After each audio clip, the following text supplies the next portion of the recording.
A warm good morning to all present here. Today we have gathered for a one-day workshop of Climate Conclave conducted by College of Climate Change and Environmental Science in association with National Bank for Agriculture and Rural Development, NABARD. We will be beginning our program shortly.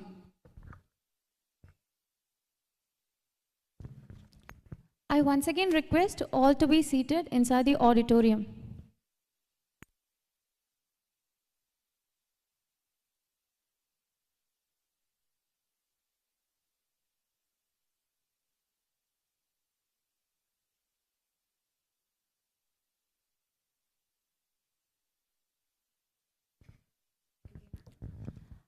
We are going to commence our program.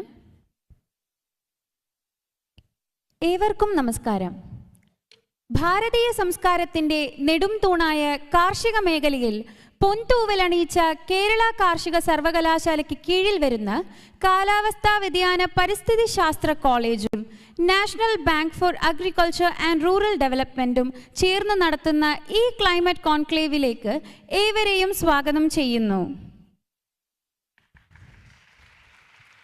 ശാസ്ത്രലോകം മുഴുവൻ ഉറ്റുനോക്കിക്കൊണ്ടിരിക്കുന്ന കാലാവസ്ഥാ വ്യതിയാനം എന്ന വിഷയത്തിന് പ്രാധാന്യം നൽകിക്കൊണ്ടും പൊതുജനങ്ങൾക്കിടയിൽ കാലാവസ്ഥാ വ്യതിയാനത്തിനെ കുറിച്ച് അവബോധം നൽകാനും പുത്തൻ തലമുറയുടെ പുതുപുത്തൻ ആശയങ്ങളും ചിന്താഗതിയും കോർത്തിണക്കിക്കൊണ്ട് കാലാവസ്ഥാ വ്യതിയാന പരിസ്ഥിതി ശാസ്ത്രത്തിൽ മാറ്റുരയ്ക്കുന്ന ഒരു സ്ഥാപനമാണ് കാലാവസ്ഥാ വ്യതിയാന പരിസ്ഥിതി ശാസ്ത്ര കോളേജ്. 2010 മുതൽ തുടങ്ങിയ ഞങ്ങളുടെ വിജയഗാഥ 2024 എത്തി നിൽക്കുമ്പോൾ കാലാവസ്ഥാ വ്യതിയാനം എന്ന വിഷയത്തിനു പുറമെ integrated biology, integrated microbiology, MSc എൻവയോൺമെന്റൽ സയൻസ്, MSc ഓഷ്യനോഗ്രഫി എന്നീ വിഷയങ്ങളും ആരംഭിച്ചു. കാർഷിക മേഖലാ വികസനം, ചെറുകിട കുടിൽ വ്യവസായങ്ങളുടെ വികസനം, കൈത്തൊഴിൽ വികസനം, ഗ്രാമപ്രദേശങ്ങളിലെ സാമ്പത്തിക നിലയെ താങ്ങി നിർത്തൽ, ഗ്രാമപ്രദേശങ്ങളിൽ നിലനിൽക്കാവുന്ന സമഗ്ര വികസന പദ്ധതികൾ നടപ്പാക്കുക തുടങ്ങിയ ലക്ഷ്യങ്ങൾ മുൻനിർത്തിക്കൊണ്ട് കാർഷിക മേഖലയുടെ നട്ടെല്ലായി പ്രവർത്തിക്കുന്ന നബാർഡും കാലാവസ്ഥാ വ്യതിയാന പരിസ്ഥിതി ശാസ്ത്ര കോളേജും ചേർന്ന് നടത്തുന്ന ഈ പരിപാടിയിലേക്ക് നിങ്ങൾ ഓരോരുത്തരെയും സ്വാഗതം ചെയ്യുന്നു.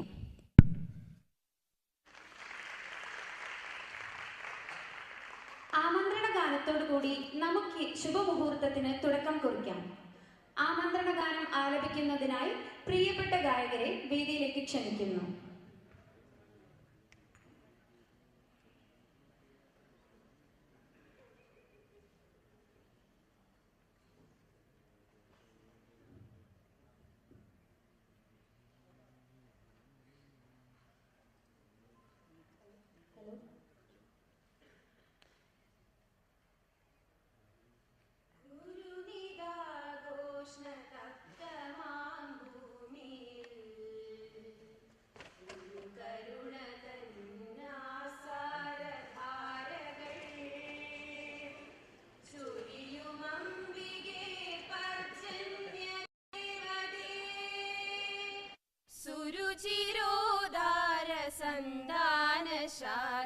ശാഖിയായി കരികലപ്പകൾ കാളകൾക്കൊപ്പമായി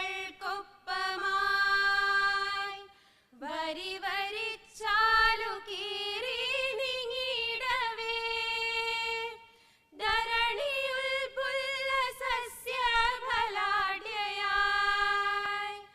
ഹരിതരോമാഞ്ച കമ്പളാ മനുജ വിജ്ഞാന സീമാവികാസത്തിൻ അനുസൃതമായ സൗരഭ്യ സിദ്ധികൾ അവികലം ശാസ്ത്ര ചക്രവാളങ്ങളിൽ അവിടവീടെ വിതയ്ക്കുന്നു വിത്തുകൾ പുതിയ ദീപം കൊളുത്തുക നാളത്തിൽ പുതിയ ജീവൻ തുടിക്കട്ടെ മേൽക്കുമേൽ അരിയ സൗഭാഗ്യധാരകൾ കക്ഷയ ചരികയാ कर्षगक्षेत्रमे अरिय सौभाग्यदारगळ्कक्षय चरिगयागनी कर्षगक्षेत्रमे चरिगयागनी कर्षगक्षेत्रमे.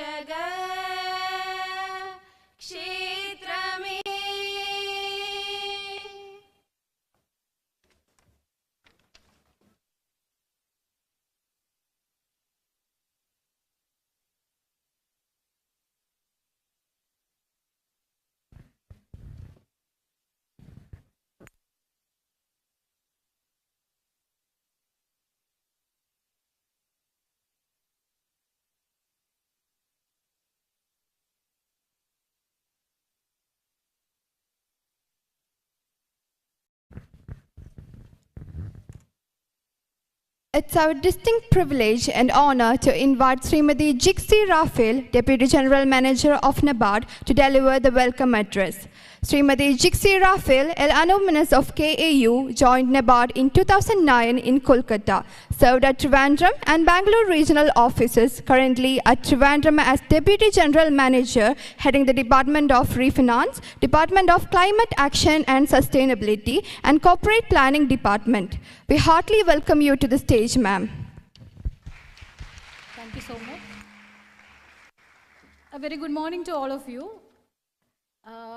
Respected distinguished guests on the dais and our participants and our partners in various natural resource management programs of the dais.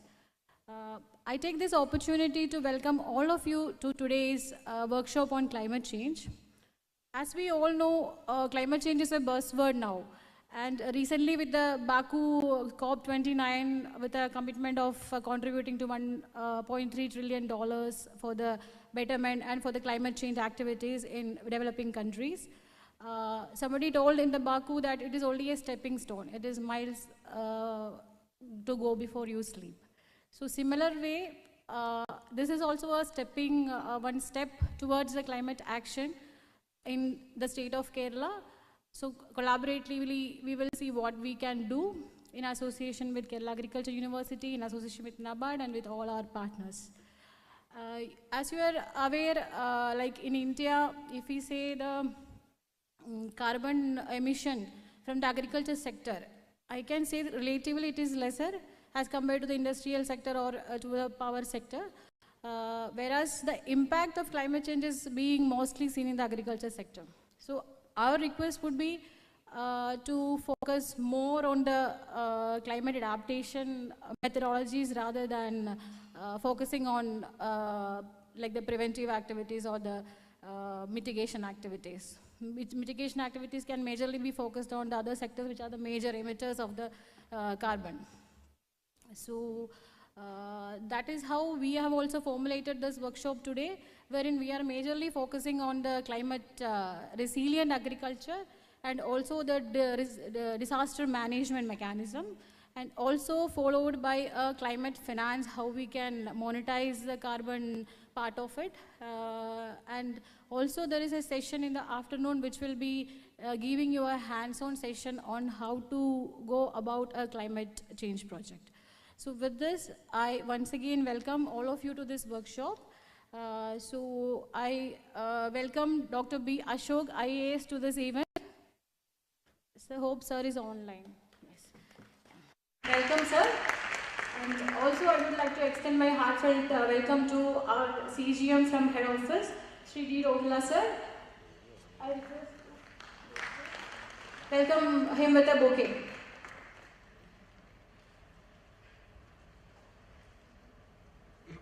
Rohila sir, please.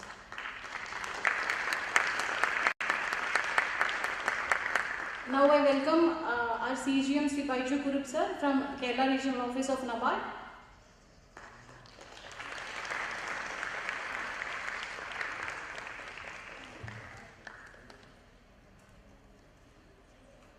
I also welcome Dr. P. O. Nami, who is the Dean of College of Climate Change and Environmental Sciences, KAU, to this event.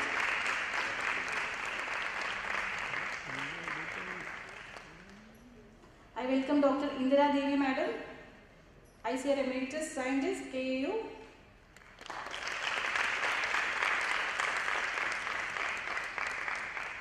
I welcome Dr. A. Bijukumar, Dean Faculty of Science, University of Kerala, to this event.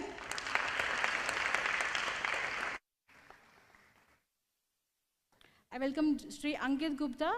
He is a project consultant and GIS expert who is a part of our technical support unit in NABARD.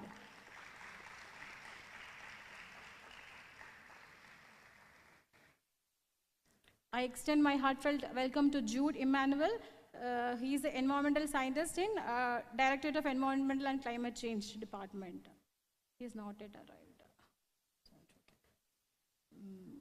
Then I welcome Ms. Chinnu to this event. She is the project consultant in KERA project, which is being implemented by Government of Kerala.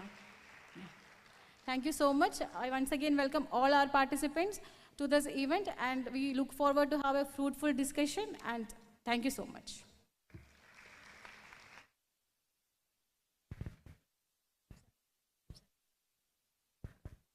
Thank you, ma'am. ദീപം തെളിയിച്ച് ഈ ചടങ്ങ് അനശ്വരമാക്കാനായി വേദിയിലിരിക്കുന്ന എല്ലാ വിശിഷ്ട വ്യക്തികളെയും ക്ഷണിക്കുന്നു. I invite all our distinguished delegates to light the lamp and to officially commence our program.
Thank you, everyone. Next, to deliver the inaugural address, I invite Dr. P. Ashok IAS, the Vice Chancellor of Kerala Agriculture University. Dr. Ashok has held esteemed roles including the Vice Chancellor of Kerala Veterinary University, Energy Secretary and Chairman of KSCB, Managing Director of Film Development Corporation of Kerala and Secretary of State Chalachitra Academy, and so on. He'll be joining us on hybrid mode. Let us warmly welcome Dr. B. Ashok IAS for the inaugural address.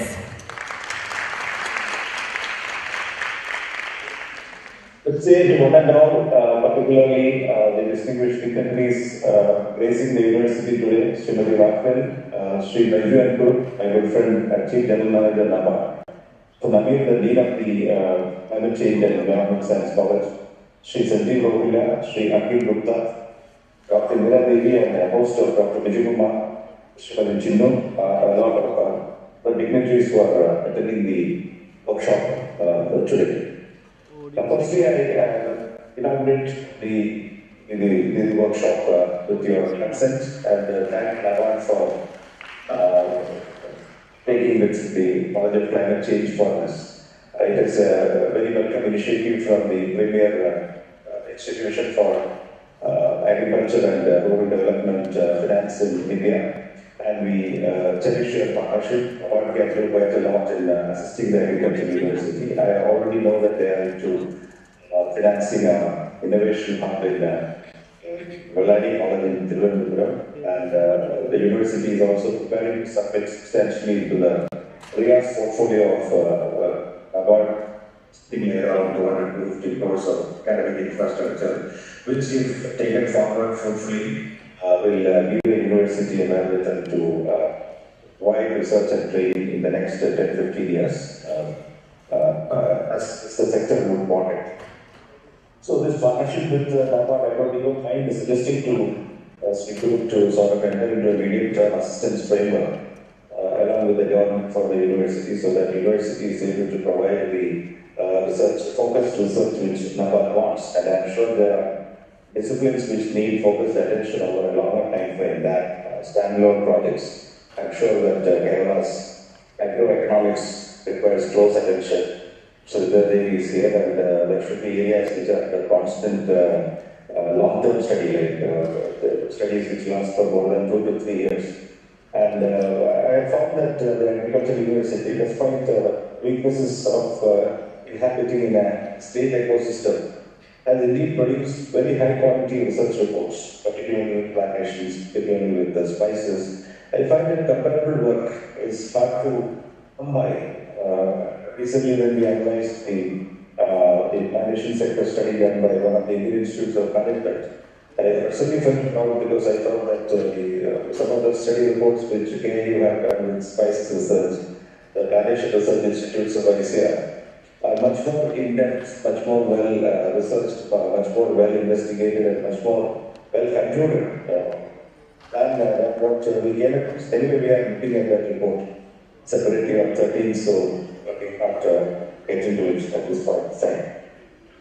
Insofar as addressing climate change is concerned, preliminary remarks have summarized the issue at hand. Kerala is one of the hotspots of climate change impact, and because of 3 factors. One is its topography, which contains a wide diversity of topography in a very small width of land, width and length of land, like just about 600 into 105 kilometers of breadth and depth, which has a very steep incline, which exposes its topography to a lot of soil-oriented distance, which we see.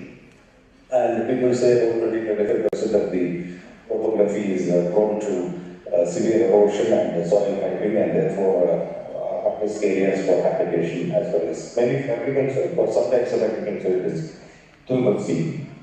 We all know about the ecologically fragile areas being notified, the dispute over that, the Western Ghats, and then you have the valley wetland areas which we preserve for different purposes, and then we have the coastal zone which has stringent regulations which affect the state. So one of the primary concerns of government after the experience of 2018 floods and the fact of climate change being temperature rises would be that the building code being practiced in the state will have to factor that heavily. This was one of the recommendations of the post-disaster needs assessment of the 2018 floods, but I'm afraid work towards that has been very slow. We have been doing many things, but I don't find that the building code, the BC, does not factor the CC. The code does not factor the climate change that is happening around you, and therefore habitations could be in very fragile, vulnerable areas, and there is a way to go about it. If you look at it from a very crude point of view, Kerala is built, when I checked the data last time, they estimate around 7% of its geographic area. Built area is 7% plus of the geographic area, which people say is far too high. Many modern countries are made it at 5% of the natural area. area. We can have a debate about that, but Kerala has to be very conservative about it. So therefore, the sort of urbanization which Kerala is promoting will have a lot to do about how we serve our environment. Short point is that Kerala have a habit of every family building a house, whereas if you go to the west, you will find that the population tends to gravitate towards cities, which will absorb 40 to even 60% of the population, and the rural side will be in general left unbuilt, whereas Kerala's you can say maniac building, which is also driven by remittances. Left now in various taluks of Kerala, one-third of the houses are lying in that occupation. In the district, most of the blocks you find one-third of the built houses are being maintained for prestige value, and there is even a risk that most of the houses would actually be sold now because of the, if you can say, the trend of depopulation. People are migrating to second nations wherever they are affluent. The next generation has, in a sense, people say they have walked out from Kerala. They want to live elsewhere. Or on the top 100 destinations of migration, the visa authorities are receiving thousands of applications every day from youngsters aged between 20 to 40 years who want to actually live in, it could be a controversial point, but in free societies, as they say. They want to live in free societies rather than Kerala. Then incidentally, I don't ask you whether Kerala is a free society or not, but if you ask every applicant for immigration, they are saying we would like to be free. That's a different question. So therefore, let us not worry about that. The point there will be that Kerala would need slightly more control on, especially standalone residential accommodation. So what do you actually encourage with the building code? Do you take advantage of the floor area ratio and permit more high-rises, as many countries do, make it easier to build verticals rather than build standalone villas, and sort of stand encouraging independent foundations, as they call it, so that they want more and more of it. But these are preferences of people which change over and my point is that the building code needs a thorough review, particularly when we allow them to build coastal zone, and farm, etc. The second element coming to agriculture, my short comment is that I was used when the introduced, I think they mentioned that agriculture is our culture. It's our subscriber. This incident was said. Obviously, it's completely wrong. But even when we were students, a lot of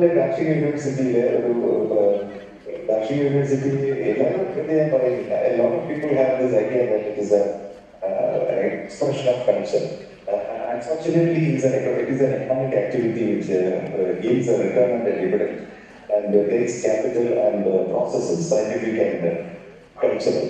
Okay, the side is liberating this responsibility to the business area. So at the end of the day, what happened?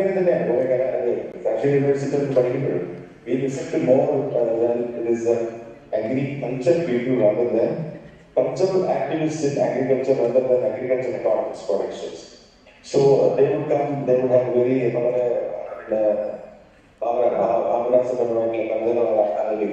impressive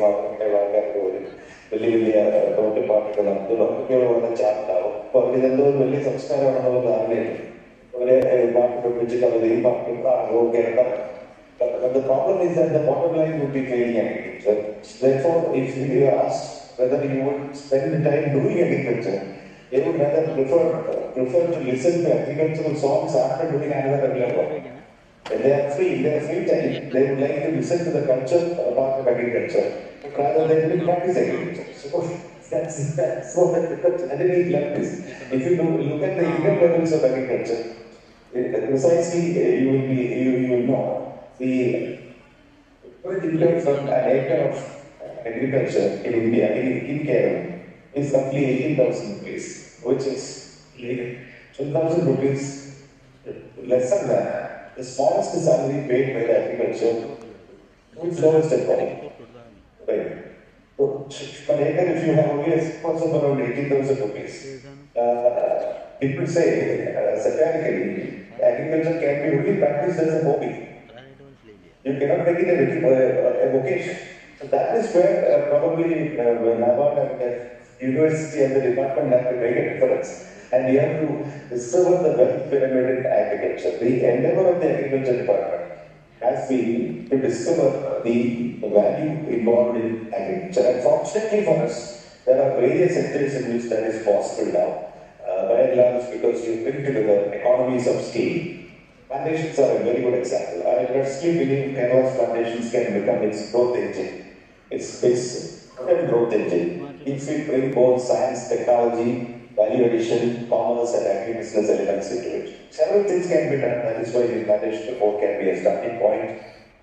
Several policy measures need to be done, particularly on the zone of land involved in plantations. I was curious to read Professor Biradevi's article on promoting leaseland farming. It's an imperative. We have to get real about the need to apply the factors of production into Kerala's agriculture. If a person wants to enter agriculture as vocation, not looking at 20,000 rupees per acre of surplus per month, looking at the lakhs and crores which you can actually generate. If you put together scales of land, scales of technology, scales of value addition, processing, and marketing worldwide. These are opportunities which are new in agriculture. Today, if an entrepreneur is selling more than about 1 million packets of jackfruit powder across the world, which was not possible previously. You buy jackfruit powder, which is going 1 million packets across the world. That's the market which you can discover. Scale is possible because of technology. And all of you are aware about that. So what if we hit the value addition and the scale factors in agriculture and design by policy for people to go big in agriculture, particularly with crops, with fruit. Kerala is native and excellent for a set of agriculture crops. So much with grains, but a limited rice portfolio. And if you bring together these well within a good policy framework, the younger generation, which are lower in number but very significant and committed players who want to come and get together. Labor is, of course, an issue. Labor is costly in Kerala, but now technology is there. There are technologies which the government of Keynote make it very sensor driven and, for example, mechanical drone driven and device driven, so to say, with modern technologies borrowed from information technology and IoT, which will make farming like any other. They're consuming less space but becoming much more efficient over the use of that space. So these are the trends which we want to sort of explore. Farming as in the old, with a large area command, a lot of your newly clad workers singing in the joy of plowing the field and the romantically driven and the culturally oriented farmer along with his oxen across the field are all same. They are all same. That is dead. You have to understand that the production model, which were dead in probably in the 40s and 50s in UK and US, is just going extinct. And you need to replace that with a highly efficient, technology-driven, entrepreneurial, value-linked, value chains linked with the markets across the world. Whether you keep that in the earliest or not is the testing stone whether Kerala will remain largely to agriculture. Agriculture is not a failed story. Agriculture in Kerala is not over. It is only a new beginning for which we have to reorient and bring together. Last point I would make is right time that we need to gain out of the new climate and the green credits regime, which has been notified by the Ministry of Environment. The present notification does not really suit Kerala because it is prepared by a different set of references. It does not reflect the crops and the agroforestry products and silviculture products which give Kerala credits. Therefore, it is necessary to reorient that policy so that carbon credits become an additional income lane for the farmers. And therefore, they derive a supplementary income above the, which is actually their due because they are fundamentally helping adaptation and they are attenuating the impact of climate risk. They have to be credited for that, particularly the low carbon activities in agriculture. The carbon sinks they are operating for us, both implementations in and he feels happy to compensate it as an additional source of state support. So however, the policy needs to sort of address the Environment Ministry in the Government of India to that effect, and also evolve a policy whereby all predictable activities can be considered gain that. And I noted with respect our preference for adaptation, so as irrigation required in the highly polluting sectors, for example, energy, mining, manufacturing, functions, compared with that. We are comfortable there. Kerala is not a very high manufacturing state, but it is also important that people in agriculture realize that most of the energy purchased by Kerala is actually coal. It's let's say 70-75% from coal plants, which will have a cost factor added to it because of the flue gas chemicals which are to be expected to be imported in mines as we progress with mitigation strategies in the coal sector. So therefore, Kerala will do very well to evolve an energy policy. What is important in Kerala's response would be the water energy nexus, the water, energy and food nexus, whereby all three films incorporate certain initiatives which save us carbon credits or make us good on the carbon side. So all three will need definite interventions. And taking out the human habitation from the highly vulnerable areas and providing necessary corrective measures where that is possible would be important. If you ask me honestly, Agriculture University has been doing something, Climate Change Study Center has been there, but if you ask me honestly whether the policy has factored the evolving science properly into practice, whether the science has been robust enough and vigorous enough to support effective policy, you can identify a lot of gaps which need to be filled. So, NABARD's involvement and the CARA project will start to focus on climate change and resilience, building resilience into the crop system. Of course, developing climate change resilient varieties, short duration varieties would be one of the key activities which we need to promote, and evolving climate smart agricultural practices in our agro-economic resources is one of the activities which the projects post fund, and that necessarily the divisions of agricultural economics, agricultural meteorology, and climate change would receive a lot of assistance from the CARA project, which is scheduled to launch. So my request to the university professionals and students would be to take complete use of the opportunities in the project. There is a scope to propose new things into the project also. So that let's hope that the effort together in holding together Kerala's the successful part of Kerala's agriculture input side, that is including financing, making gains out of its economies of scale and value addition, and also aligning our breeding policy and variety policy to the realities of climate change would be very central. And stop the short address here. Wish this workshop, which should be the beginning of many joint actions with all the very best. Congratulate about for having us once again. Since of its chairman and its CGM, our professionals is very, very encouraging to us. Thank you for taking time to visit us in Thrissur. Unfortunately, I can't be with you today. I will make it up next time. Thank you so much. Wish the workshop all the very best. And the organizers, I wish all success. Thank you so much. Thank you so much, sir, for your inspiring words and inaugural address. Your presence has truly made this event special. It is our great honor to invite Shri Baiju N. Kurup, Chief General Manager of NABARD's Kerala Regional Office, to deliver the gathering. He has worked in various regional offices of NABARD across India in various capacities.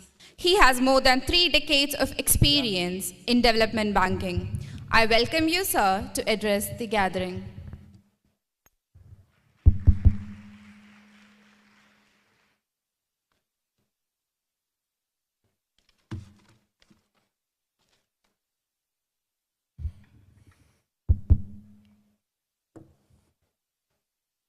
എല്ലാവർക്കും നമസ്കാരം. Good morning, everybody. Respected Dr. Ashok sir, dignitaries on the dais, off the dais, members of the university, members of the college, students, participants, a warm welcome again to you from our side. At the outset, let me appreciate the efforts taken by the college for organizing this workshop and converting this into a workshop to a conclave. Really appreciable efforts, and we hope that the association with this college will be further strengthened in future. I also really appreciate my friend and my colleague from our head office, Sanjeev Rohila, and his consultant for joining here because they are quite busy, and the Department of Climate Action, which have been set up in NABARD, is quite a new department, and he's trying his level best to set up the department with his full vigor and strength. So he's running around the country throughout almost all the time, and so he spared some time to come here. That shows his seriousness, that we really appreciate from our Kerala regional office. We really appreciate the efforts of our colleagues from our head office. We really appreciate other dignitaries who are here, and we appreciate the participants here. Most of the participants who are here are being associated with NABARD for quite a long time, particularly in the natural resource management activities. It's really good that that you are all joined for this program, which will be mutually helpful for all of us. In the inaugural speech itself, our Honorable Agriculture Production Commissioner, VC of this university, has told about the uniqueness of Kerala. We all know the uniqueness of Kerala. Kerala is really a unique state across the country. We are maybe geographically, as you are all aware, when compared to the total geographical area of the country, we are only around 1% or 1.2%. Population-wise also, we may be only 3 or 3.5 crore against the total population of around 150 crores in the country. But the impact of Kerala in all the spheres of the nation, we are playing a significant role. There is no doubt about that, about the Kerala's role in the total national scenes. We are the 10th largest, in spite of our small size, small geographical area, and we are the 10th largest economical state of the country. Our GSDP, we are in the 10th position. The uniqueness of Kerala is reflected in the climate change or climate effects of in the climate resilient activities also. We were told very recently by the Kerala Biodiversity Board that of the total biodiversity of the country, 25% biodiversity is there in Kerala. So the effect of the climate changes, if you are telling a per capita or per square meter effect, I feel that Kerala is the most affected due to the climate changes across the globe which is happening. In India, Kerala is really facing a lot of problems. We had started the talks with here about the 2018 floods, and what we have seen that till 2024, from 18, every year, climate-related incidents are happening in our state, isn't it? The recent Wayanad 2024, almost 500 people had been really disappeared, is it not? So Kerala's, the way in which the climate-related incidents are happening in our state is of grave importance. And in the future days, how our economy will be really affected due to this climate change is a real big question. And definitely all those people who are sitting here, who are all directly or indirectly associated with the various climate resilient activities, will have to have a further deeper role in all these activities. While I was coming from Trivandrum yesterday, I happened to read 2 articles. One article, in fact, today morning only, today also in the Hindu, in our Hindu, there is a small article about the variations of the climate related incidents in Kerala during the last 100 years. They were just quoted some studies and that. How it is being affected. Really it is being affected. Now it has been come to that level, in the grassroots level itself, the effect of the climate change is being felt. The knowledge about this climate change effects in Kerala's, our life, our regular life is also being felt continuously. I have gone through the state action plan for climate change. In fact, almost all of you who are sitting here would have gone through this SAPCC, and there is a session on SAPCCs also here. About 90,000 crore is the state action plan for climate change is estimating to mitigate or adapt for the climate change requirements. And it has clearly identified the climate vulnerabilities of the state, the number of climate hotspots in the state, the climate variations from the, or the climate vulnerabilities differing from the different geographical pattern of the state. The SAPCC is a good document, at least to understand that. And SAPCC 2, earlier there was an earlier version, now it is the second version. It shows a picture that where it has to be taken up. Hopefully, all our efforts will be there to look into these SAPCC guidelines or SAPCC stipulations or SAPCC's estimations to take these things forward. In fact, we NABARD, NABARD has been formed in 1982. It has been set up specifically for meeting the needs, to improve the rural prosperity of the nation. We have been set up with a separate Act of Parliament.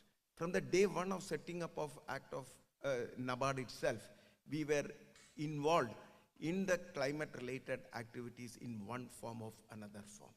Natural resource management-related activities was our forte.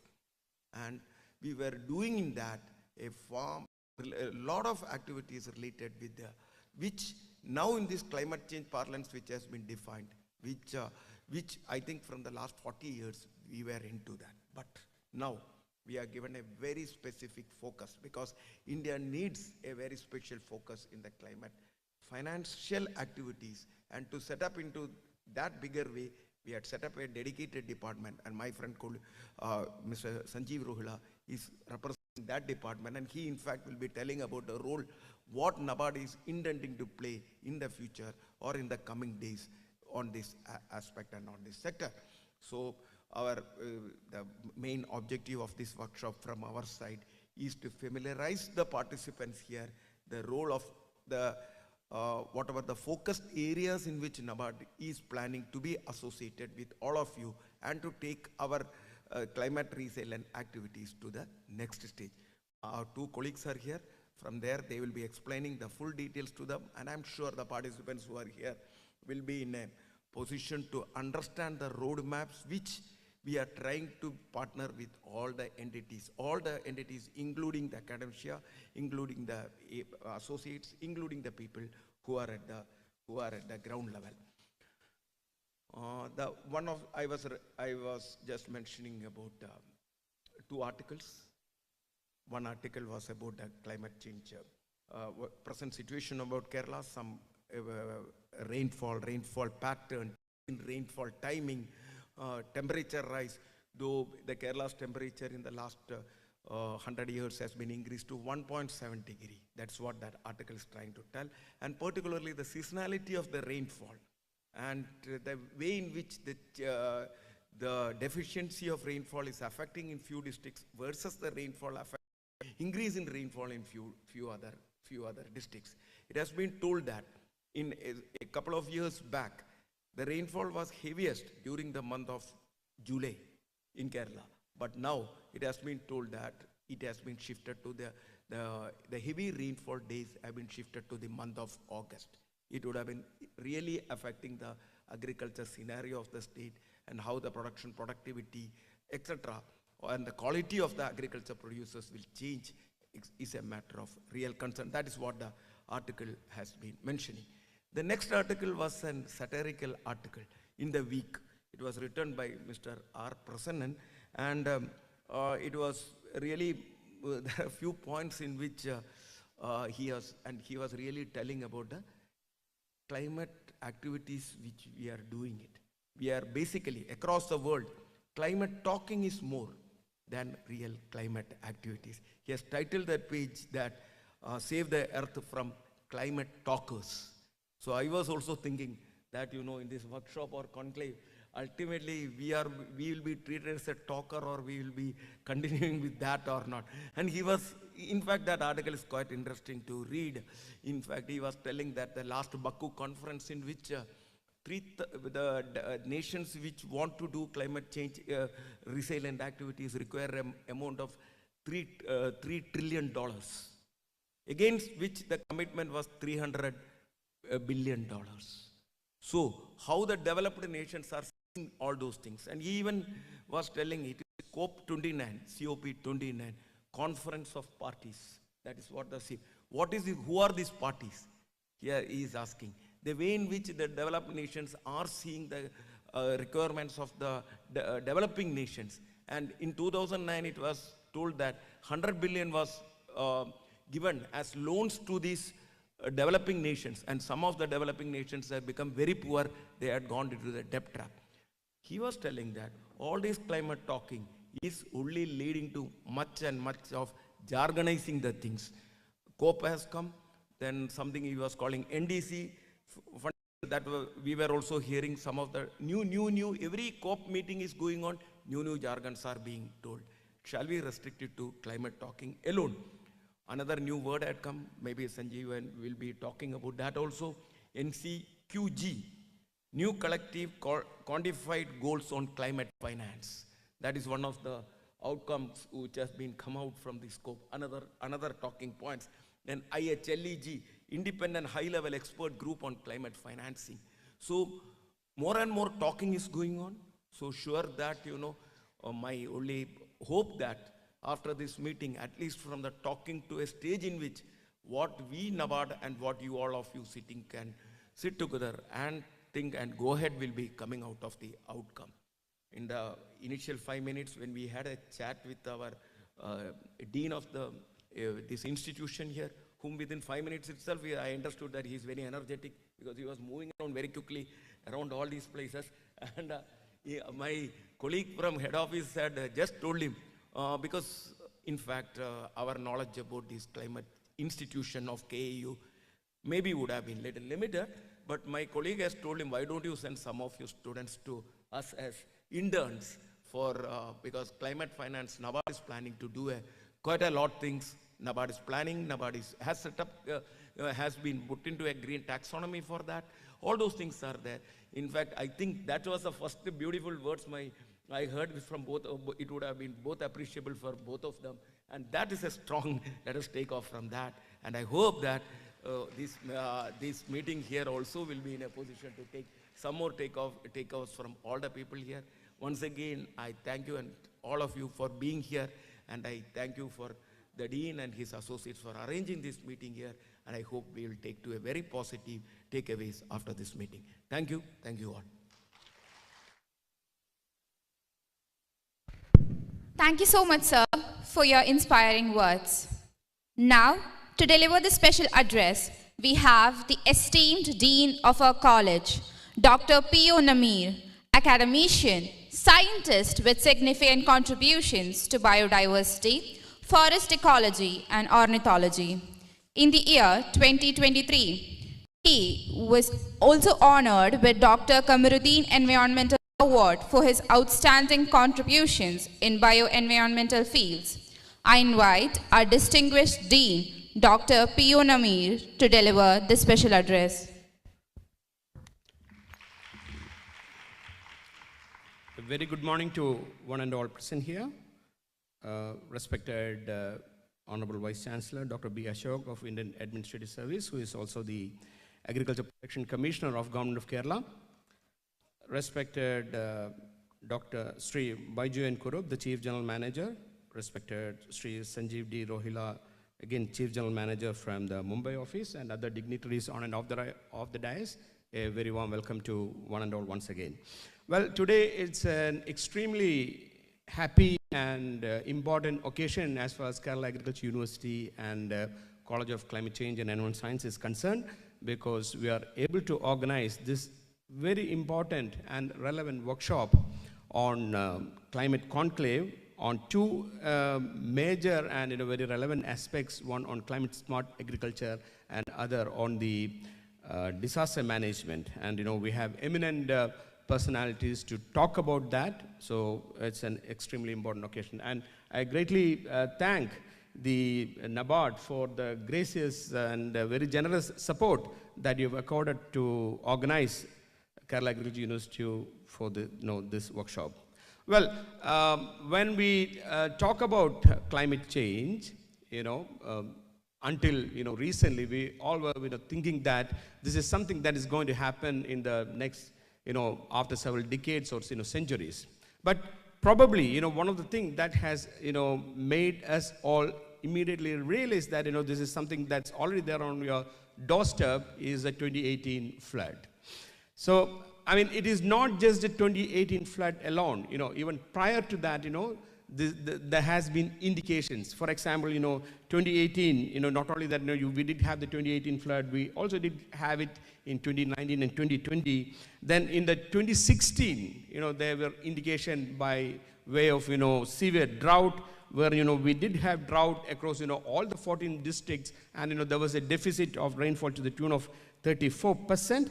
And then in 2018, in spite of the fact that we did have this flood, that was the same year, when there was a severe drought also. 9 districts of Kerala has faced severe droughts. And it continued even in 2023 too, with, about, 43% of a deficit in, rainfall.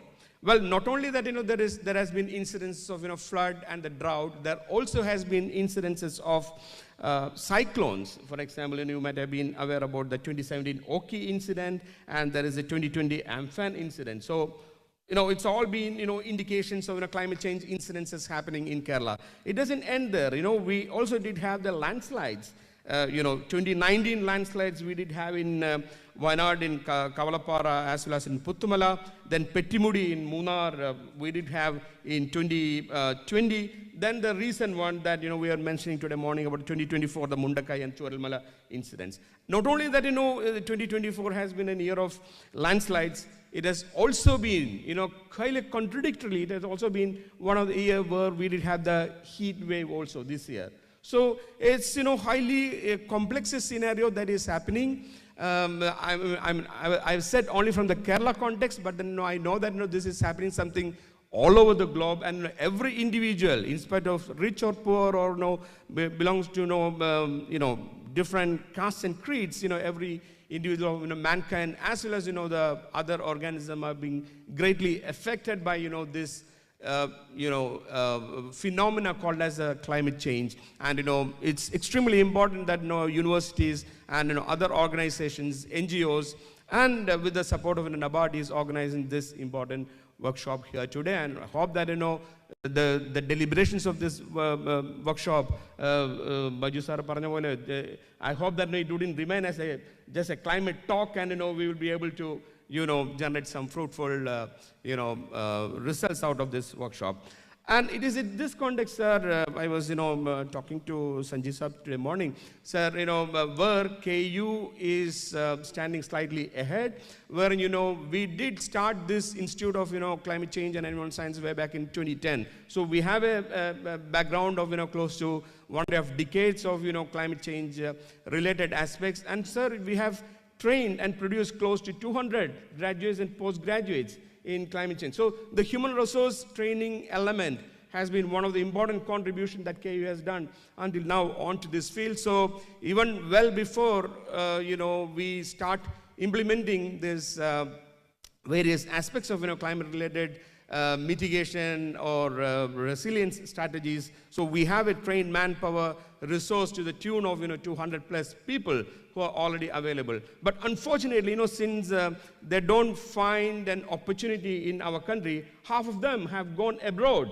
and they're saving the climate change related aspects in other countries. That's where I really appreciate the offer from Baju sir as well as Sanjay sir, who said that they will make a mechanism where our graduates remain in India.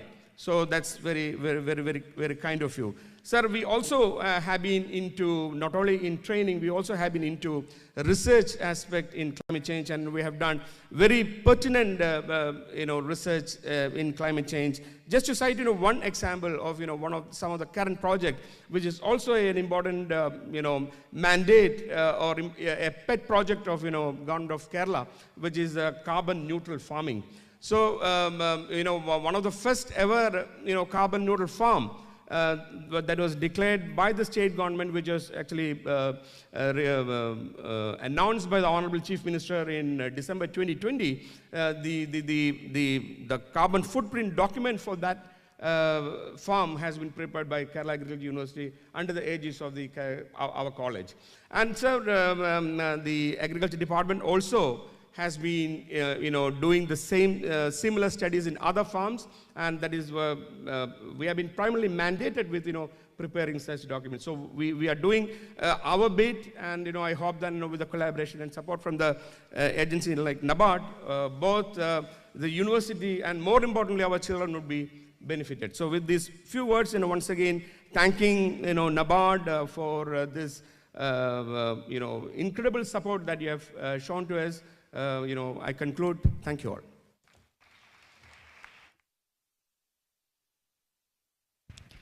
Thank you, sir. Thank you for your valuable words. With the inaugural ceremony concluded on a high note, we now move forward to the insightful technical sessions, starting with a presentation on climate financing and the role of NABARD by Shri Sanjeev D. Rohilla, Chief General Manager, Department of Climate Action and Sustainability, NABARD Head Office, Mumbai. Sir, we warmly welcome you to the stage. Thank you.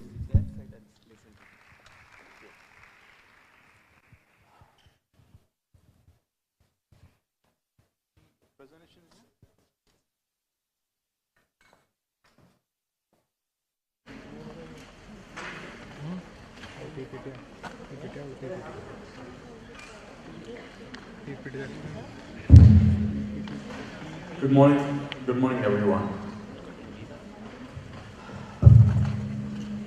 I really thought it was going to be more of a business kind of a setting.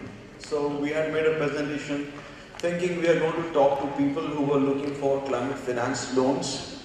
But I was pleasantly surprised to see so many beautiful young men and women, and the whole tone and tenor of our presentations will be different. We will try to bring you closer to things which you need to be close to. And we will keep the business sessions for some other day, whenever Bedu sir gives us an opportunity. Now, before I start this, I want to share some things. I have been talking to students for a very long time.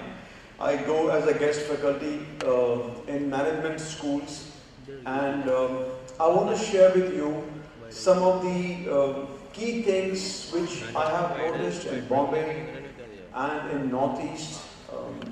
And it is that as students, we kind of we start enjoying the college journey a lot. We forget that at the end of 2 years, this beautiful honeymoon is going to get over, and this closed environment in which everything is taken care of, and you have got beautiful teachers and lovely students, friends all around you, that journey comes to an end, and you are out in the job market, and then you realize that the 2 years you spent over here could have been spent better. Okay? It's a fact all over the world, and I don't want to sound like your father or mother, but it's all right to get aware of that reality and start working towards that now. All right. So you will be competing with these very same friends. If I told you that NABARD is going to select 5 of you this year, 5 students from you will be selected as interns. No, don't wait. It's still 5 of you will be selected as interns, and everybody gets to earn 50,000 rupees a month and gets to fly around the whole country in a big plane and gets to stay in NABARD officers' quarters and gets to engage with the World Bank and Deloitte and BCG and gets to be a part of sales pitches. I'm sure all of you will say, we are in, right? Everybody will say, Mujhe aana hai, I want to come inside, right? And then there will be competition, right? And how many of you will be sharing notes with each other? If I said I'm going to interview you, how many of you will join hands and say, we are all brothers and sisters and we'll fight together? It's not like that, right? You will be competing, you will be getting ready for those interviews in the privacy of your room. You'll be making your notes and you'll be hiding it close to your chest. So that is real life, all right? And it awaits you. You're going to have that very soon. So what I say in Bombay, I'm saying it now over here. Please, you've got the future is absolutely bright for you. It's a very unique line that you have chosen. It's a booming line. And I'll tell you shortly. I want my colleague, my friend Ankit, to talk about it because he's from the private sector. And he was in Netherlands and he had to come over here because of family reasons, but he was doing very well over there. The future is absolutely brilliant and bright for climate. Whether you are in the research line, or whether you are in the finance line, or whether you are in the advisory business, climate is the new reality. And everybody's talking about it in a lot of fancy English. But you guys, it's all right for a girl in JNU, Delhi, who has done public policy to talk about the need for, climate finance and all that. But when you talk climate, you will be taken seriously because you are professionals from that line, okay? So be proud of the line which you have chosen. Be aware of the role which you will be expected to play in the coming years. Make the most of this absolutely amazing setting which you have over here. So form yourself into groups. Have group discussions with each other. It's all right. It sounds very boring. We like to discuss film stars and page 3 pictures, but once in a while, drop all that aside and say, we're going to be discussing climate budgeting in Kerala. We're going to be discussing what is banking sector doing about climate in India. How is America going to manage its climate crisis? What is Ethiopia doing for climate crisis? Talk to yourself about these issues because these issues are what you will be asked about in your interviews. So get ready with that language, okay? It will be time very, very well spent. And it will be making the most of this amazing, beautiful campus which you have over here and the amazing 2 years which you have with you, okay? One request before I get to my session is that please analyze newspapers. A newspaper every day is your window to what's happening around the world. So if you read the word inflation, if you read the word deficit budgeting, if you read things like revenue deficit, these are green bonds or NTPC coming with a green bond issue, or what is SIDBI doing for MSMEs, for climate, all of these are your key areas. You need to understand each of these news articles because that is where you will be getting employed. So look at the newspaper very seriously, and believe me, you would have crossed a huge distance if you just analyze the newspaper from your window. You are climate professionals. You look at the newspaper from that perspective. Everything boils down to money finally, and that's what we're going to be talking about in a short time. Climate finance is where it all ends, with the English and research and all your intellectual philosophy, it ends, and then comes money. Because the question is, who is going to fund this problem? Who's going to find a solution to this problem? And that solution is always and always boils down to money. Okay, so look at the newspapers from a very, very sharp perspective, and you will learn so much. Talk to your professors, talk to your teachers, talk amongst each other. What should Kerala do? Where will the Kerala government get the money? If you were the Chief Minister of Kerala, how will you handle the climate crisis? Ask yourself. You'll have to raise money. You'll come to the point of taxes. can the Kerala government get income tax? Can this state government levy income tax? No. Ask yourself, how will they raise the money? Authorize? GST? What is the share of GST which Kerala government is getting? Is it fair? You will get into a huge series of questions and answers.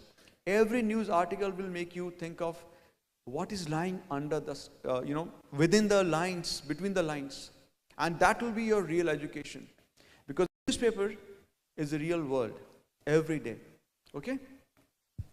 And I stand by my word. I told Beju sir in the morning. Beju sir is my, I always say I've loved the man for many, many years. He has been a mentor. He has been a guide. He has been teaching us a lot. And I told him in the morning, and I told Smith also, that we would love to have, because this is the only such college of its type. It is easy for me to go to my management and say that we're going to have at least 5 students from here who come to us as interns or research assistants. We can, that is one thing. Second offer which I'm giving you is that we will like to have sponsored research from your side. So we will give you teams so that, it could be a part of your MSc second year dissertation. It could be, you could research on that subject. All right, so I'll go back and I'll try to come up with solutions. I'll discuss with Mr. Beju, and we'll definitely come up with something good for this university. So, I think we can switch it off. I think I'll have to start. All right, so this is the presentation. We'll start with this. What we are going to be covering today is a basic of what is climate finance, the micro and macro spread. What does macro spread mean? Micro would mean, what does climate finance mean for a farmer? How do you finance the farmer's problems? And macro would mean, how does a state government look at climate finances? As I told you, it all boils down to money. Okay? Should I take that mic? Is it better? Is it better with this or with the mic? Okay. All right. So, and then we'll of course talk about the way ahead. How do we manage this crisis that we have? So, what is climate finance? Well, any finance which leads to reduction in emissions. That's all, right? That is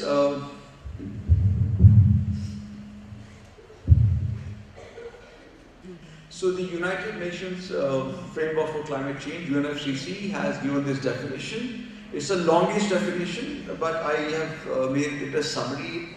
And I've written over here primary problem. I'll come to that. Okay, why have I written primary problem? So this is a definition, and examples would be what?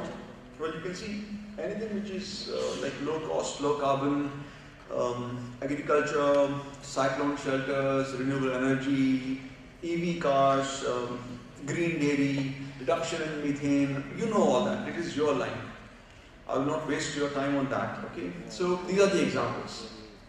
The problem is this: if I ask you, is making a road a climate finance project? Your answer would be, of course not. Right? Of course not. You are burning fuel, you are digging up earth. It's a highly carbon intensive activity which we do, making a road. If I ask you, what about an AC? An AC which works with an automatic thermostat, is it a green product? You will say, of course not. An AC is pure carbon. You're burning carbon over here. This is no way a green project. But we will have some chartered here, and we'll have some lawyers over here who will make you understand that these are green projects. How will that be possible? They will say that if this road was not over here, the efficiency of the vehicles would have been horrible. they would have covered lesser distance, burnt more petrol. So the road has enabled a greener climate. Can you argue with that? Difficult to argue with that. The second guy will say an AC fine, but it consumes less power. So it's a green product. And that is what is happening all over the world today, because there are no set norms for what is green. So just to give an example, all over the world, if you look at, and these are the statistics coming from some of the top journals of research, where they say that green bonds which an institution issues for taking up green projects are green bonds. All over the world, just about 7 to 8% money which has been taken from the market under green bonds has gone into green projects. Just 7 to 8%. The rest of it is what? Green washing. Okay? So these are all examples of greenwashing. And yes, it's getting away because the sector is emerging. There are no set guidelines, and we are having a kind of a free run for the while. And the poorest countries are the worst affected. The poorest are always the worst affected, whether it's a climate or a non-climate event. That's the reality, okay? Now, what are the primary challenges with green finance? So first is a common sense of urgency. What does that mean? That means that what you, as a research student, I, as a development financial institution, and an SBI, which is a financial institution, and a farmer who is farming at the field level, and your local MLA, and your MP, and your administration at state and central government, all of them believe that climate is an issue. When all of them come together, that's when there'll be a common sense of urgency, right? The last example which you can think of was COVID. COVID was a common sense of urgency. Everybody's life was at stake, whether he was a prime minister or whether he was a beggar on the road, right?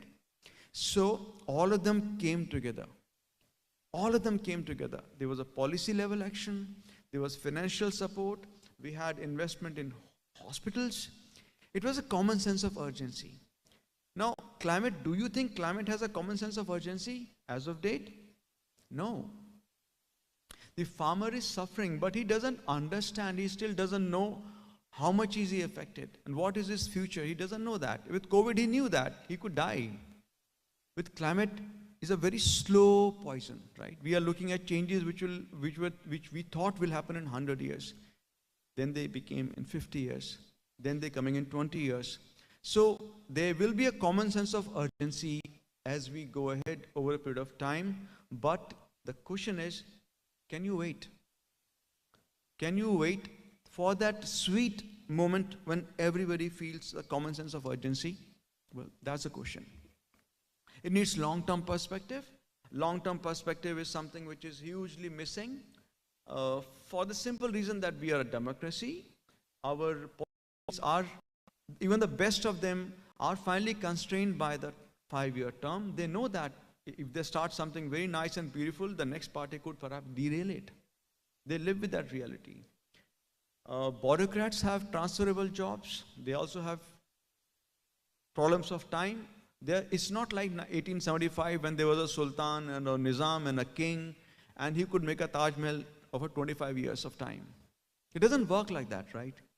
So climate finance needs a long-term perspective, and that is a challenge because, well, of all these reasons, and since it's a finance issue, you must also understand that banks are happy to give loans for 5 to 7 years. The reason is what? Now, since this is, I'm missing the classroom session because I could have tapped somebody on the shoulder and said, answer, but I can't ask you. It's a single soliloquy. I'm going to go on asking and giving my own answers.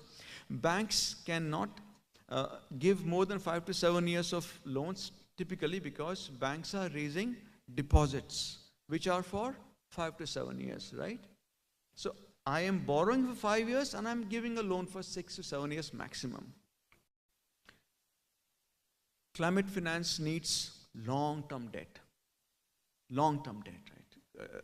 We are getting startups to NABARD. This is a reality of climate finance, which is going to be something which the banks will have to live with. It needs patience, needs empathy, needs low coupon. Coupon is interest rate.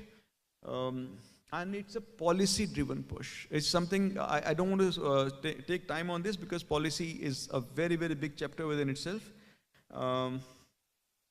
Now, this is where we stand on this is the World Bank figures. We have touched $1.5 trillion of financed green projects till 2023. These is World Bank figures. Remember, there is no consolidated data anywhere in the world about green finance. These are all best estimates. And the reason for that is there is no green taxonomy. Green taxonomy is what Ankit will be talking to you about. Green taxonomy would basically mean, in very simple terms, if I am financing this glass of water, how much is it a green product or is it a non-green product? In the second stage, is it how much how carbon intense is it? How much money has gone into making this? These are kind of statistics which you're looking for. These statistics at a world level are not available. So World Bank has done some summary of, looking at balance sheets of major multilateral development banks and funders like Bill Gates Foundation, etc., wherever you have structured data. They have pulled in the structured data, and as per the World Bank estimates, we have touched $1.5 trillion last year. Compare this with the reality. The reality is that we need around 5 times more.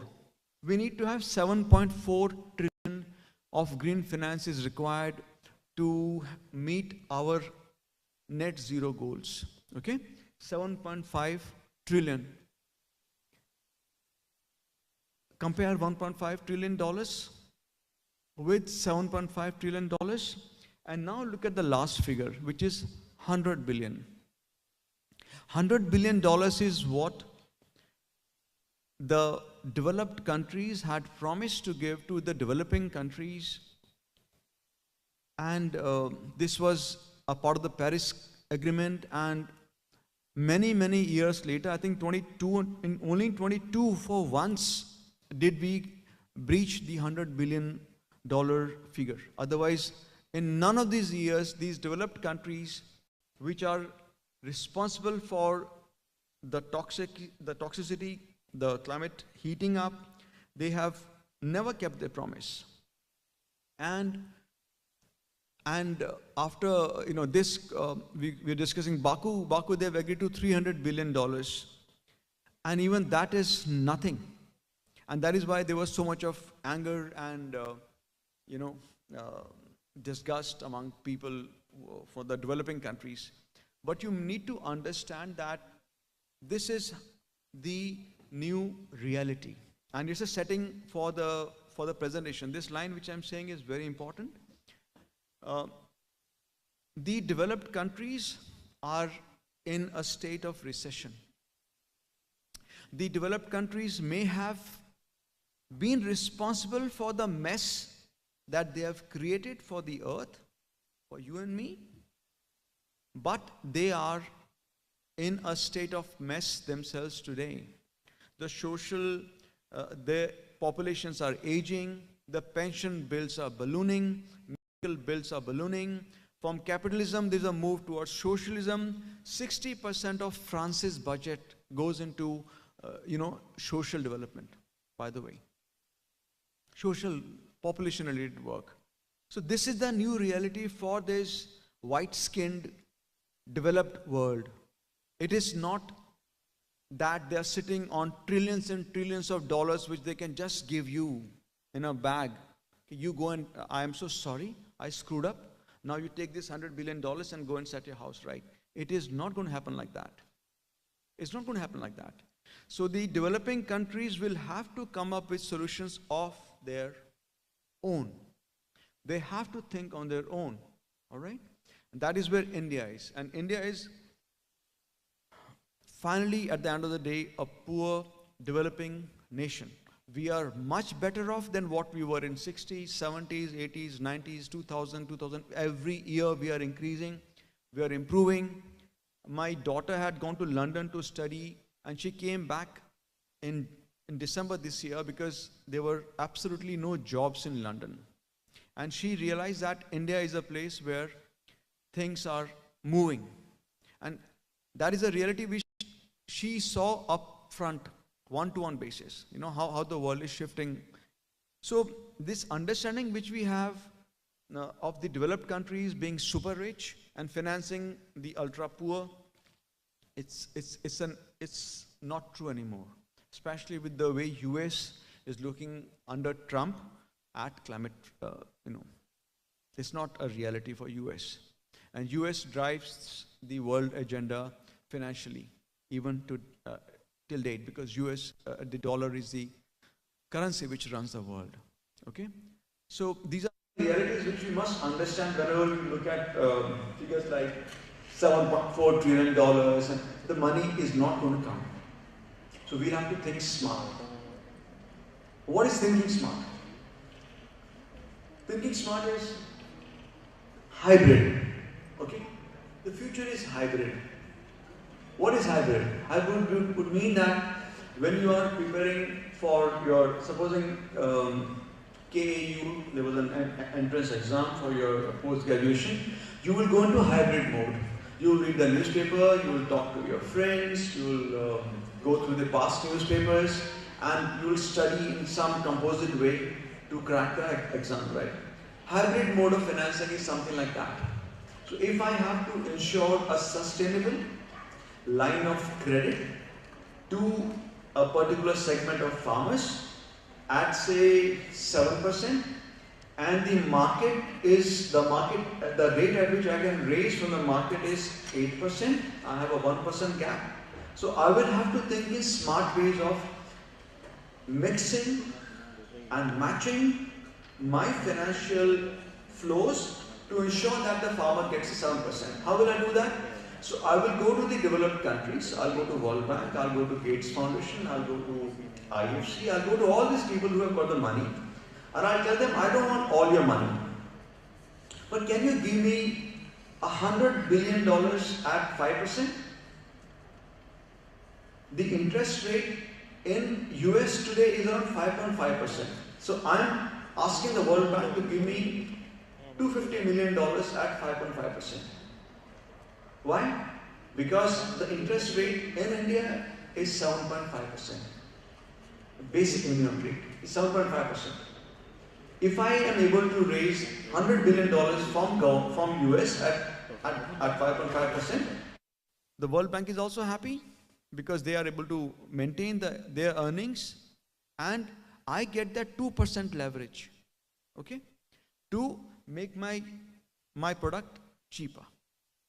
Then NABARD every year, we for 35, 40 years now, we have been putting a part of our profits into development projects. Now the CSR business has become, CSR has become a common word now today, but NABARD has been engaged in CSR-like work since its very inception.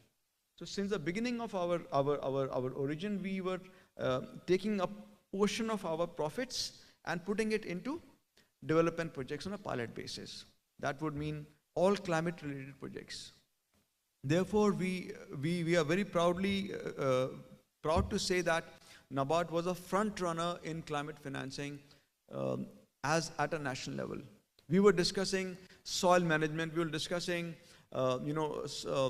crop diversification for farmers and marketing and all of these things 30 years back. And we have been channelizing a part of our profits into these things, into activities. So I could take some funding from NABARD, my organization, out of these funds, and I can still make that interest rate still lower. I can use some of these funds for training the farmers. I can use this content for creating social media content for farmers. That is what farmers are also consuming today. If I'm going to go to them with 5 pages of nice literature in Malayalam or English or Hindi, it doesn't really matter. What matters is a 4-minute WhatsApp clip or a 4-minute video on Instagram. So that is the new reality. So we can perhaps, that is hybridization, That's what we mean by pooling your resources and getting the job done. That is a future. So all of this is fine. We've got equity. You invest in somebody's company. The risk comes along with it. And if the company does well, you get dividend. And your share price goes up. That's equity. If the company goes down, you lose your money. That is equity. Okay, it comes with risk. And higher the risk, higher the possibilities of profit. Green bonds, as I told you just now, guarantees are, what is a guarantee? A guarantee is something when somebody stands behind you. Like you go, supposing you get education into some foreign university, your father or your mother or your uncle stands as a guarantor to the bank. Okay, I guarantee that this kid is my daughter, and if she doesn't repay the loan, I will. That's a guarantee. In the climate finance space, you can have a sovereign guarantee. The government of India can give a guarantee to NABARD, or a state government can give a guarantee to NABARD. All right, so these are guarantees. These are a bona fide financial instrument. Then we have concessional loans. We understand that. Grant, of course, grant. Now, these are the core principles of a green bond. Okay. First of all, and you will see how it is all interconnected. Green taxonomy is my ability to show that this project which I am taking up is green. How is it green? There will be some norms in place. If all these conditions are met, then this product is green. So if I am raising green bonds from the market, I am required to show that the money which I am taking for these green bonds is going to go into green projects only. Okay? That's the first thing. And it's not an easy thing, by the way, especially at state government level. Then we need to have project evaluation and selection from the green parameters. And then we have a reporting framework, which is for green bonds. The reporting framework is very stringent. It is all, it's all about green, and you need to showcase, and that's one. These are the areas which you, as KAU postgraduates, will be tackling. Because you will be expected to know green taxonomy. You will be expected to know what is a green project. How do you evaluate a green project? You could be, your job profile could be that. Supposing you get a job in HDFC Bank in the credit department, you will be expected to evaluate green projects. That will be your job profile. So look at this subject very seriously. Green taxonomy, but Ankit's session is going to be all about that. And the whole sector is moving towards green taxonomy. And the sector is desperately looking for professionals who understand what is a green project. How, not every project, there are stranded projects. Stranded projects means you start something on a good note, but then midway you have to drop it because of some reason. These are stranded green projects. And that's again where your role will come into play. How much of it was green when it was stranded? Why was it stranded? These are job profiles for you which are waiting for you 2 years from now. Then of course we have demand side.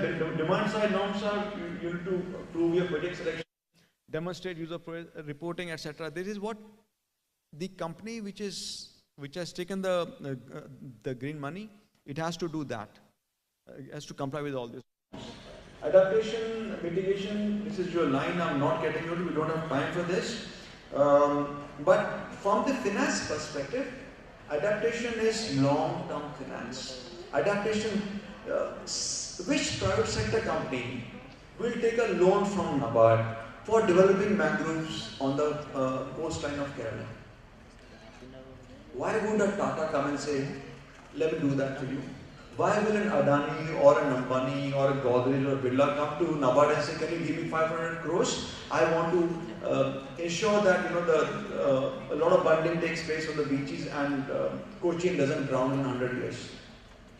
It's not their agenda. A corporate lives and survives to grow. Growth means money, profit. But this is an agenda for the state government.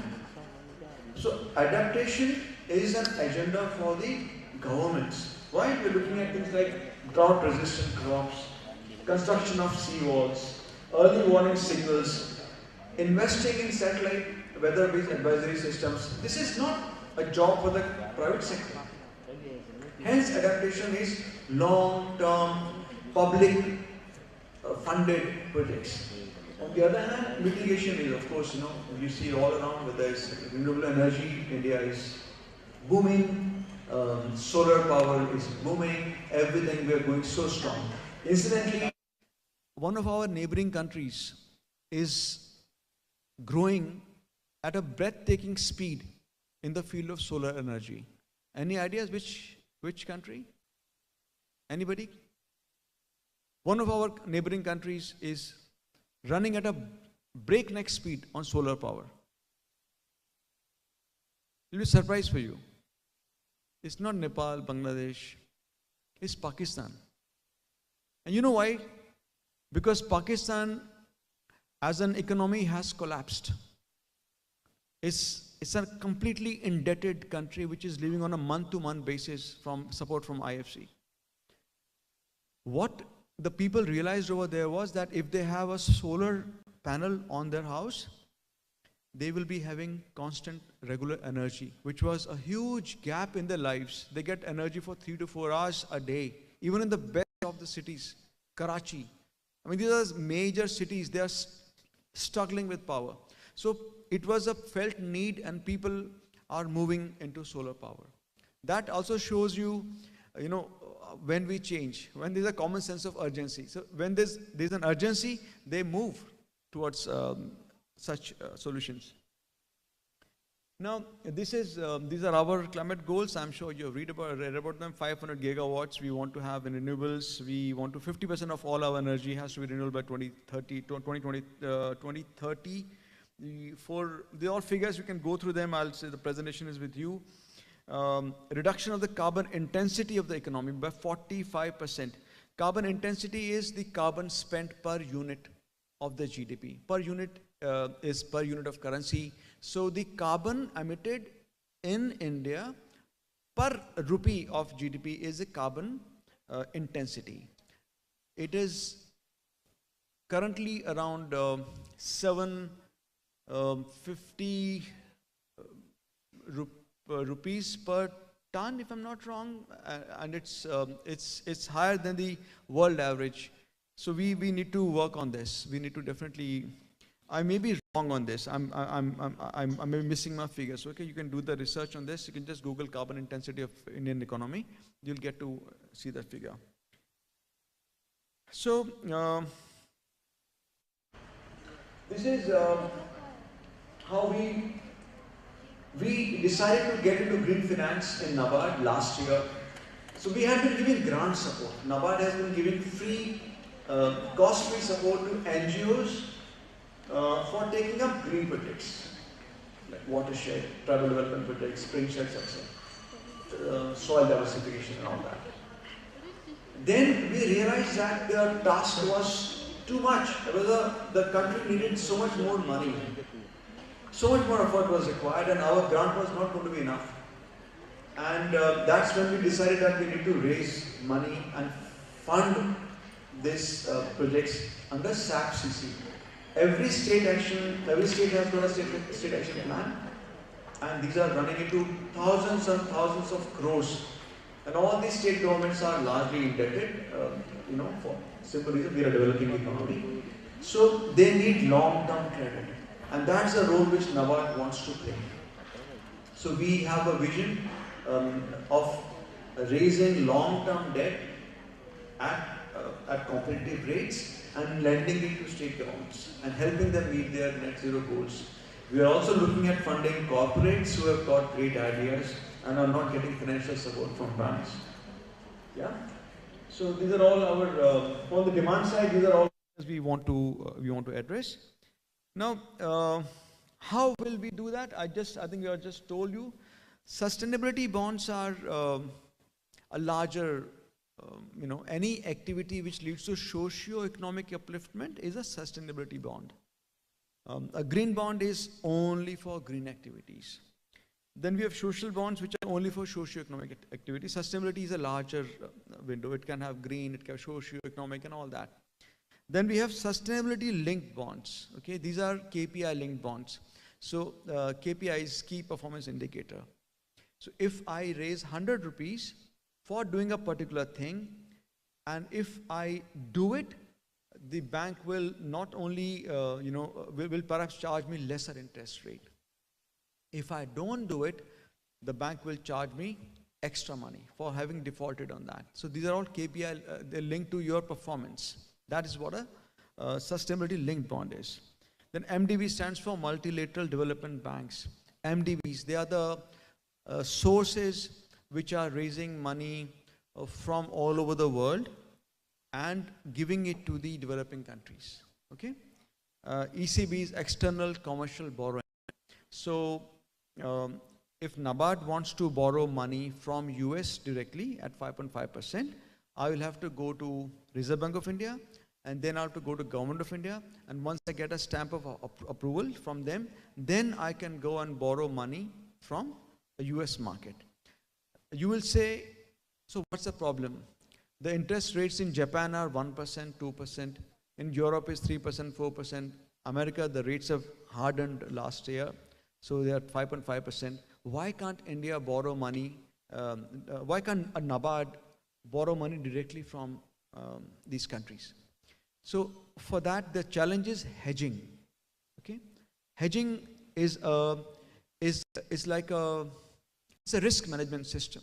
Okay, so if I'm borrowing money, if I'm borrowing a line, say $100 billion today, I'm borrowing at 5%. When the currency rate today is say 85 rupees to a dollar, I do not know in 2 months from now whether the dollar hardens up and I'm paying 89 rupees.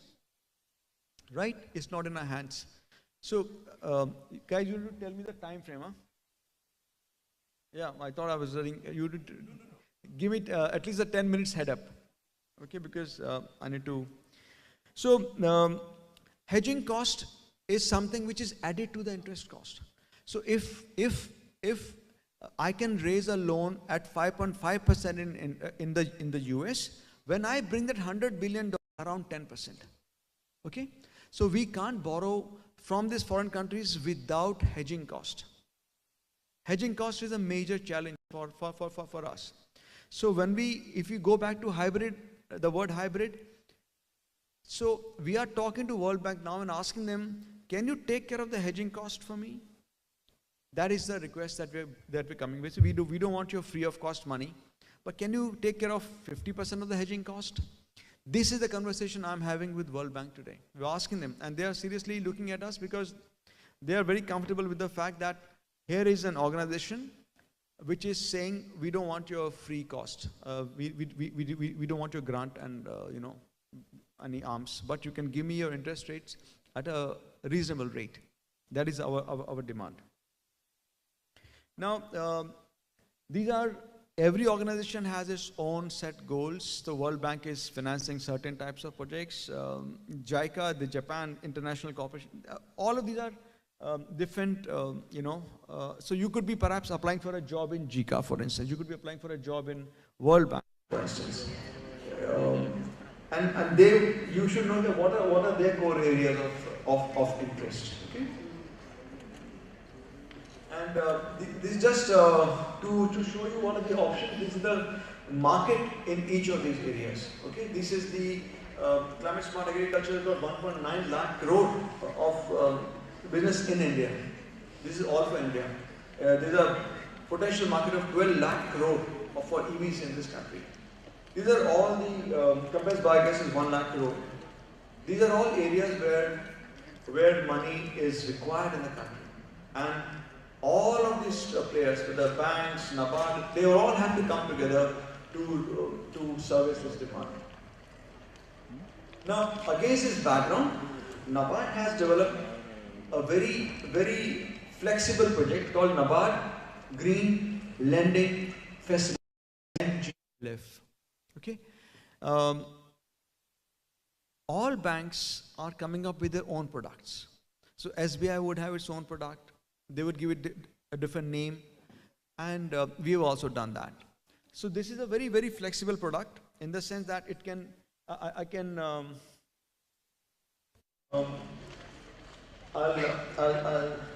next one is I can finance state governments, I can finance central state corporations, I can finance cooperatives, federations, municipality level bodies. If Thrissur municipality wants to take up a solid waste management project, we are there to finance it. If somebody says that we want to develop a chain of EV charging units from Inaugural to Thrissur, which will be run by FPOs or by groups of women, we will finance that. We are of course wanting to finance EV units of farmers. If somebody wants to do research in setting up how to make a solar powered tractor, we would love to sponsor that research. So it's a very, very flexible product in which we will try to push in some elements of grant, but mostly it's a commercial product. To go back, yeah. So it was required because climate adaptation needs around nearly 90 lakh crore are required by 2030 as per RBI estimates. This is a huge, huge, huge number. And it needs some solid raising money from the market. And we want to emerge as one of the lead players in this. This is our goal. So here we are.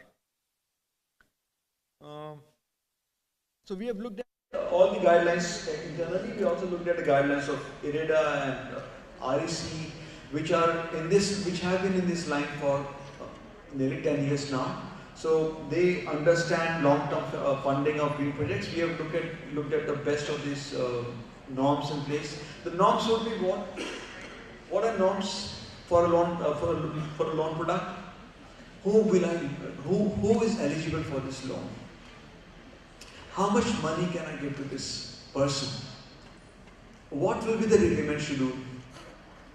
What will be the interest rate? Will there be any early payment charges? Will there be late repayment charges? What will be the collateral? What is the security which this company or corporation will have to provide to me to be eligible for this loan? These are all loan guidelines.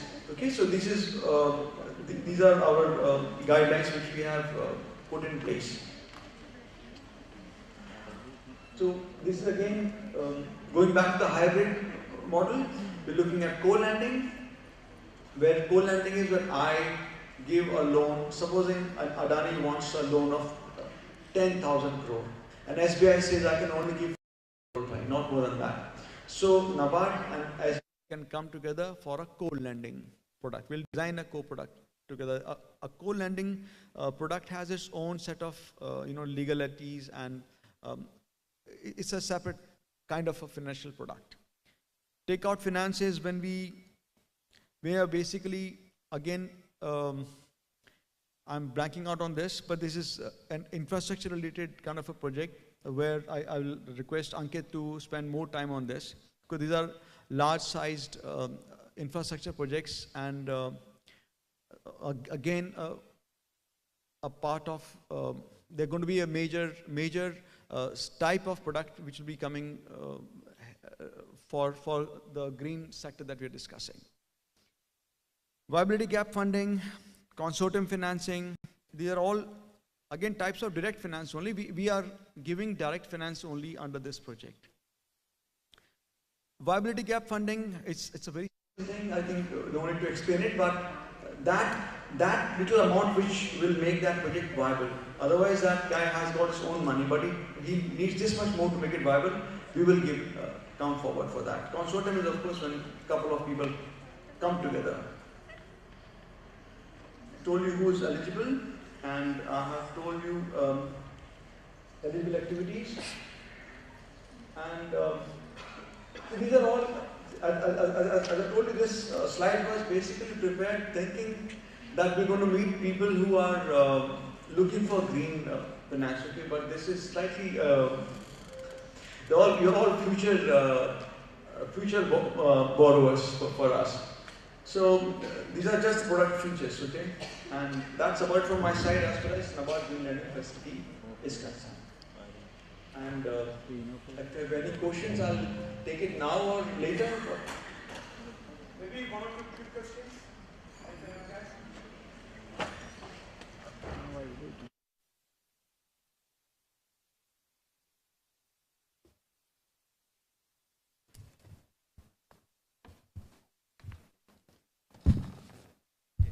Sir, thanks a lot for the nice session.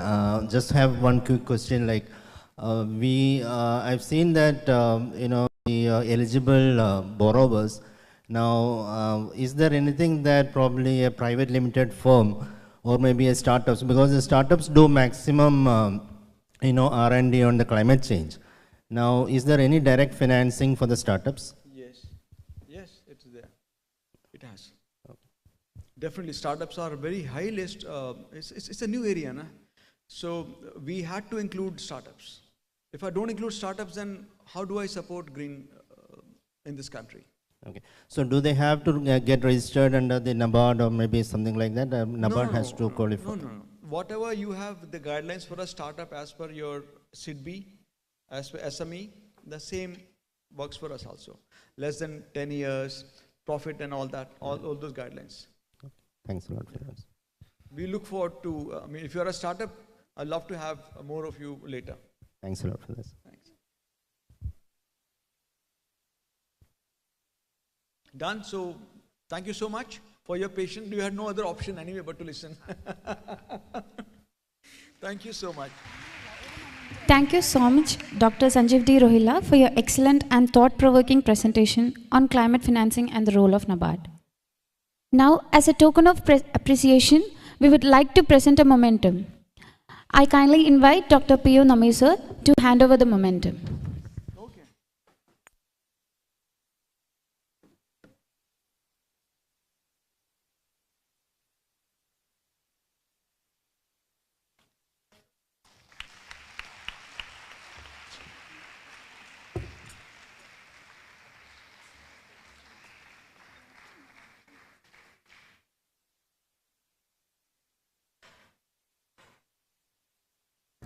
Thank you, sir, again for your inspirational words.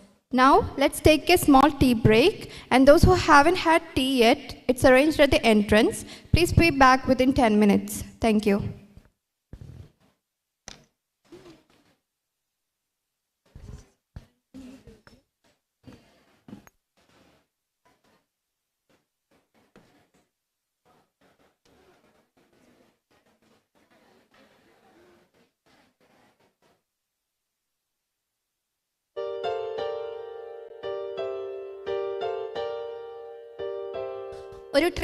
ഒരു tea ബ്രേക്കിന് ശേഷം നമുക്ക് പരിപാടികൾ ആരംഭിക്കാവുന്നതാണ്.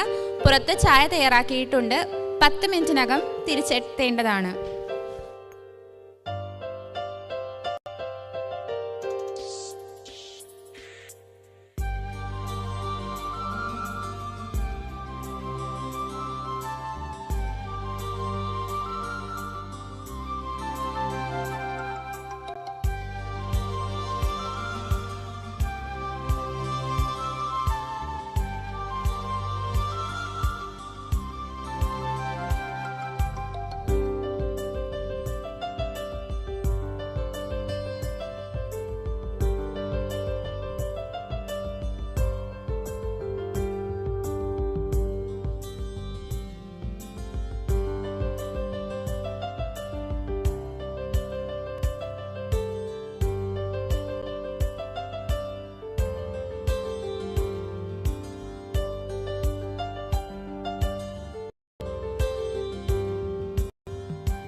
Welcome back to the session of Climate Conclave, a one-day workshop on climate smart agriculture and disaster risk management, jointly organized by the College of Climate Change and Environmental Science and NABARD.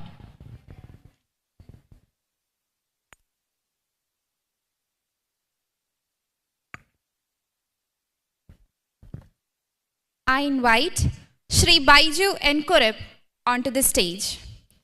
As a token of appreciation, we would like to present memento to our esteemed guest, Shri Baiju and Kurup, Chief General Manager, NABARD. I kindly invite Dr. P.U. Namir to hand over the memento.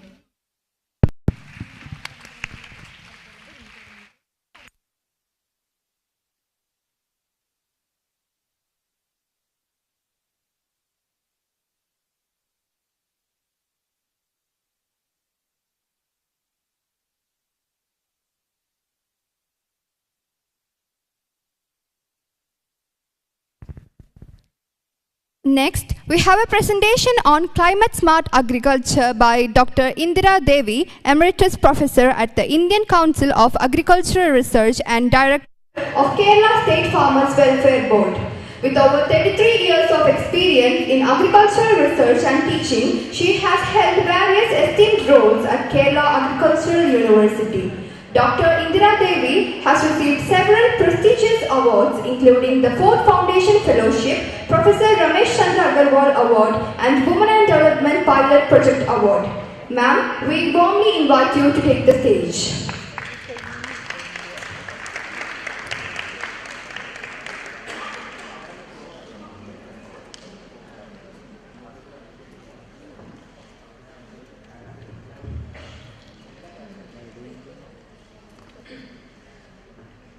Good morning to all of you, and happy to see the old students and old friends from NABARD and my dear students from the College of Climate Change and other dignitaries. Welcome to Kerala Agriculture University once again. I'll just finish off the talk within 20 minutes or 25 maximum. So we know that from the very morning everyone was talking on climate change, and that is a buzzword. And even if you talk to a very layman, he also talks about climate change. And we had several instances of, while we conduct research, we talk to the farmers, and they also relate everything with the climate change. And then we ask, see, can we do something, or can you do something on this? Then the answer will be, oh madam, it is climate change. Something has to be done by the government. We can't do anything. It is climate change. അത് ഞങ്ങൾക്കൊന്നും ചെയ്യാൻ പറ്റില്ലല്ലോ, അത് വേറെ വലിയൊരു കാര്യമാണ്.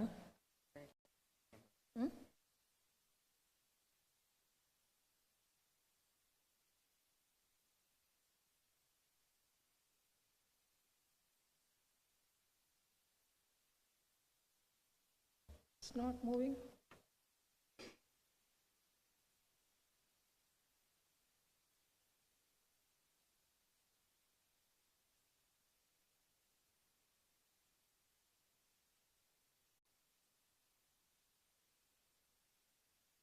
So the thing is that there is a general feeling that I'm asked to speak in a mixed fashion with English and Malayalam, a hybrid mode of language.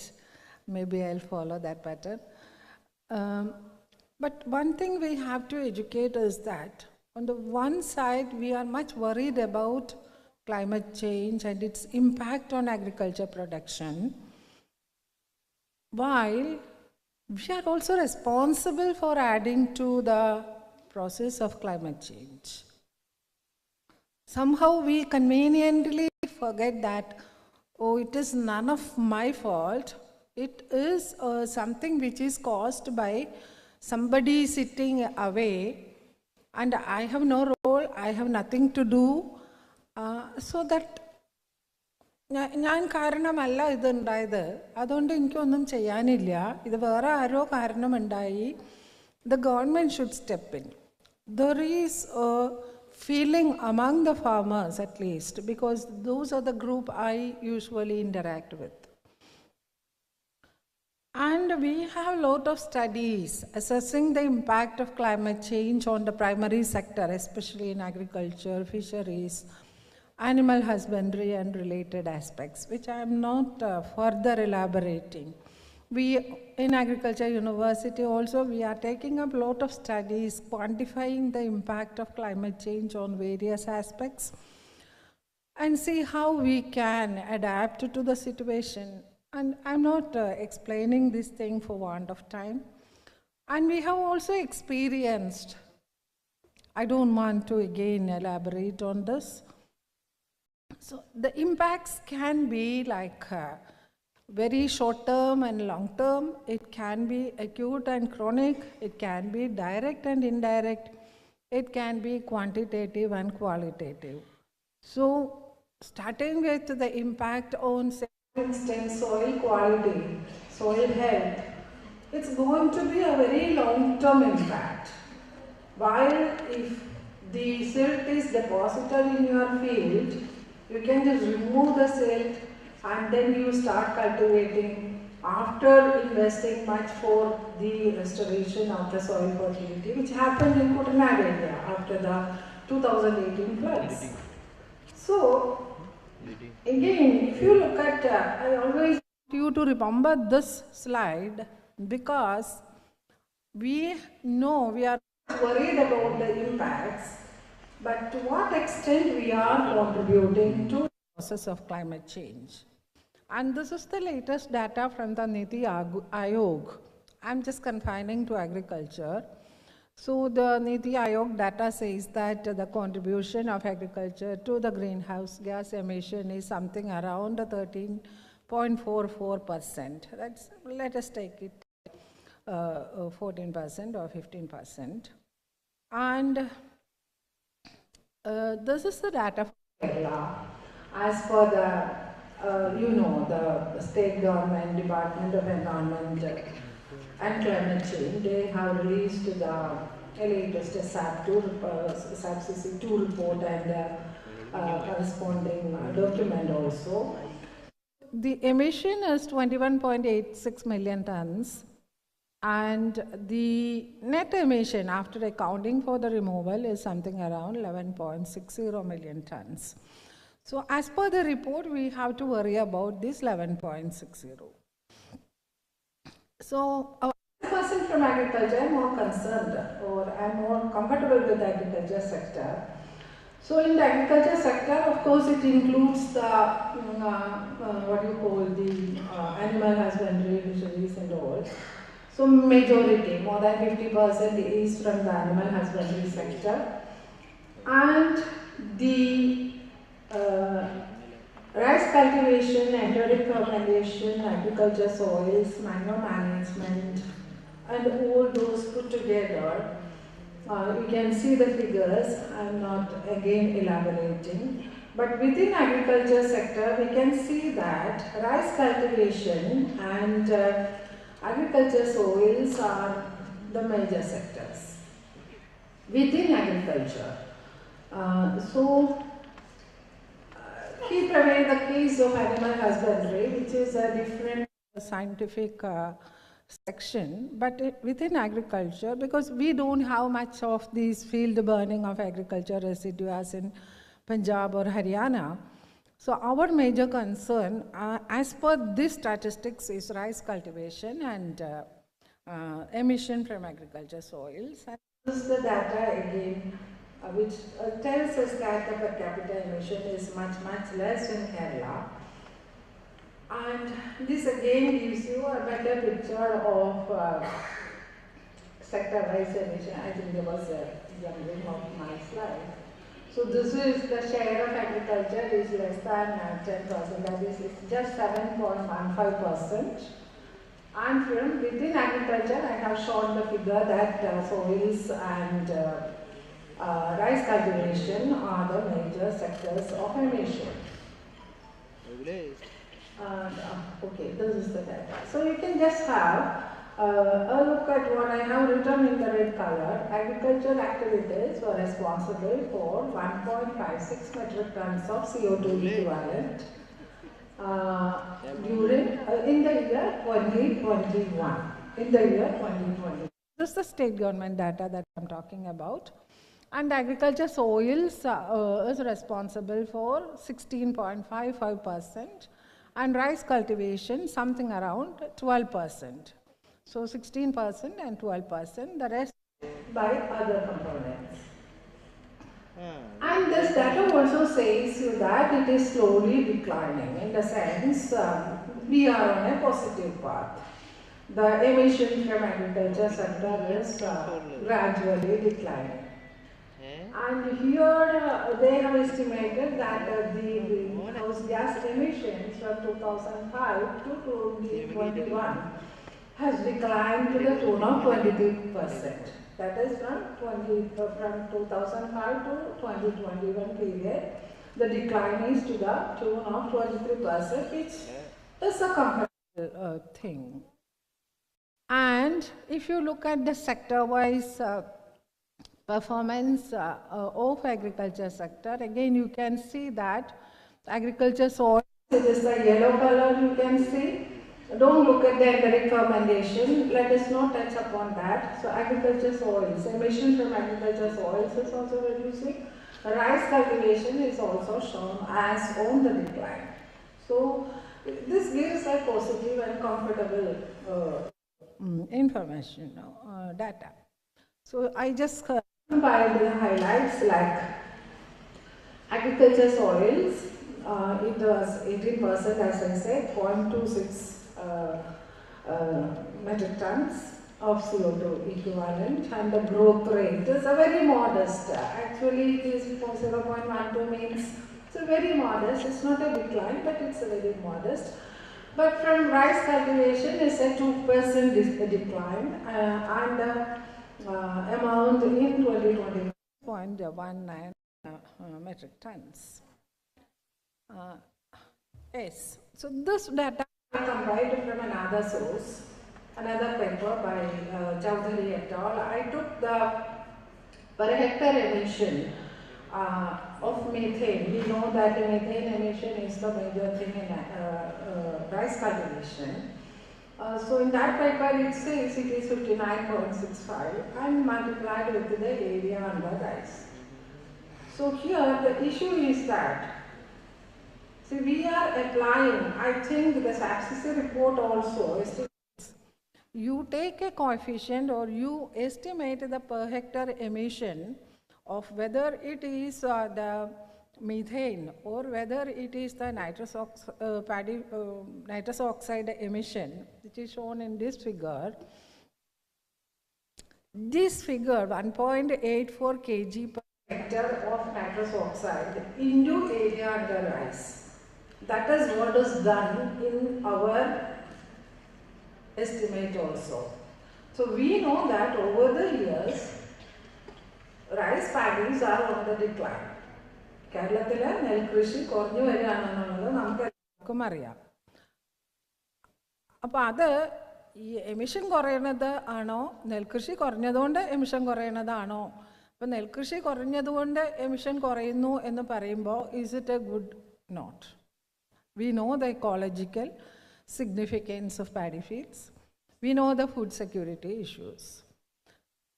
അപ്പോൾ ഇത് നമുക്ക് ഒരു പോസിറ്റീവ് നോട്ടായിട്ട് എടുക്കാൻ പറ്റുമോ? Because the estimation is based on the area under rice. ഒരു കാര്യം. രണ്ടാമത്തെ പ്രശ്നം എന്താണെന്ന് വെച്ചാൽ, we know that another question ഞാൻ അവിടെ കൊടുത്തിട്ടുണ്ട്. The decline as shown in the report is mainly due to the decline in area under rice. The second thing is that we know that the CO2 emissions are, or greenhouse gas emissions are largely influenced by the season, the management that is followed, and the type of rice ecosystem. And in Kerala, we have different type of rice ecosystems. I'm just taking the case of rice alone as an example, and trying to highlight the need for an alternative mechanism to have a realistic data estimation. So we have the coallands, we have the Pokali fields, we have the Kuttanad ecosystem, we have the upland rice, we have the ecosystems in the northern Kerala, which is unique with respect to its geography, its altitude and everything. So, but we are applying a common coefficient to all the rice ecosystems. Then the management. The fertilizer management, the plant protection management, the use of varieties, everything differs. And there is also the seasonal factor.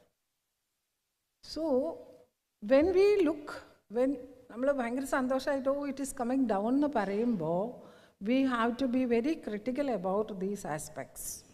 Like the estimation itself is based on just multiplying with the area, and whether this coefficient or the released data is representative of whole of Kerala.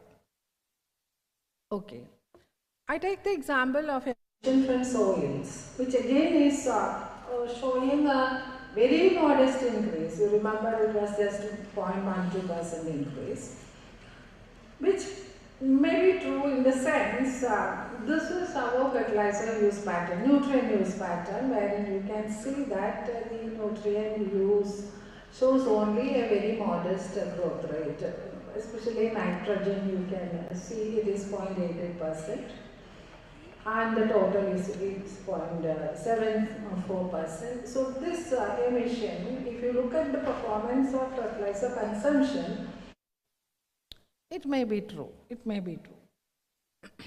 And another concern in this aspect is, like if you read the emission data and the estimation of emission from respective sectors, there are several international papers wherein the emission from agriculture sector is taken at the consumption level. Like, what is the emission from 1 kilogram of urea from its production, transportation and consumption?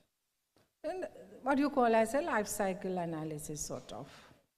But here, even though we are looking at the release of nitrous oxide from agriculture soils, which include the natural emission plus due to the addition of nitrogenous fertilizers, but we are very silent about the emissions from other fertilizer materials due to the production and transportation process, because we are the consumers. Agriculture sector is the consumer.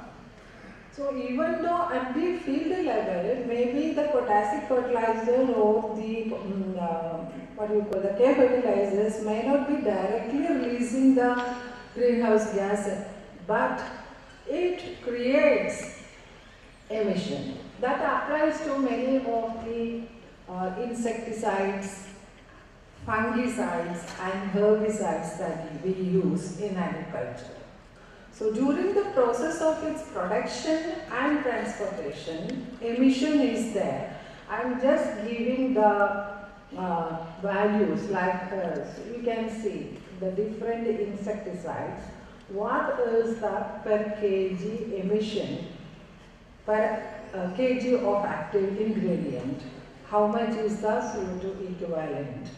And if you multiply it with, so these are the data for the respective chemicals which we use in agriculture in Kerala, you can see that we have multiplied it with the quantity of fungicides that we have used, and you can see the figures. And this is from the greenhouse gas emission of production and transport of major fungicides in Kerala. So this we have multiplied with those figures which we have drawn from already published papers. And this is with respect to the herbicides. This is the unit figures and this is the estimation when we multiply it with the consumption in Kerala agriculture. So, my question or something which we have to ponder upon is that whether the agriculture emission that we right now talk about is really inclusive of the related emissions, which is for the consumption of agriculture sector. All the fertilizers are consumed by the agriculture sector. All these pesticides are consumed by the agriculture sector. But right now, in our estimate, we are not including the emission due to its production and transportation. Okay. And that applies to the fertilizers also. We have just included the nitrous oxide emission from nitrogenous fertilizers alone. Okay. So here, there is data inadequacy. As I said, we don't have agriculture ecosystem specific data. We don't have season specific data. We don't have, even I highlight the case of rice alone. If you look at the home gardens, if you look at the other plantation sector, and if you put together very realistic data, I have a very strong hypothesis that maybe the emission, net emission from agriculture sector in Kerala can even be negative. I'm not sure, but it's a hypothesis. If we really go for a very realistic, ground level, research-based estimation of greenhouse gas emission under different ecosystems, under different management protocols, under different seasons. So now this picture I just want to highlight or communicate that namale krishi bhayankarayittu namale baadhikkunnu climate change kalavastha vyadyanam valiya prashnamana karshika rangathum anubandha meghalakaliലും കേരളത്തിനെ ഏറ്റവും കൂടുതൽ fragile ആയിട്ടുള്ള ഒരു ecosystem ആണ് ഏറ്റവും കൂടുതൽ നമ്മളാണ് ബാധിക്കുക എന്നൊക്കെ പറയുമ്പോഴും നമ്മളും ഇതിന് കാരണക്കാരാവുന്നുണ്ട്. അപ്പോൾ ഇതൊരു ഒരു മല്ലയുദ്ധമാണ്. അപ്പോൾ എങ്ങനെയാണ് ഇതിനൊരു ബാലൻസ് കൊണ്ടുവരാൻ പറ്റുക? ഞങ്ങൾ അങ്ങോട്ടും ഇങ്ങോട്ടും see we are not harming the environment, so the environment is not also harming our activities. That is the thing which I am going to communicate, and that is where the climate smart agriculture, the concept come into picture. So this climate smart agriculture, I think most of our students have by hearted the definition. So it basically 4 things are there. 1, how to mitigate the emission. How to mitigate. Then 2, how can we sequestrate.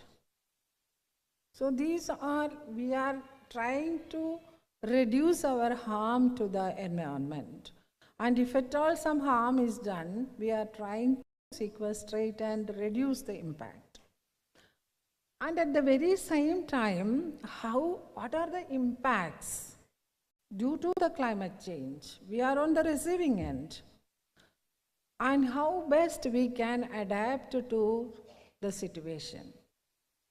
So these 2 components are there. On the one side, we are trying to manage the damages caused to the ecosystem by the agriculture sector through the release of greenhouse gases. On the other side, we are trying to accommodate and adjust with the already damaged ecosystem. So that is the concept of climate smart agriculture. So if you look at, see, I'm just trying to highlight some potential areas wherein we can intervene. For mitigation alone, see, there are studies which says that you can go for rice variety selections. See, with the high harvest index, both the CH4 and N2O is reduced. You can go for alternate wetting and drying situation, like the water management. Alternate wetting and drying always reduces the methane emission, but some studies say that it increases the nitrous oxide emission. So here I just want to highlight one more point. See, most of our studies are very sectoral, in the sense, do you undertake studies to see whether the alternate wetting and drying leads to a reduction in CH4 and say yes. But you are not looking at the nitrous oxide emission. So it is adversely affected in the sense of the food. So what is the net effect? So we should have a system approach here, not a sectoral approach as to see what is the impact on this gas and that gas. Okay. Then regarding the organic matter content, we have a lot of studies as to how to manage the organic matter content in the soil and how best we can do with the minimum damage to the environment. And biochar is highlighted as a very, very good substitute in that context. And this is regarding the balancing of nitrogenous fertilizers, slow release fertilizers, no tillage, liming of the soils. And here I am just again concentrating on the paddy cultivation and fertilizer management to highlight some prospects for Kerala wherein we can go for a climate smart agriculture system. So here you just look at the proportion of primary nutrients in our total nutrient consumption in Kerala. You can see that there's something around the 43 to even 49%, latest is 44% is nitrogenous fertilizer, that is nitrogen supplements. And the remaining is K2O is 37% and B2O5 is phosphorus is 19%. So we always, not only in Kerala, across India, it is the same thing. Always people go for nitrogenous fertilizers. So this was a study we did in the coallands of Kerala. And here we could see that, starting with the pH. So here the red color, the orange color is the farmer practice and the violet color is the recommended level based on soil test. So what we did was we collected the address of farmers who got the soil test done and we compared the result and the recommendation for that season in that field, and then we collected data as to how exactly the fertilizer management was done, the fertility management. So you can see that all these, whether it is small farmer or large farmer or on an average, you can see that the actual application was much below the recommended levels. Recommended level based on their own soil test data. So I am not elaborating the potential impacts of low pH. All agriculture students know that. Organic manure.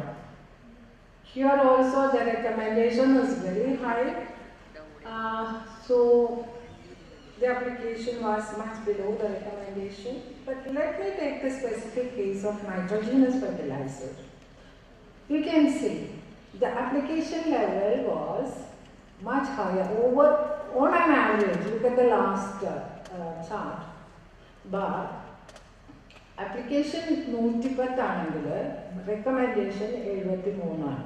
Soil test data പറഞ്ഞിരിക്കുന്നത് 73 kilo ഇട്ടാൽ മതി എന്നാണ് ഒരു ഹെക്ടറിന്, പക്ഷേ farmers ഇട്ടിരിക്കുന്നത് 110 ആണ്. And this is the plotted diagram where most of the farmers, red കളറിലുള്ളത് application ലെവലാണ് ഓരോ ഫാർമറിൻ്റെ, ഗ്രീൻ കളറിലുള്ളത് recommended ലെവലാണ്. So, and we could also see that most of them were depending on urea as a source of nitrogen. So I did a very simple, like a very back of the envelope analysis sort of thing. And if we can have a program to see that all the farmers stick on to the recommended level of nitrogen application, all the farmers following the recommended level of nitrogen application based on soil test data, and also under the fact that only 50% depend upon nitrogen is from urea. I just made a calculation and we could see that in coal lands alone, we can reduce, based on the consumption in coal lands alone, we can reduce 2.360 million tons of CO2 equivalent during the production and transportation of urea, and 7.89 lakh tons of nitrous oxide emission from the field. Without going for any other major investments, or rather it is economical for the farmers. And our analysis could also see that the level of investment on fertilizers is uneconomic. It is not leading to a corresponding increase in outcome. And so, scientifically, the yield is not going to come down. Actually, it is going to go up. The returns to the farmer is going to go up.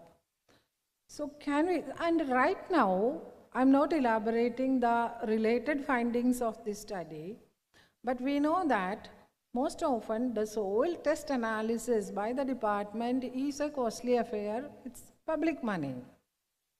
It's not a costly affair for the farmer, but it is a costly affair for the state. And there is a time lag, and there are a lot of issues connected with the estimation and transfer of the information to the farmer.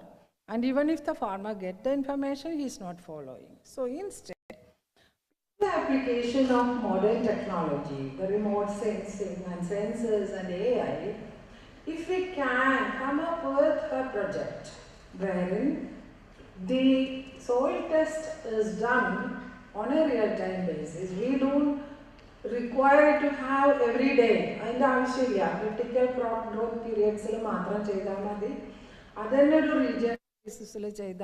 KU perhaps can help. And then the information is passed on to the agriculture officer as well as the trader and the farmer. But trader idu vachittullade matre vilkan sadikku, adinulla subsidy kodukku ennullathu varumbo. These all idu nammade ippത്തെ technology vechittu nammade startup-കൾക്കൊക്കെ വളരെ easy ആയിട്ട് develop ചെയ്യാവുന്ന ഒരു program ആയിരിക്കും. So easy to develop.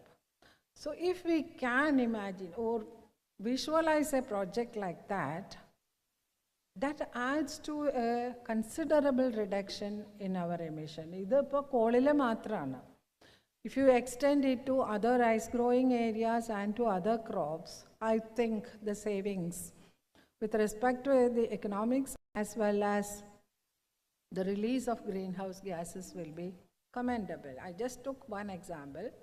So we have a lot of studies as to show how each one of these practices like integrated nutrient management, it reduces the emission by 20%, they say. No tillage, 10 to 20%, residue retention, 20%, organic amendments, 30%, biochar, it's 40%.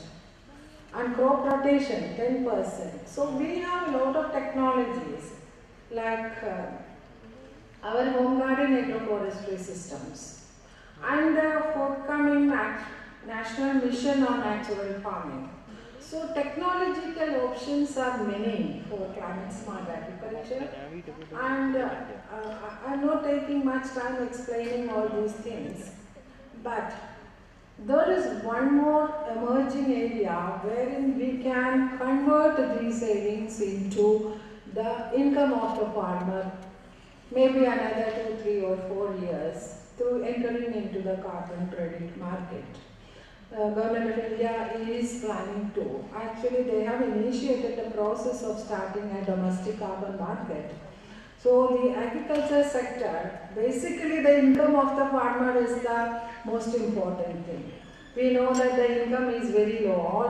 Even the NABARD latest report also highlight the very low level of income of Indian farmers. So this can also add to the income, and the prospects are very region specific in that sense. So I just conclude with some final points. One is the research intervention on estimation and monitoring of emissions under different agroecosystems, seasons and cropping systems. And here, listening to the earlier deliberations, I was thinking aloud whether NABARD can set up a NABARD chair on climate change in the College of Climate Change to coordinate these activities. And that will be a very good contribution from the side of the NABARD and KNU put together to estimate on a continuous basis and monitor and develop strategies to ensure climate smart agriculture with the net zero emissions. They have very good expertise over these aspects we have. So that is a suggestion which I have to make listening to the deliberations in the forenoon session. And the estimation process, as I said, let us not confine to what is actually released from the field. Let us be very realistic. We have to consider the emission during the production and transportation as well. And we can start with a shift in agriculture management practices based on scientific prescriptions, and then slowly move on to maybe sustainable agriculture to natural farming or organic farming. All those options are there. And the research on climate smart agriculture should be on a system-based approach rather than compartments. As I said, what is the effect on methane, what is the effect on nitrous oxide, what is the effect on some other gas. Instead, what is the net effect is what is important to us. So thank you very much for the time given and for the patient listening. I don't know whether I can take some questions. If the organizers agree, I can take a few questions, or I'll be available during the lunch session if the time is very short. Thank you so much.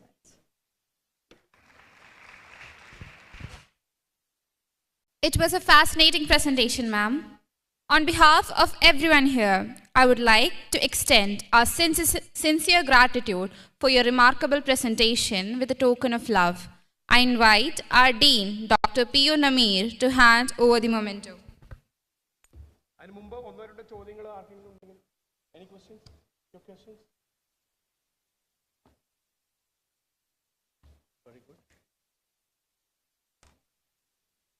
ചോദ്യങ്ങളൊന്നുമില്ല, എനിക്കൊന്ന് എല്ലാവരും വിശന്നിരിക്കുകയാണ്.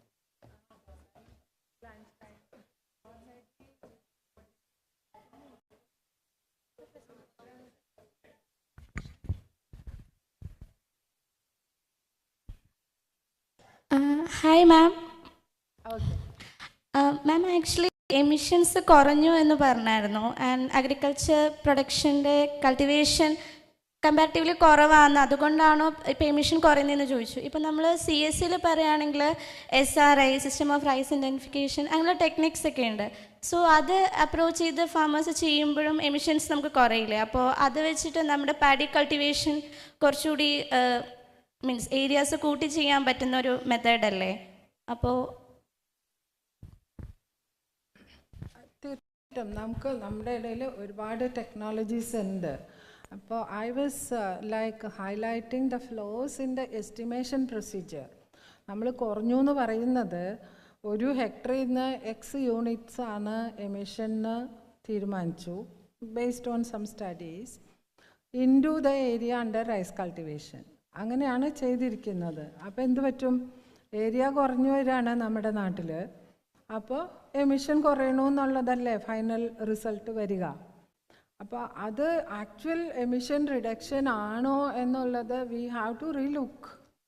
Area കുറഞ്ഞതുകൊണ്ടുള്ള റിഡക്ഷനാണ് ഇപ്പോൾ കാണിക്കുന്നത്. അതിന് പകരം നമുക്ക് what exactly is the emission under varying management situations, varying ecosystems, varying seasons and varieties. അപ്പോൾ നമുക്ക് കറക്റ്റായിട്ട് എസ്റ്റിമേറ്റ് ചെയ്യാം. And then there are different alternatives. As you said, SRI is there and many other technologies are there. Then we can plan for a technology. നമ്മൾ എപ്പോഴും പ്ലാനിങ്ങിൽ പറയുക we should have very good database. Actually എന്ത് സംഭവിക്കുന്നു എന്ന് അറിഞ്ഞിട്ടാണല്ലോ further അതുമായുള്ള discussion നടക്കുക. You got the answer? Okay.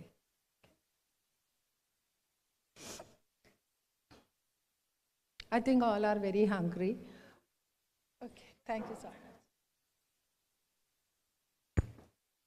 Yeah. someone want to answer it? Ask a question? Ma'am, it was a good presentation. Thanks for that. I have one question that what is the possibilities of our sensors in climate smart agriculture? What are the possibilities of? Sensors in climate smart agriculture, especially in soil quality analysis. Sensors, I have come across some, thank you, I'll respond to that. I have come across 2-3 instances wherein some startups were showing the possibility of using these sensors for estimation of major nutrients, but at that point of time they were unable to come up with the sensors for micronutrients. They said they don't have that, but they were having some sensors for major nutrients, NPK. And I know that some of the companies are also now manufacturing such sensors. So they have demonstrated, actually they came up with a different idea, but I was a mentor, and then there was a partial success in that, on monitoring of the soil nutrient status and communicating it on a real-time basis. It has great scope. I think with the artificial intelligence and other things, the application can be further made very easy and cost effective. Okay, thank you, ma'am. Okay. Ma'am,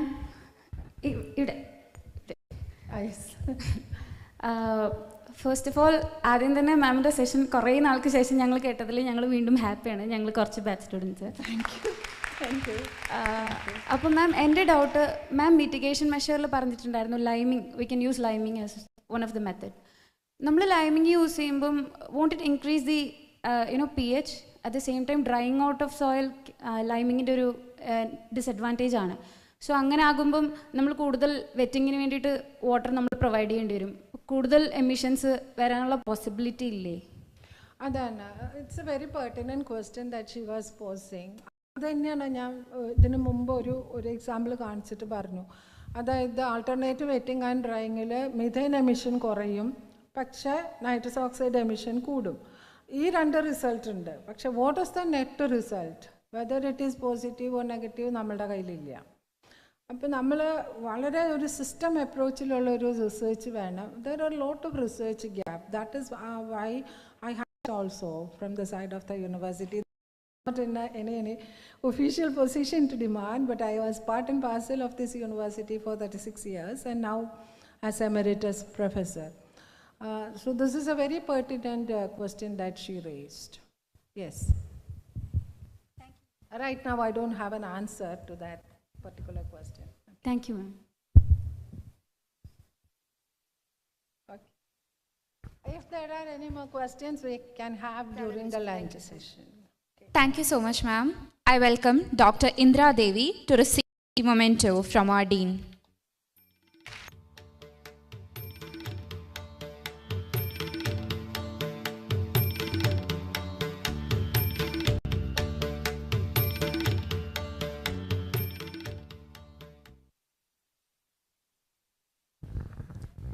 Next, we have a presentation on disaster risk management. I invite Dr. A. Bijikumar, who is currently the Dean, Faculty of Science and the Senior Professor and Head of Department of Aquatic Biology and Fisheries at the University of Kerala. With an illustrious career, he previously held key roles such as Director of Research at the University of Kerala, Scientific Officer at the State Committee on Science, Technology and Environment, and Principal Scientific Officer and Member Secretary at Kerala State Biodiversity Board. I invite you onto the stage, sir.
Good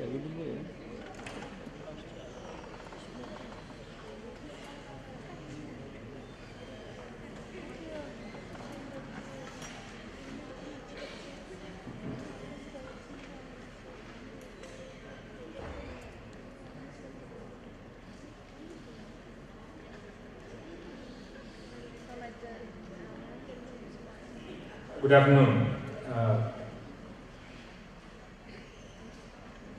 The topic which is given to me is disaster management and climate change, especially in the context of Kerala and also in the context of agriculture.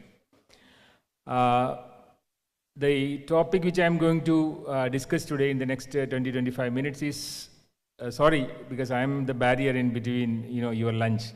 Okay, so I'll go through quickly through these aspects. Primarily, the climate impact on agriculture and fisheries, and then since my topic is disaster, I try to explain to you what is vulnerability and how do you address the vulnerability in terms of mitigation and adaptation.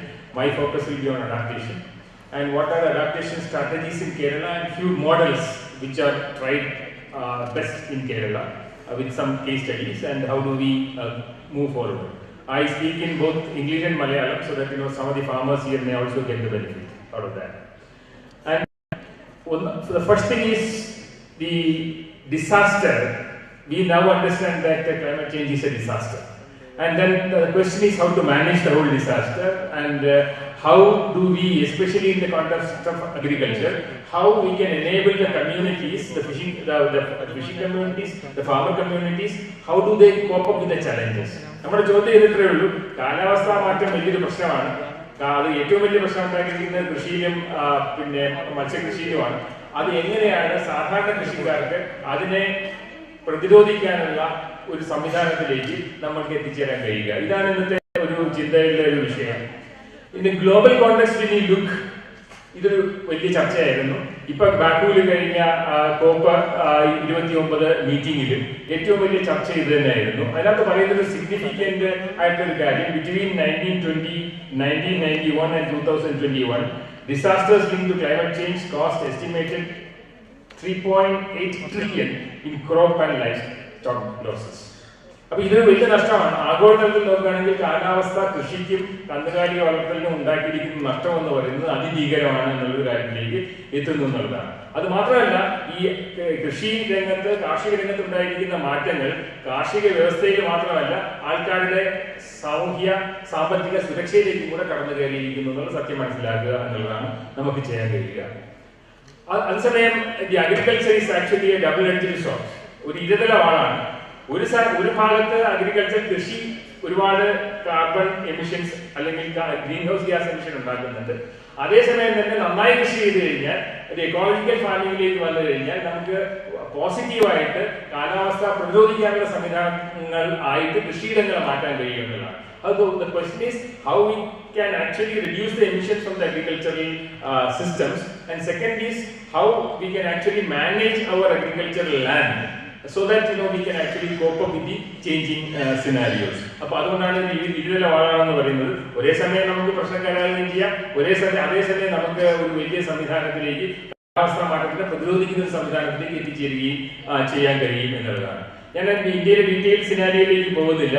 ഇന്ത്യയിലെ ഒരു വലിയ challenges ആണ്. The challenges in India definitely is, which is overlooked in many of the discussions, is that we have a huge population. 2030 India ചൈനയെ overtake ചെയ്യുന്ന ധാരണ ഉണ്ടായിരുന്നു പൊതുവെ. അത് മാറിയിട്ട് ഇപ്പൊ തന്നെ overtook China in terms of number of people in this land. So the latest record says that every second a new Indian is born. Every second a new Indian is born means the requirement of food is so high. അപ്പോൾ അങ്ങനെ ഓരോ സെക്കൻഡിലും ഒരു പുതിയ India ഉണ്ടാകുമ്പോൾ അതിന് വേണ്ടുന്ന ആഹാരത്തിന്റെ വഴികൾ നമ്മൾ എങ്ങനെ കണ്ടെത്തുമെന്നുള്ള ആലോചിക്കുമ്പോൾ സ്വാഭാവികമായിട്ട് ഏറ്റവും വലിയ ചലഞ്ച് വരുന്നത് പല ചലഞ്ചുകളുണ്ട്. അതിൽ ഏറ്റവും വലിയ ചലഞ്ചായിട്ട് വന്നിരിക്കുന്നത് ക്ലൈമറ്റ് ചേഞ്ച് ആണെന്നുള്ളതാണ്, കാലാവസ്ഥ മാറ്റമാണെന്നുള്ളത്. അപ്പോൾ എങ്ങനെ പ്രതിരോധിക്കും? ഈ ഒരു കാര്യത്തിലേക്കാണ് നമ്മൾ കൂടുതൽ ചർച്ച വരേണ്ടത്. അതുപോലെ തന്നെ രണ്ടാമത്തെ കാര്യം എന്ന് പറയുന്നത് agricultural income in the country is not uniformly distributed. So when you discuss about the socialism in the sector, we cannot say that the income for the laborers is not uniform in India, and that is the reason why not only climate change but also the economic disparities drive the people in the country, and that lead to lot of kind of migration. These are the climate refugees are in increase in India. But climate refugees in the I was in Sundarbans last month, and because there is a special assignment with the governor of the West Bengal, primarily to study some of the issues in Sundarbans. Primarily human-wildlife conflict and related things. Main problem in Sundarbans climate change it actually impacted the normal life of the people, and then there is actually tiger on one side which we protect. Okay, മറുവശത്ത് ഇതേ ടൈഗറിൻ്റെ അതേ ഹാബിറ്റാറ്റിൽ നിന്നിട്ട് കൃഷി ചെയ്യുന്ന ആൾക്കാർ, അവിടെ പോയി മീൻ പിടിക്കുന്ന ആൾക്കാർ, when they get more income, especially through the trade of the mud crab, they enter into the forested areas, especially the protected areas, and many of them are caught by the tiger. Okay, അപ്പോൾ ഏറ്റവും ഒരു 250 രൂപ ഉണ്ടായിരുന്ന 1 kilo ഉണ്ടായിരുന്ന ക്രാബിൻ്റെ കായൽ ഞണ്ടിൻ്റെ വില ഇപ്പോൾ 2500 രൂപയാണ്, 10-fold increase. And they venture into the tiger areas, and then they capture the thing. And there are some villages where only widows are there. Only widows are there. And that doesn't mean that all the males were killed by the tiger, but all of them migrated to south. ഇപ്പോൾ നമ്മൾ കേരളത്തിൽ കാണുന്ന ബംഗാളികൾ എന്ന് പറയുന്ന ആൾക്കാരെല്ലാം കൃഷിയിൽ വരുമാനം കുറഞ്ഞതുകൊണ്ട് economic disparity കൊണ്ട് മൈഗ്രേറ്റ് ചെയ്യുന്ന ആൾക്കാരാണ്. In a way they are also climate refugees. In a way, they are also climate refugees. Oh, this is again another scenario, very complex scenario in India. So, climate change ഉണ്ടാക്കുന്ന പ്രശ്നങ്ങൾ കൃഷിയിൽ മാത്രം ഒതുങ്ങി നിൽക്കുന്നതല്ല, അത് അവരുടെ സാമ്പത്തിക സാമൂഹിക രംഗങ്ങളിൽ ഉണ്ടാക്കുന്ന മാറ്റങ്ങളും കൂടിയാണ് എന്നുള്ളത് നമ്മൾ തിരിച്ചറിയണം. ആ ഒരു പെർസ്പെക്റ്റീവിൽ വേണം നമ്മളിതിനെ കാണാൻ. So, we have to see the climate change in a larger perspective, which is linked with the climate, which is linked with the income, which is linked with the social, cultural settings of India also. Okay, then look at the economic survey, 2024 report. The economic survey, Indian government economic survey says that erratic monsoon, climate change, crop diseases will double food inflation in 3 years' time. It's a government report. അപ്പോൾ ഇതൊരു വലിയ scenario ആണ്. അപ്പോൾ ഈ climate change ഉണ്ടാക്കുന്ന സാമ്പത്തിക പ്രശ്നങ്ങളിലേക്കും കൂടി നമ്മളൊന്ന് കടന്നു ചെല്ലണമെന്നുള്ളതാണ്. ഞാൻ സ്റ്റാറ്റിസ്റ്റിക്സിലേക്ക് പോകുന്നില്ല. Statistics tells us a lot of horrifying stories about climate change and its impact on the agriculture and fisheries in India. So then the question is that how do we overcome that? കേരളത്തിൽ again a very different kind of a scenario. നമുക്ക് കൃഷിയില്ല എന്ന് government പറയുന്നു, കൃഷി ഇടങ്ങൾ കുറയുന്നു എന്ന് പറയുന്നു. നെൽകൃഷിയുടെ ഇടം വളരെ കാര്യമായിട്ട് കഴിഞ്ഞ കുറേ കാലങ്ങളിൽ കുറയുന്നുണ്ട്. But Kerala is actually a victim of climate change in multiple manner, even though our agricultural land, especially for the rice farming, is less. So Kerala has an entirely different perspective when you look at the other Indian states, because we have a lesser amount of agricultural area in terms of paddy farming. At the same time, നമ്മുടെ കൃഷി എന്ന് പറയുന്നത് is all homestead based farming. So that means we should have an entirely different perspective and planning when we actually go for adaptation measures in Kerala. അതാണ് കേരളത്തിലെ scenario. Then Kerala is again entirely different from other states because we have the Western Ghats on one side, and then we have a very high Western Ghats, and then the elevation is very, and it is actually slanting. In some cases, it is 45-degree, slanting position, and then we have the monsoon driven by the ocean. And the distance between ocean and the Western Ghats in some of the areas is 55 kilometers. That means we have a very complex ecosystem, and the microclimatic scenarios in Kerala is also entirely different. So that means we should not have a global plan for adaptation measures in Kerala, but we have local understanding and local plans in many of these scenarios. Okay, that is another thing. And then what are the sectors which are hard hit? ഈ climate ചേഞ്ചിൻ്റെ സ്വാഭാവികമായിട്ടുള്ള ഈ പ്രശ്നങ്ങൾ നേരിടുന്ന 3 സെക്ടേഴ്സാണ്, 3 economic സെക്ടേഴ്സാണ് in ഇന്ത്യയിൽ. ഒന്ന് കൃഷിയാണ്, രണ്ടാമത്തത് ഫിഷറീസാണ്, മൂന്നാമത്തെ ഫോറസ്ട്രിയാണ്. ഇത് മൂന്നും സാധാരണ കൃഷിക്കാർ ഇൻവോൾവ് ചെയ്യുന്നതാണ്, സാധാരണക്കാർ ഇൻവോൾവ് ചെയ്യുന്നതാണ്. നമ്മുടെ എക്കണോമി എന്ന് പറയുന്നത് മൂന്നുമായിട്ടും ബന്ധപ്പെട്ട് കിടക്കുന്നു എന്നുള്ളതും കൂടി നമ്മൾ മനസ്സിലാക്കണം. ഈ 3 സ്ഥലങ്ങളിലും ഈ കാലാവസ്ഥാ മാറ്റത്തിൻ്റെ പ്രശ്നങ്ങളുണ്ട്. ഒന്ന്, നമുക്ക് കൂടുതൽ ഫെർട്ടിലൈസേഴ്സ് ഉപയോഗിക്കേണ്ടി വരുന്നുണ്ട്, മഴ വളരെ കൂടുന്നുണ്ട്.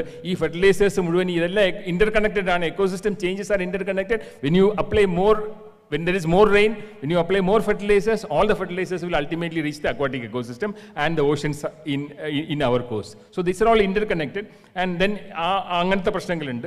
നമ്മൾ ഫിഷിലേക്ക് വന്നു കഴിഞ്ഞാൽ fish breeding, migration pattern, harvest pattern എല്ലാം മാറിയിട്ടുണ്ട്. കേരളത്തിൽ ഏറ്റവും കൂടുതൽ കിട്ടിക്കൊണ്ടിരുന്ന മത്തിയുടെ ലഭ്യത, oil sardine availability declined almost for 35% now, because the oil sardine is migrating to somewhere else from Kerala waters. Milk production milk production so that means all these economic sectors related with agriculture are impacted as a result of climate change. Climate change has a very strong binding with the biodiversity and poverty. I am not discussing that because it's a larger topic to discuss. Projections and all the projections in the Indian context says that climate change is going to be a serious threat in the years to come, especially when you look at a larger a longer climatic scenario. And another thing which probably should be discussed in connection with agriculture is that Keralathile pala sthalangalilum pinne pratheyicchu Alappuzha in regions in Alappi is below mean sea level. Angane nokkukanengil look at the sea level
and expanding the safety nets.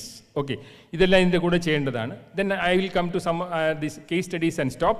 And one other thing is to ഈ തൊഴിലുറപ്പുകാരെ വെറുതെ road സൈഡിൽ കളവറിക്കാൻ നിർത്തുന്നതിനപ്പുറം എങ്ങനെ agricultural സിനാരിയോയിലേക്ക് കൊണ്ടുവരാൻ കഴിയും എന്നുള്ള ചിന്തയാണ് നമുക്ക് വരേണ്ടത്. അപ്പോൾ അങ്ങനെ വരുമ്പോൾ അത് many other states have proven that using their power into agriculture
Any questions from the audience?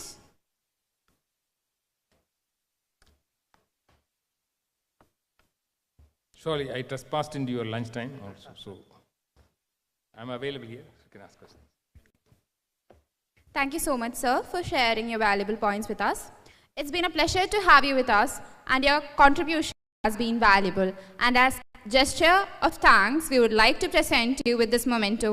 To commemorate this occasion, I invite our Dean to present the memento.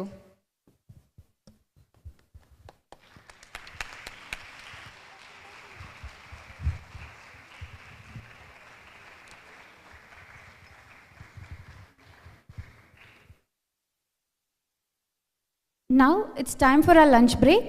Lunch has been arranged at the PWD guest house. To ensure convenience, we have arranged a university bus service for participants. Please note that only one bus is available, so we'll make multiple trips as needed. We'll reconvene at 2:30 p.m. sharp. We are looking forward to the rest of our exciting sessions. Also, I request all the participants to be with us for our afternoon session. And participants will receive certificates of participation at the end of our session. Thank you.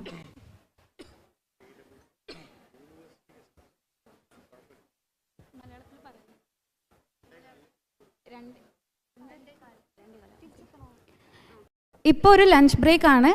ഉച്ച കഴിഞ്ഞ് നമ്മുടെ പരിപാടികൾ ആരംഭിക്കുന്നതാണ്.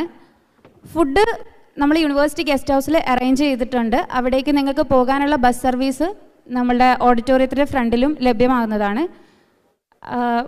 പിന്നെ പങ്കെടുത്ത എല്ലാവർക്കും ഇന്നത്തെ സെഷൻ്റെ അവസാനം നമ്മൾ പാർട്ടിസിപ്പേഷൻ സർട്ടിഫിക്കറ്റും വിതരണം ചെയ്യുന്നതാണ്.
We'll be beginning our program shortly.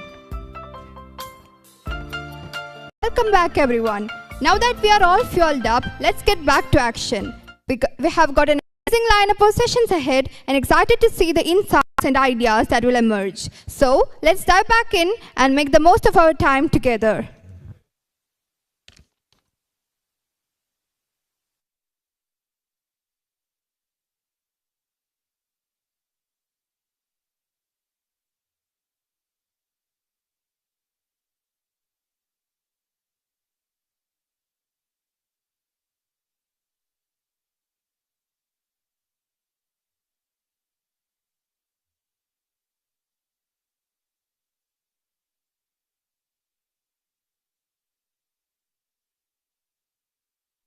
Thank you. I hope you all enjoyed the food, and hopefully we are not hungry anymore. So I would like to thank first for having me here as a spokesperson from KERA project. I want to introduce myself. I am Chino Joseph, alumni of this college and university, and working now as a subject matter specialist in KERA World Bank funded project, so which is going to implement from next year onwards. So I will also use both languages so that audience can understand it better. So KERA stands for Kerala Climate Resilient Agri-Value Chain Modernization. It's not a project of coconut. So that is the first assumption. എല്ലാവരും ആദ്യം അതാണ് ചോദിക്കുന്നത്, കേര എന്ന് പറയുമ്പോൾ അതിൽ കോക്കനട്ടിൽ എന്തെങ്കിലും നാളികേര വികസനവുമായി ബന്ധപ്പെട്ട എന്തെങ്കിലും പ്രോജക്റ്റ് ആണോ? അല്ല. ഇതിൽ climate resilient agri-value chain modernization. These are the two aspects we are concentrating on KERA. So the concept of KERA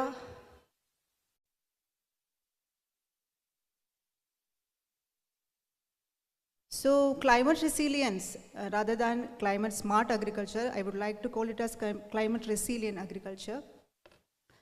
2018 RKI, Rebuild Kerala Initiative തുടങ്ങിയത് മുതൽ അഗ്രികൾച്ചർ എക്കോസിസ്റ്റത്തിന് വേണ്ടിയിട്ടൊരു പ്രോജക്റ്റ് ഗവൺമെൻറ് ഓഫ് കേരള ആലോചിക്കുന്നുണ്ടായിരുന്നു. അതിനെ ബേസ് ചെയ്തിട്ട് ഒരു ടാസ്ക് ടീമിനെ രൂപീകരിച്ച് ഗവൺമെൻറ് ഓഫ് കേരള വേൾഡ് ബാങ്കിൻ്റെ എല്ലാ എക്സ്പെർട്ടൈസും ഉപയോഗിച്ചിട്ട് ഫോർമുലേറ്റ് ചെയ്തിട്ടുള്ള ഒരു പ്രോജക്റ്റാണ്. So which is covering almost all the sectors which is coming in part of agriculture sector. So the question of why KERA is, it's bridging the challenges and opportunities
Sorry.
And revisions of package of practices with KAU at agroecological unit level.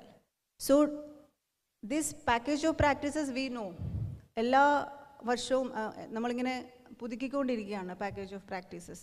അപ്പോൾ നമ്മൾ common ആയിട്ട് കുറച്ച് ക്രോപ്സിനുള്ള package of practices നമ്മൾക്കുണ്ട്.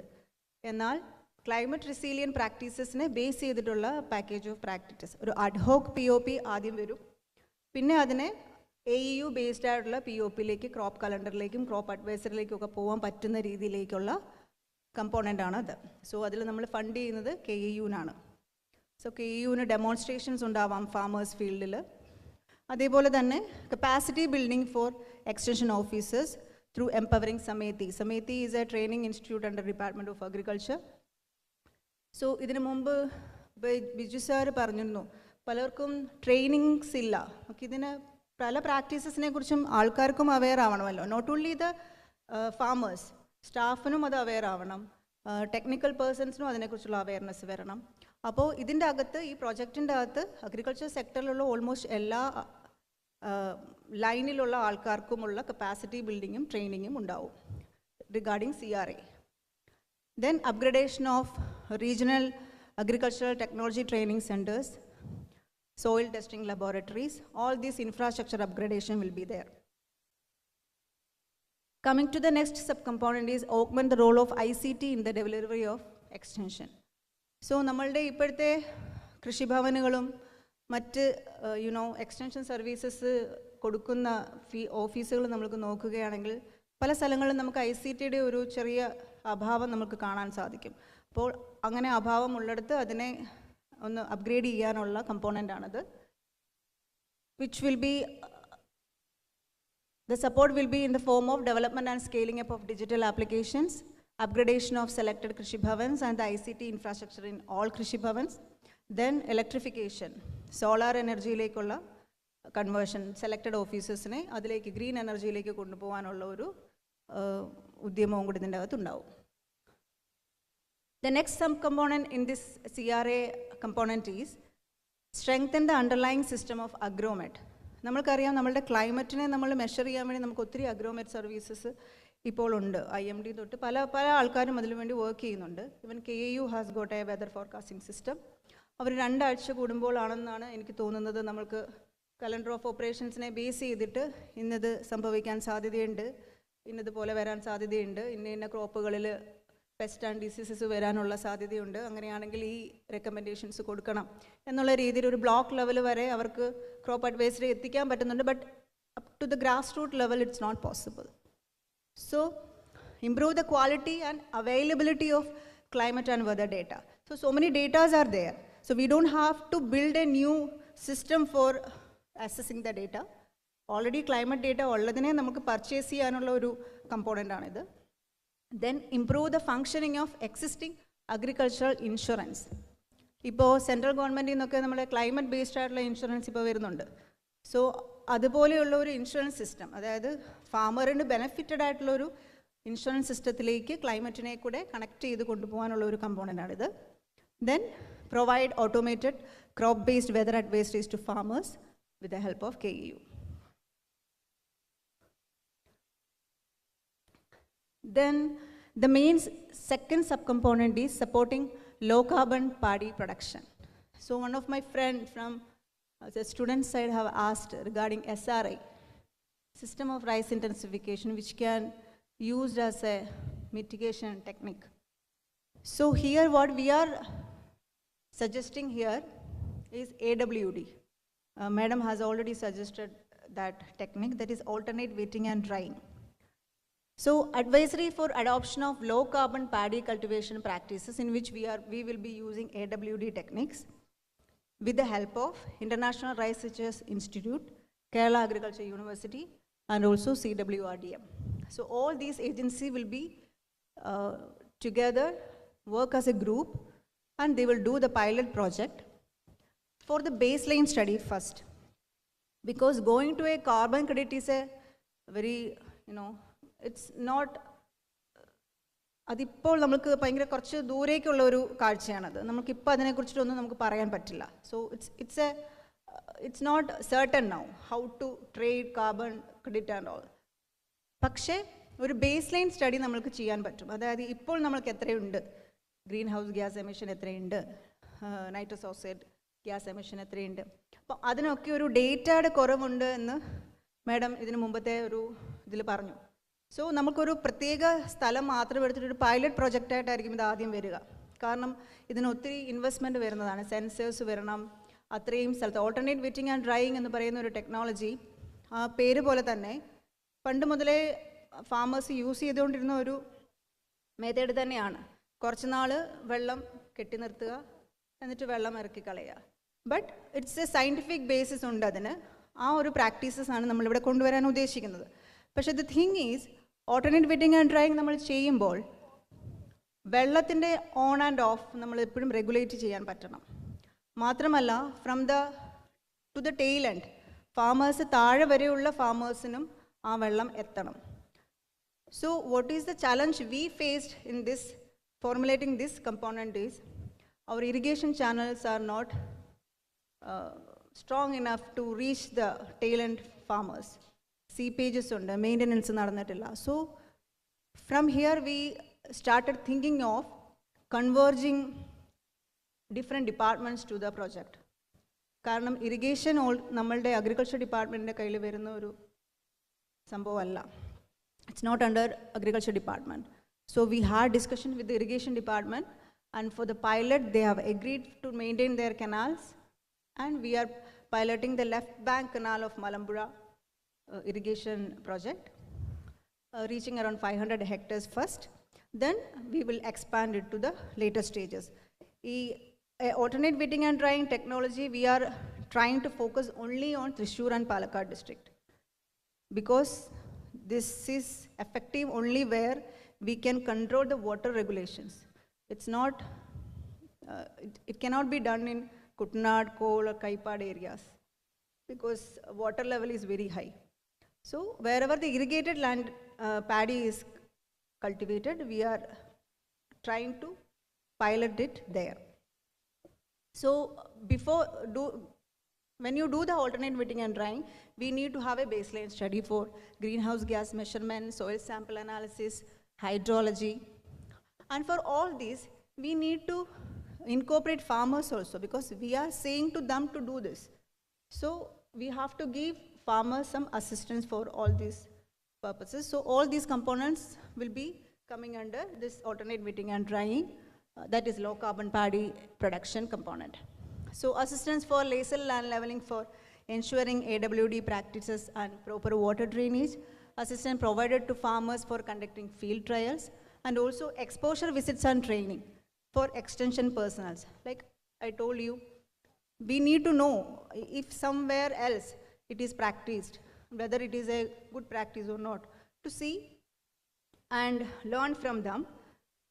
The extension personals and also the farmers can be taken to the for different kind of exposure visits along with other stakeholders.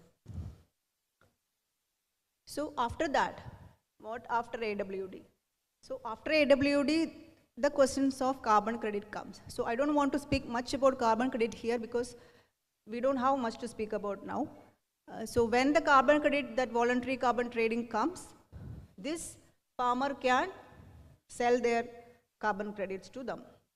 So to teach them how to do it or how to earn the carbon credits, that's what we are doing now. So incentive to farmers for maintain the record for generating the carbon credit. So we have, for these carbon credits, we have to maintain a lot of records. So all these kind of record keeping, how to do it, all this will be taught to farmers in this project. And also, as I told you, strengthening of irrigation infrastructure. And it will be done first as a pilot in the Balambura left bank canal system. So targeting around 500 hectares.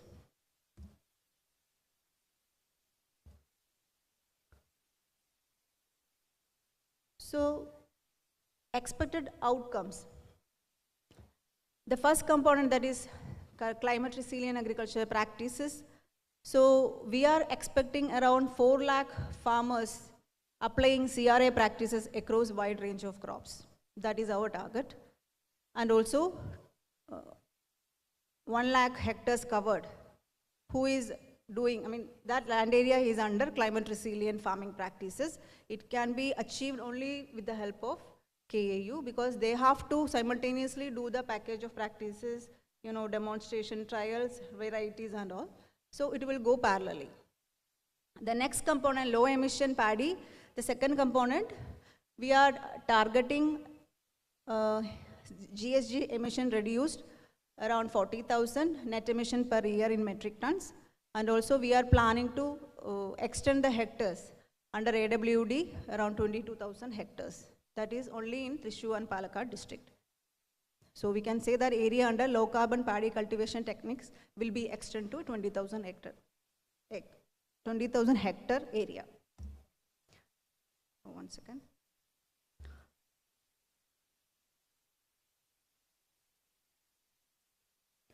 So these are the allotted amount for the two components.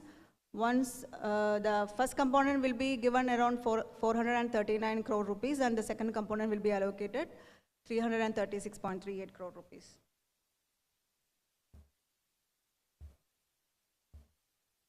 So along with this, in the first component, the infrastructure upgradation also is proposed. Training center upgradation, allotted amount will come around 30 crores. Then improving the soil testing laboratories, Krishi Bhavan upgradation, and also the canal maintenance.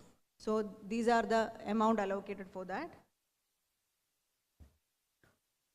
So that was the component 1, which is typically talking about climate resilient. But I want to further extend the second and 3 component also, because that is also become a part of KERA project. The component 2 will be enhancing smallholder commercialization for value addition.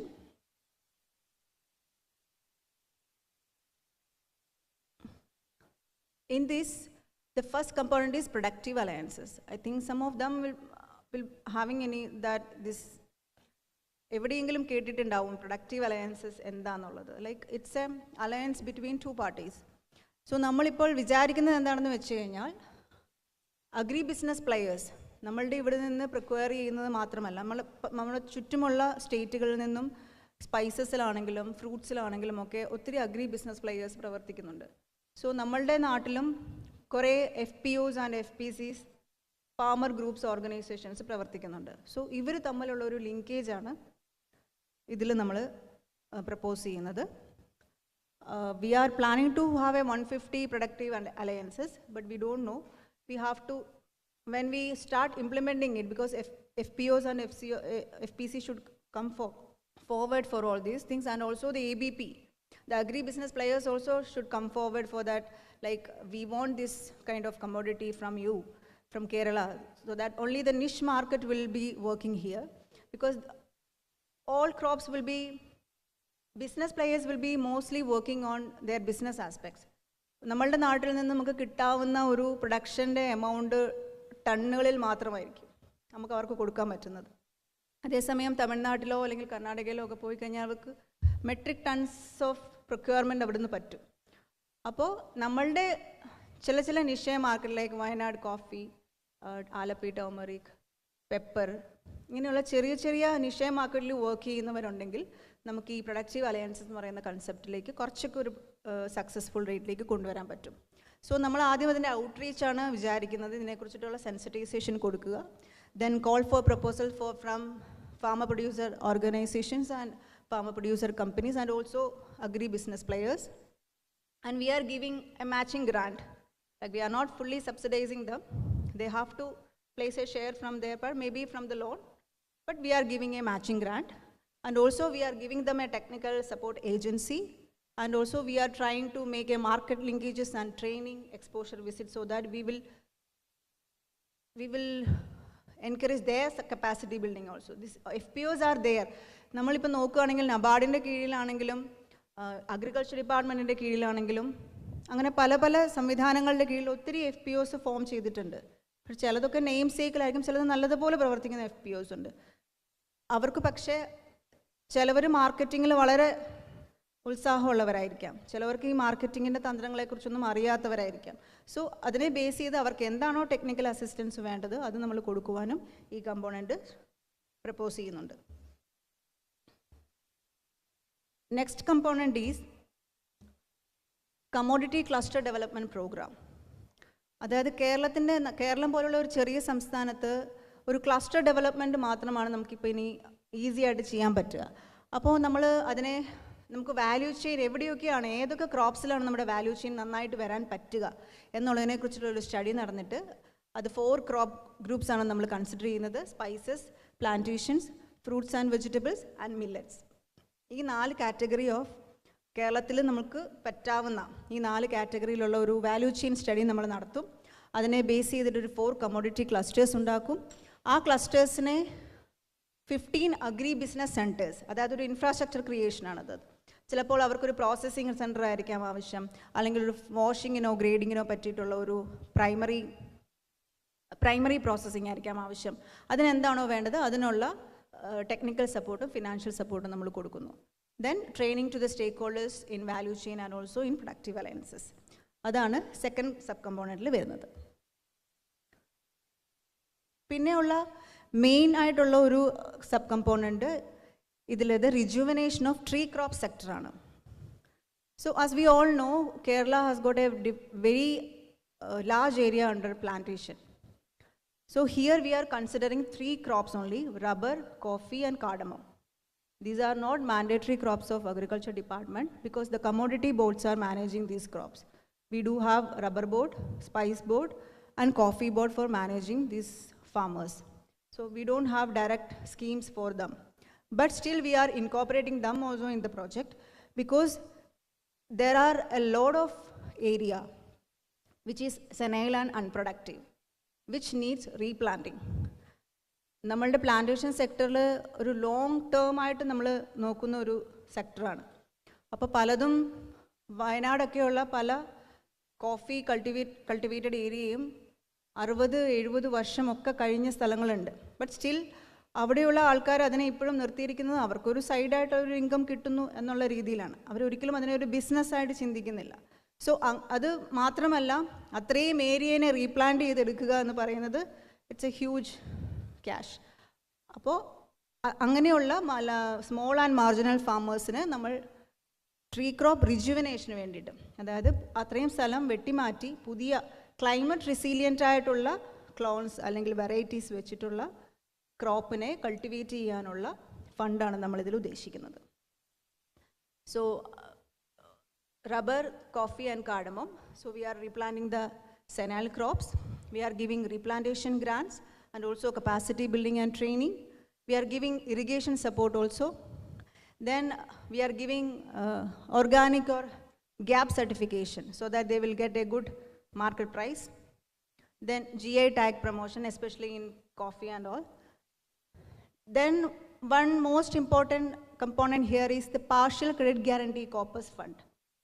So this is where a lot of discussions were going on with the financial institution from World Bank, because banks are not giving crop loans for long-term crop loans. It's very hesitant. People are also not taking because it's 6-7 years crop loan. So bank is also having some problem with giving them loans.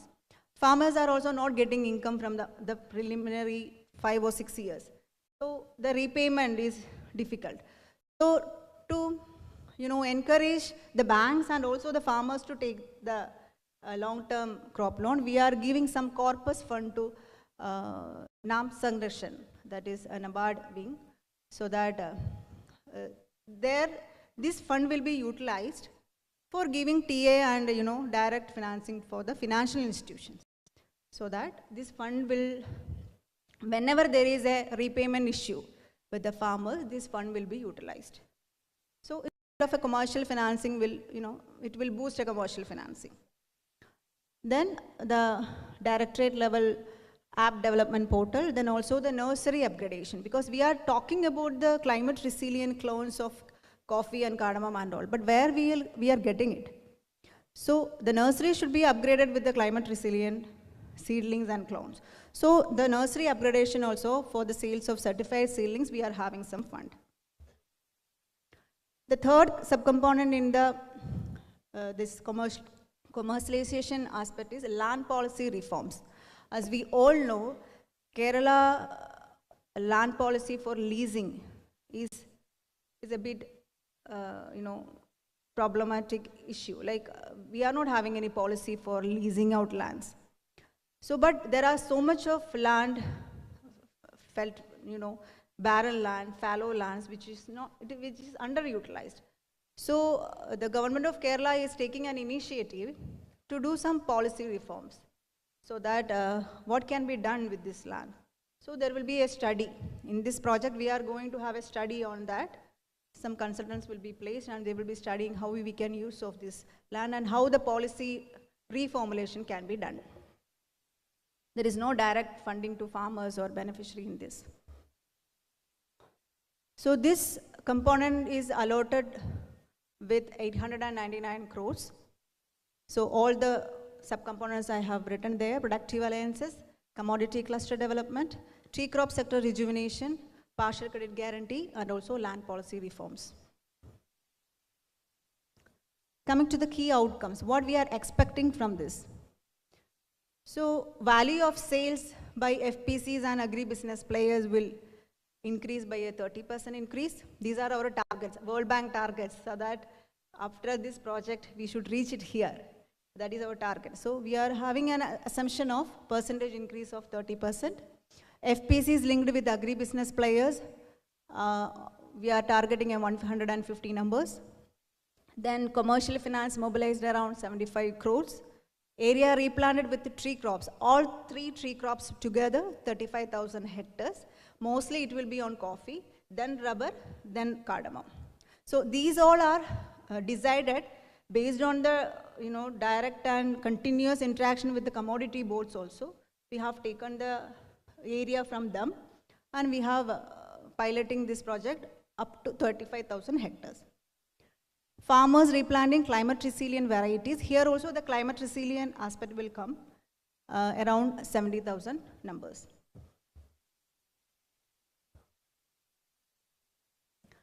Coming to the third component, strengthening agribusiness and the food system. So here the first subcomponent will be supporting agri-food MSMEs. So we were talking about production sector now. So now we are going to talk about the agri-business sector. But after harvest, what can be done? So we do have a lot of MSMEs registered in Kerala, but food and agri sector is very less. And mostly this pickle making, jam making, like micro enterprises are more. But when we think about The next two things like small and medium is very less, around 3 to 4% only small and medium enterprises will come. So we are planning, through this project, we are planning to support 250 SMEs, not micro, SMEs, so that Kerala's agricultural ecosystem will get a boost. And we are trying to enhance the competitiveness and growth of agri-food MSMEs in Kerala. And also we are having some other components like capacity building, training, access to finance for all the MSMEs in Kerala, those who are in food and agri sector.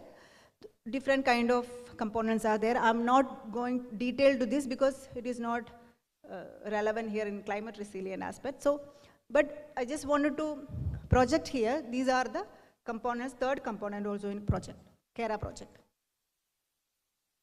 The second one is supporting agri startups.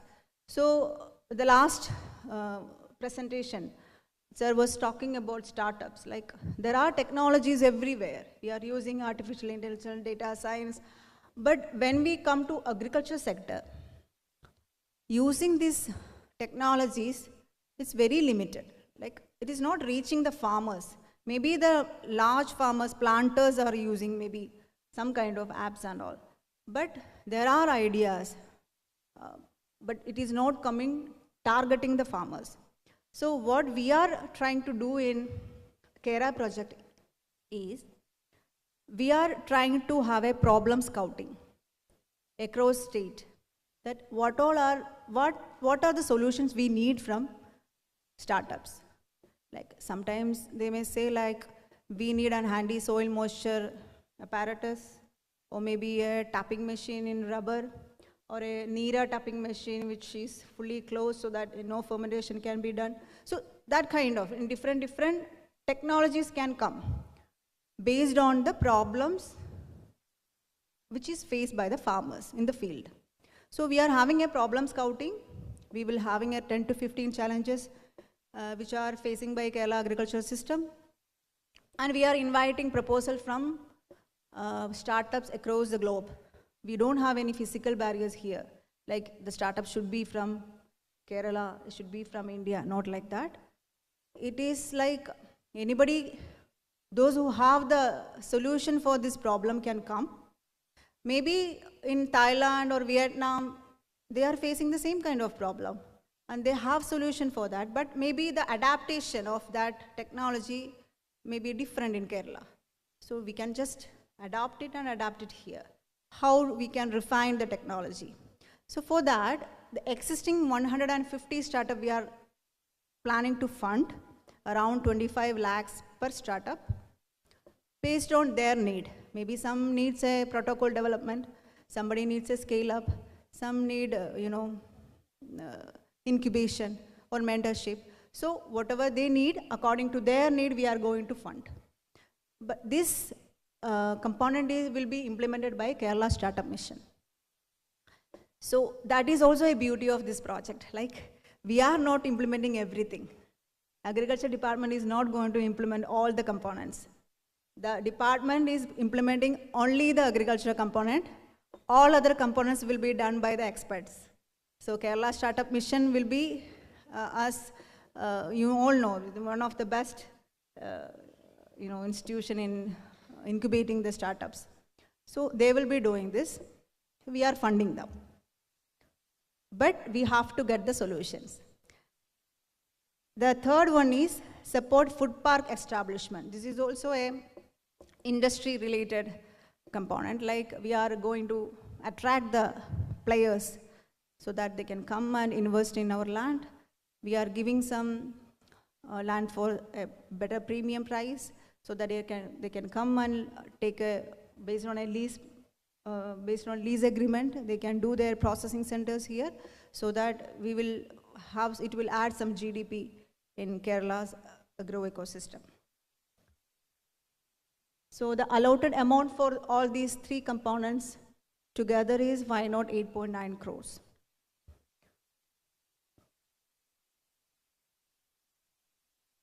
So third component we are targeting, new jobs created in agribusiness around 1,000, and also increase in revenue of MSMEs by 30%, New technologies, startups incubated 150.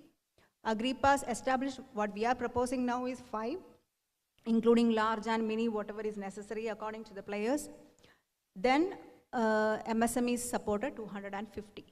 So these are the targets what we are proposing in the KERA project. So these are the project activities completed till now. Like we have strategies finalized by the last year.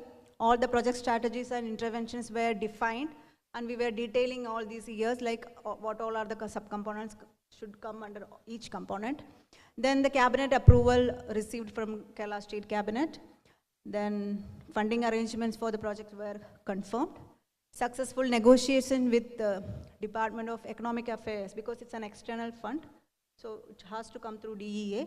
So negotiation concluded successfully on August 2024, and it has got approved in World Bank board on October 31st, 2024.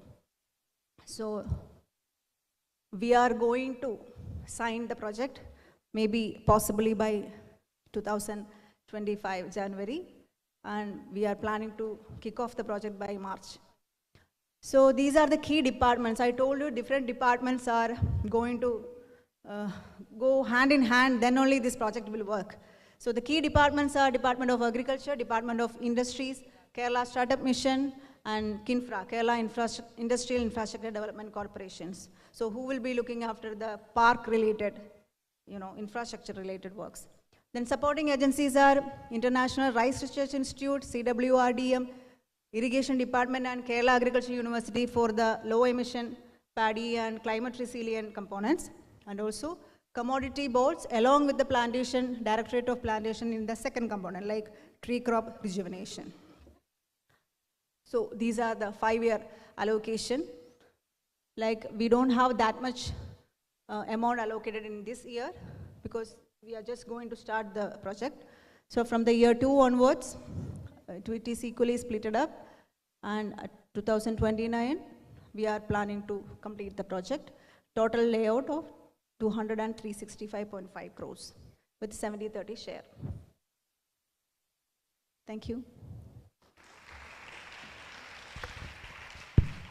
The time is open for a quick doubt session. Participants can ask their questions. Suggestions undengilum parayam, like it's a project which is going to happen. So I just ഞാനിപ്പോൾ നിങ്ങൾക്ക് project ചെയ്ത് തന്നത് ഒരു outline മാത്രമാണ്. അതിനകത്ത് ഒത്തിരി components അതിൻ്റെ അടിയിലേക്ക് വരുന്നുണ്ട്. പക്ഷേ ഓൾമോസ്റ്റ് എല്ലാം ഞാൻ ടച്ച് ചെയ്തു എന്ന് വിചാരിക്കുന്നു. എന്തെങ്കിലും ഡൗട്ട്സ് ഉണ്ടെങ്കിൽ നിങ്ങൾക്ക് ചോദിക്കാം. ഈ സംരംഭകർക്ക് ഡൗട്ട് ക്ലിയർ ആയിട്ടൊരു ഏകജാലക സംവിധാനം ഉണ്ടോ? ഇപ്പോൾ കൃഷി ഓഫീസിലൊക്കെ പോകുമ്പോൾ അറിയില്ല, അല്ലെങ്കിൽ അങ്ങനെയൊക്കെയുള്ള കുറേ ക്രിട്ടിക്കൽ ഗ്യാപ്സ് ഉണ്ട്. അവർക്ക് പലർക്കും ഇത് അറിയില്ല, ജില്ലാ ഓഫീസിലൊന്നും അറിയില്ല. അപ്പോൾ സംരംഭകരെ ഈ പദ്ധതിയെക്കുറിച്ച് അറിയാൻ വേണ്ടിയിട്ട് ബന്ധപ്പെട്ട ഒരു കോണ്ടാക്ട് ഉണ്ടോ? ഉണ്ട്. കാരണം ഈ പ്രോജക്റ്റ് വരുമ്പം നിങ്ങൾ വിചാരിക്കുന്ന പോലെ കൃഷി ഓഫീസ് വഴിയല്ല വരുന്നത്. ഇത് എൻറ്റയർലി ഒരു പ്രോജക്റ്റ് മാനേജ്മെൻറ്റ് യൂണിറ്റ് ആയിട്ടാണ് വരിക. കാരണം ഇത്രയും ഡിപ്പാർട്ട്മെൻറ്റ് ഒരുമിച്ചിട്ടല്ലേ പ്രോജക്റ്റ്. അപ്പോൾ ഒരു സെപ്പറേറ്റ് ഓഫീസും സെപ്പറേറ്റ് റീജിയണൽ ഓഫീസസും ഒക്കെ ആയിട്ട് വരും. ഒരു ഏകജാലക സംവിധാനം എന്തായാലും ഉണ്ട്. കാരണം ആപ്ലിക്കേഷൻസും എല്ലാം ഓൺലൈൻ ആയിരിക്കും. ഈ ഓഫീസിൽ പോയി ഇത് കൊടുത്ത് അതിൻ്റെ ഗ്രീവിയൻസസ് എടുത്ത് അങ്ങനെയുള്ള ഒരു സംവിധാനം ഇതിലില്ല. അപ്പോൾ ഇത് സെൻസിറ്റൈസേഷൻ ആയിരിക്കും നെക്സ്റ്റ് ഇയറും മെയിൻലി ഉണ്ടാവുക. ഇങ്ങനെ ഒരു പ്രൊജക്റ്റ് വരുന്നുണ്ടെന്ന് എല്ലാവരും അറിയണമല്ലോ. So may be this is a first stage. I think we are telling it to the public that we are going to have a project here. Because ഇതുവരെ അതൊരു preparatory സ്റ്റേജിലായിരുന്നു. We were not sure that we are going to get the project or not. So ഒരു 3-4 വർഷമായിട്ട് നമ്മളിത് പ്രയത്നിച്ചുകൊണ്ടിരിക്കുകയായിരുന്നു. So ഇനി almost ഇതിലെല്ലാ സെക്ടേഴ്സും വരുന്നത് കാരണം agri business വരുന്നുണ്ട്, പ്ലാന്റേഷൻസ് വരുന്നുണ്ട്, സ്റ്റാർട്ടപ്പ് വരുന്നുണ്ട്. അപ്പോൾ ഇതിന് റിലേറ്റഡ് ആയിട്ടുള്ള എന്തൊരു പ്രോഗ്രാം ഉണ്ടെങ്കിലും there will be A part which is talking about കേര. സോ പതുക്കെ ആ അവയർനെസ് വർഷം തൊട്ട് സ്റ്റാർട്ട് ചെയ്യും. മാഡം, ഇതിനകത്ത് ഈ അഡ്വൈസറി പറഞ്ഞതിലൂടെ ഈ അഡ്വൈസറി എങ്ങനെയാണ് ഇത് ഉള്ളത്? ഇപ്പോൾ ഉദാഹരണമായിട്ട് പലപ്പോഴും കർഷകരുടെ പ്രശ്നം എന്ന് പറയുന്നത് ഈ വളരെ ലോക്കലൈസ്ഡ് ആയിട്ടുള്ള അഡ്വൈസറീസ് ഇല്ല എന്നുള്ളതാണ്. ഇപ്പോൾ നമ്മുടെ RARSൽ പോയി കഴിഞ്ഞാൽ അവിടെ ഡിസ്പ്ലേ ഉണ്ട്, പക്ഷേ എല്ലാ ഫാർമറും RARSലേക്കോ KOUയിലേക്കോ വരാൻ വേണ്ടി പോകുന്നില്ല. അതെ. അപ്പോൾ ഇപ്പോൾ നമ്മൾ ഇഫ്കോ കിസാൻ വഴി കൊടുക്കുന്നുണ്ട്. പക്ഷേ അതിനകത്തുള്ള ഒരു പ്രശ്നം വരുന്നത് ഫോൺ വഴി വരുന്നതല്ലേ? ഫോൺ വഴി വരുന്നത്. അത് ആദ്യമൊക്കെ ഫാർമേഴ്സിന് പ്രശ്നം ഉണ്ടായിരുന്നു, അവരുടെ ലാംഗ്വേജിൽ കിട്ടണം എന്നൊക്കെ ഉള്ളത്. ഇപ്പോൾ കുറേയൊക്കെ അത് അവരുടെ ലാംഗ്വേജിൽ വരുന്നുണ്ട്. പിന്നെ അതിനകത്ത് വരുന്നൊരു പ്രോബ്ലം എന്താണെന്ന് വെച്ചാൽ ആദ്യം പറഞ്ഞത് ഇതാണ്, ഈ ലോക്കലൈസ്ഡ് ആയിട്ട് അവൈലബിൾ ആകുമോ എന്നുള്ളത്. അങ്ങനെയാണെങ്കിൽ അത് വളരെ പ്രയോജനകരമായിരിക്കും. പിന്നെ രണ്ടാമത് ഇത് നമുക്ക് അറിയാം, പല ഫാമേഴ്സും എന്ന് പറയുന്നത് ഒരു സിംഗിൾ ക്രോപ്പ് അല്ല, നമ്മളവർ മിക്സഡ് ഫാമിംഗ് ആണ്. പല ക്രോപ്പിനും പല തരത്തിലുള്ള അഡ്വൈസറി ആയിരിക്കും വേണ്ടി വരും. അപ്പോൾ ഇങ്ങനെ ഒരു കാറ്റഗറൈസ്ഡ് ആയിട്ടുള്ള സെഗ്രിഗേറ്റ് ചെയ്തിട്ടുള്ള do they get such kind of categorised advisories? അതാണ് ഒന്ന്. പിന്നെ ഇതിനകത്ത് എന്തെങ്കിലും കോസ്റ്റ് ഇൻവോൾവ് ആയിരിക്കുമോ എന്നുള്ളതാണ്, അതായത് ഫാമറിൻ്റെ സൈഡിൽ നിന്നും. ഇതിനകത്ത് കുറച്ച് ഡെമോൺസ്ട്രേഷൻ പറഞ്ഞു. അപ്പോൾ അത് ഈ ഫാർമർ പ്ലോട്ടിൽ തന്നെ ഡെമോൺസ്ട്രേഷൻ, ഉദാഹരണമായിട്ട് പല സെൻസേഴ്സും ഈ നമ്മുടെ സോയിൽ മോയ്സ്ചർ ഡിറ്റക്ട് ചെയ്യുന്നത്, അങ്ങനെ വരുന്ന അത്തരത്തിലുള്ള അത് ഫാമേഴ്സിൻ്റെ തലത്തിൽ ചെയ്ത് അവിടെ തന്നെ ഡെസിമിനേറ്റ് ചെയ്യാനുള്ള എന്തെങ്കിലും സപ്പോർട്ട് സർവീസ് ഉണ്ടാകുമോ എന്നുള്ളതാണ്. Thank you. Okay, so sir പറഞ്ഞ ആദ്യത്തെ ഇതെന്ന് വെച്ച് കഴിഞ്ഞാൽ ലോക്കലൈസ്ഡ് ആയിട്ടുള്ള ക്രോപ്പ് അഡ്വൈസറി, അതായത് ഒരു ഫാമറിന് കിട്ടുന്ന രീതിയിലുള്ള ക്രോപ്പ് അഡ്വൈസറി ആപ്പ് ഡെവലപ്പ് ചെയ്യുക എന്നുള്ളതാണ് ഞങ്ങളുടെ അൾട്ടിമേറ്റ് എയിം. ഞാനതിലേക്ക് എത്തിയില്ലാന്നേ ഉള്ളൂ. സോ അതിൽ നമ്മൾ KUനെയാണ് മോസ്റ്റ്ലി നമ്മൾ ഡിപ്പെൻഡ് ചെയ്യുന്നത്, കാരണം അവരാണ് POP ഉണ്ടാക്കുന്ന ആൾക്കാർ. സോ പക്ഷേ അതിൽ നമ്മൾ അഗ്രോമെറ്റ് സർവീസസും കൂടെ ഇൻക്ലൂഡ് ചെയ്തിട്ട് നമ്മൾ ഗ്രിഡിനെ ബേസ് ചെയ്തിട്ടാണല്ലോ നമ്മൾ വരുന്നത്. ഇപ്പം നമ്മളൊരു ബ്ലോക്കിൽ ഒരുപോലെ ആയിരിക്കില്ല ഇപ്പോൾ ക്ലൈമറ്റ്. ഒരു പഞ്ചായത്തിൽ മഴ പെയ്താൽ മറ്റേ പഞ്ചായത്തിൽ മഴയില്ല. അങ്ങനെയാണ് ഇപ്പോഴത്തെ മഴയുടെയും ടെമ്പറേച്ചറും ഒക്കെ അങ്ങനെ വ്യത്യാസമുണ്ട്. അപ്പോൾ അത് തന്നെ മുന്നിൽ കണ്ടുകൊണ്ടാണ് നമ്മൾ ക്രോപ്പ് അഡ്വൈസറി ടു ഫാമർ ലെവലാണ് നമ്മൾ പ്ലാൻ ചെയ്യുന്നത്. അത് മൊബൈൽ ആപ്പിലേക്ക് എത്തിക്കുക എന്നുള്ളതാണ് നമ്മളിപ്പോൾ പ്ലാൻ ചെയ്തിട്ടുള്ളത്. ഓൾറെഡി പാരലലി ഡയറക്ടറേറ്റിനൊരു ആപ്പ് ഡെവലപ്പ് ചെയ്ത് വരുന്നുണ്ട്. സോ വെൻ ICT കമ്പോണൻ്റ് ഇതിൽ അവർക്ക് ഫണ്ട് ചെയ്ത് കഴിയുമ്പോഴത്തേക്കും അവർ ആ ഫണ്ട് ഉപയോഗിച്ചിട്ട് ആ ആപ്പ് ഡെവലപ്പ് ചെയ്യും ത്രൂ കേര പ്രൊജക്റ്റ്. പിന്നെ രണ്ടാമത് ചോദിച്ചത് ലോക്കലൈസ്ഡ് ആയിട്ടുള്ള ഇൻഫർമേഷൻ കിട്ടുമോ, അതായത് ഓരോ ക്രോപ്പ് ബേസ്ഡ് ആയിട്ടുള്ള അതിൽ ക്രോപ്പ് ബേസ്ഡും ഉണ്ടാവും ഫാമർ ബേസ്ഡുമായിട്ടുള്ള അഡ്വൈസറിയാണ് നമ്മളിപ്പോൾ ആലോചിക്കുന്നത്. കാരണം ഒരാൾക്ക് ഒരു ക്രോപ്പ് അല്ല ഉണ്ടാവുക. അപ്പോൾ മേ ബി ഫസ്റ്റ് ഒരു ഡേറ്റ നമ്മൾ കൊടുക്കേണ്ടി വരുമായിരിക്കും. ലൈക്ക് നിങ്ങൾക്ക് എത്ര ഏരിയ ഉണ്ട്, ഓരോരുത്തർക്കും രജിസ്ട്രി വേണ്ടി വരും. അപ്പോൾ നമ്മൾ ഫോണിലാണെങ്കിലും നമ്മളൊരു ആപ്പ് ഡൗൺലോഡ് ചെയ്യുമ്പോഴത്തേക്കും നമ്മുടെ ഡീറ്റെയിൽസ് നമ്മൾ കൊടുക്കൂലേ, അതേപോലെ. സോ അതെല്ലാം അതിലുണ്ടാവും. ഒരു ആപ്പ് ഡെവലപ്പ് ചെയ്യുമ്പോൾ അതിൻ്റെ ബേസിക് ആയിട്ടുള്ള എല്ലാ റിക്വയർമെൻറ്റ്സും ഉണ്ടാവും. കോസ്റ്റ് നിങ്ങളുടെ ഭാഗത്തു നിന്ന് ഇൻവോൾവ് ആവുന്ന രീതിയിലുള്ള ഒന്നും ഇപ്പോൾ നമ്മൾ പ്രപ്പോസ് ചെയ്തിട്ടില്ല. കാരണം അതൊരു ഗവൺമെൻറ്റിൻ്റെ ഒരു പ്രോജക്റ്റ് ആയത് കാരണം അത് ഫാമേഴ്സിൻ്റെ അടുക്കൽ നിന്ന് കോസ്റ്റ് ഇൻവോൾവ് ആവുന്നതൊന്നും നമ്മളിപ്പോൾ പ്രപ്പോസ് ചെയ്തിട്ടില്ല. ഇംപ്ലിമെൻറ്റ് ചെയ്യാൻ പോകുന്നല്ലോ. ഇനി അതിന് ഇൻ ബിറ്റ്വീൻ ഇനി ബോട്ടിലെക്സ് വന്നു കഴിഞ്ഞാൽ നമുക്കപ്പം ചിന്തിക്കാം എന്നുള്ളതേ ഉള്ളൂ. പിന്നെ ഡെമോൺസ്ട്രേഷൻ ഓഫ് കോഴ്സ് അത് തന്നെയാണ് പ്ലാൻ ചെയ്യുന്നത്. അതായത് ഫാമേഴ്സാണ് നമ്മൾ ഡെമോ ചെയ്യും, നമുക്ക് റെസിസ്റ്റ് ചെയ്യാൻ പറ്റും. അത് നമുക്ക് ഫാമർ ഫീൽഡിൽ കാണിക്കാനുള്ള നമ്മൾ ഡിഫറെൻറ്റ് ടൊമാറ്റോ ഗ്രോയിങ് ഏരിയ പല ജില്ലകളിലുള്ള പല ഫാമേഴ്സിനെ നമ്മൾ ട്രെയിൻ ചെയ്യുന്നു. അവരെ നമ്മൾ മേ ബി ഒരു ലീഡ് ഫാമറോ അങ്ങനെ എന്തെങ്കിലും നമ്മൾക്ക് ഉണ്ടാവും. ലൈക്ക് ഒരു ഏരിയ അവർക്ക് കൊടുക്കുന്നു, അവർക്കത് ചെയ്യാനുള്ള ഫണ്ടിങ് നമ്മൾ കൊടുക്കും. ലൈക്ക് അവർ വെറുതെ ചെയ്യില്ലല്ലോ. അപ്പോൾ അതിന് എന്തൊക്കെയാണോ ഇൻപുട്സ് വേണ്ടത് അത് നമ്മൾ അവർക്ക് കൊടുക്കുന്നു, ചെയ്ത് കാണിക്കുന്നു. ബാക്കിയുള്ള ഫാമേഴ്സ് അത് കാണുന്നു, അതവർക്ക് തൃപ്തിപ്പെട്ടാൽ അവരത് അവരുടെ ഫീൽഡുകളിൽ ചെയ്യുന്നു. അത് തന്നെയാണ് ഡെമോൺസ്ട്രേഷൻ എന്നുകൊണ്ട് ഉദ്ദേശിക്കുന്നത്. ഒരു പോയിന്റ് പറയാനുള്ളത്, അപ്പോൾ ഇതിനകത്ത് അധികം കണ്ടൊരു മോണോ ക്രോപ്പിങ്ങിന് ഒരു കൂടുതലായിട്ട് കൊടുക്കുന്ന രീതിയിലുള്ള ഒരു വെച്ചാൽ നമ്മുടെ പ്ലാന്റേഷൻ സെക്ടർ അങ്ങനെ. പക്ഷെ നമ്മുടെ നേരത്തെ ഇവിടെ പറഞ്ഞ പോലെ ഹോം സ്റ്റെഡ്, അതുപോലെ ഒരു ഫുഡ് ഫോറസ്റ്റ് എന്നുള്ള ഒരു കൺസെപ്റ്റ്, ക്ലൈമറ്റ് റെസിലിയൻ്റ് അഗ്രികൾച്ചർ എന്ന് പറയുമ്പോൾ അതിനകത്ത് നമുക്ക് അഗ്രോ ബയോഡൈവേഴ്സിറ്റി എന്നുള്ളൊരു കൺസെപ്റ്റും കൂടി കൊണ്ടുവരണം. ഇപ്പോൾ നമ്മൾ ഏറ്റവും കൂടുതൽ വേൾഡിൽ കാണുന്ന ഒരു ഇനിഷ്യേറ്റീവാണ് ഈ ഫുഡ് ഫോറസ്റ്റ് എന്നൊക്കെ പറയുന്നത്. അപ്പോൾ അങ്ങനെയുള്ള ഇനിഷ്യേറ്റീവ്സിനുള്ള സപ്പോർട്ടും കൂടി ഇതിനകത്ത് വന്നാൽ നന്നായിരിക്കും. Okay, noted. നമ്മളത് ചിന്തിച്ചതാണ്. പക്ഷേ ഞാൻ പറഞ്ഞില്ലേ, പല കമ്പോണൻസിലേക്ക് നമുക്ക് ടോട്ടൽ പ്രൊജക്റ്റ് ഔട്ട്ലൈനെ നമ്മൾ കൊടുക്കുമ്പോൾ നമുക്ക് ചിലപ്പോൾ ഒന്നിനും തികയാതെ പോകും. ലൈക്ക് ഒന്നിനും തികയാതെ പോകും. So we will consider your suggestion and we will, if it is possible, we will accommodate in the project. Okay, thank you so much for listening carefully, patiently, and thank you so much, Nami sir, also for this wonderful opportunity. Sure. Thank you. Thanks so much. Thank you, ma'am, for the presentation. To show our appreciation, we have a small token of gratitude. I invite our dean for handing over the memento.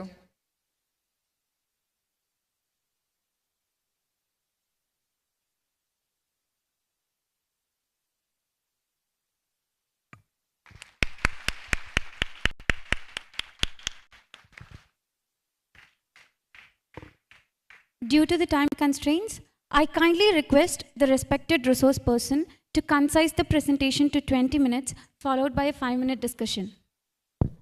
Next, we welcome Dr. Jude Emmanuel, Environmental Scientist at the Directorate of Environment and Climate Change, to have the presentation on State Action Plan on Climate Change. He was also a former Assistant Professor and Head of the Department of Environmental Sciences at St. John's College, Anjal. Sir, we are grateful to have you here today. Warm welcome to the stage, sir.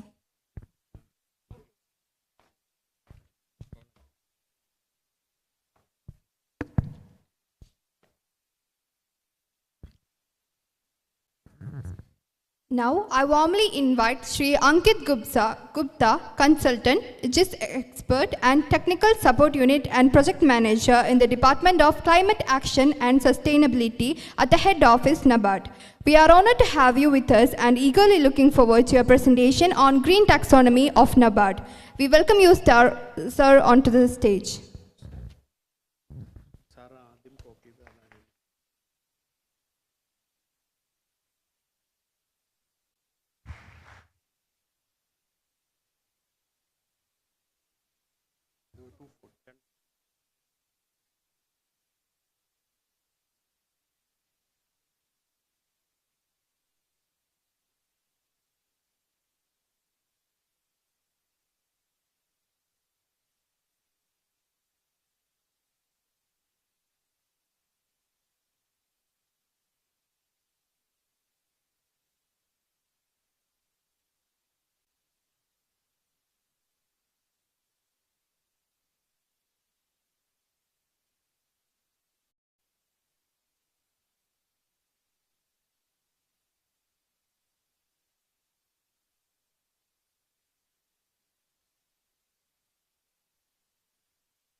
I don't know much Malayali, but I say namaskaram. Basically, I represent an organization called IntelliCap. It came from a word intellectual capital. So it combined, it's called IntelliCap. We provide intellectual capital services to organizations including DFIs, government, foundations, everyone and anyone from that perspective. Some of our marquee projects, for example, we're working with government of UP to solve water management and water stress situation in UP. We worked with World Bank when they wanted to have a South-South knowledge sharing session, taking knowledge from India, the solar parks that we've developed in India, how they can be replicated to Nigeria. We worked with government of Nagaland, Uttarakhand, Odisha on the forest, with the forest department, trying to help them create solutions from the forest conservation perspective, livelihood restoration perspectives, infrastructure development, and all those areas. So we work with these stakeholders to help them create strategies that can help the environment. We're working with NABARD to set up a climate finance facility where we are trying to help NABARD raise climate finance, deploy climate finance, and manage climate finance. So from that perspective, we are working with stakeholders to create these ecosystems, help them prosper, which helps the environment, the SDG goals, the NDC goals, and all those from that perspective. I'm not that old, so a lot of people who have spoken before, as sir was mentioning in the morning, I've passed out from IIT Kanpur, and after that I joined IntelliCap because I wanted to work with impact consulting. So one of the parts for you guys, if you want to say impact consulting, where you work with different stakeholders, create strategies for them, and work forward from that perspective. What I'm trying to focus today here is, we heard about climate finance, we heard about different projects, we heard about government projects and everything. But at the end, if we have to classify something green, we say that, okay, I want to invest in this project, I want a concessional capital from that perspective, I want to raise capital from outside of India, as sir was mentioning in the morning, I need to classify that project as a green. So what is my framework? How will I classify it as green, right? You say that, okay, I like to invest in solar pumps. Is solar pumps completely green? Maybe not, because solar component is green, but the pumps is not green, right? If you are installing something, let's say you are having a program under which you're providing a lot of capacity building support, and which leads to creation of, let's say okay, I take another example.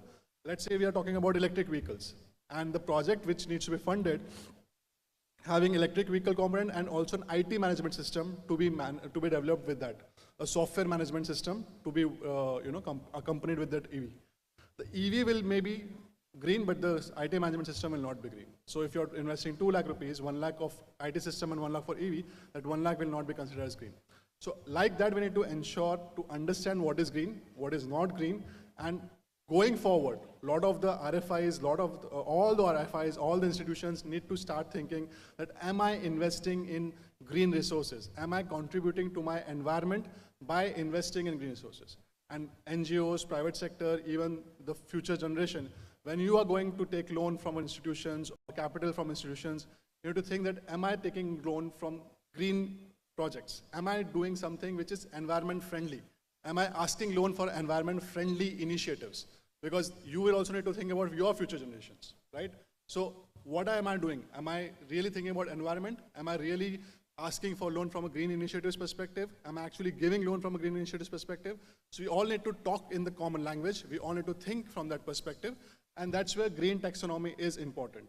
To understand what is green, to understand what is applicable or can be certified as green, and to understand how can I design my projects in a way that I support more and more green infrastructure, green, which is less environmental harmful, more environmental friendly, so that I'm impacting the environment in a negative manner less and less.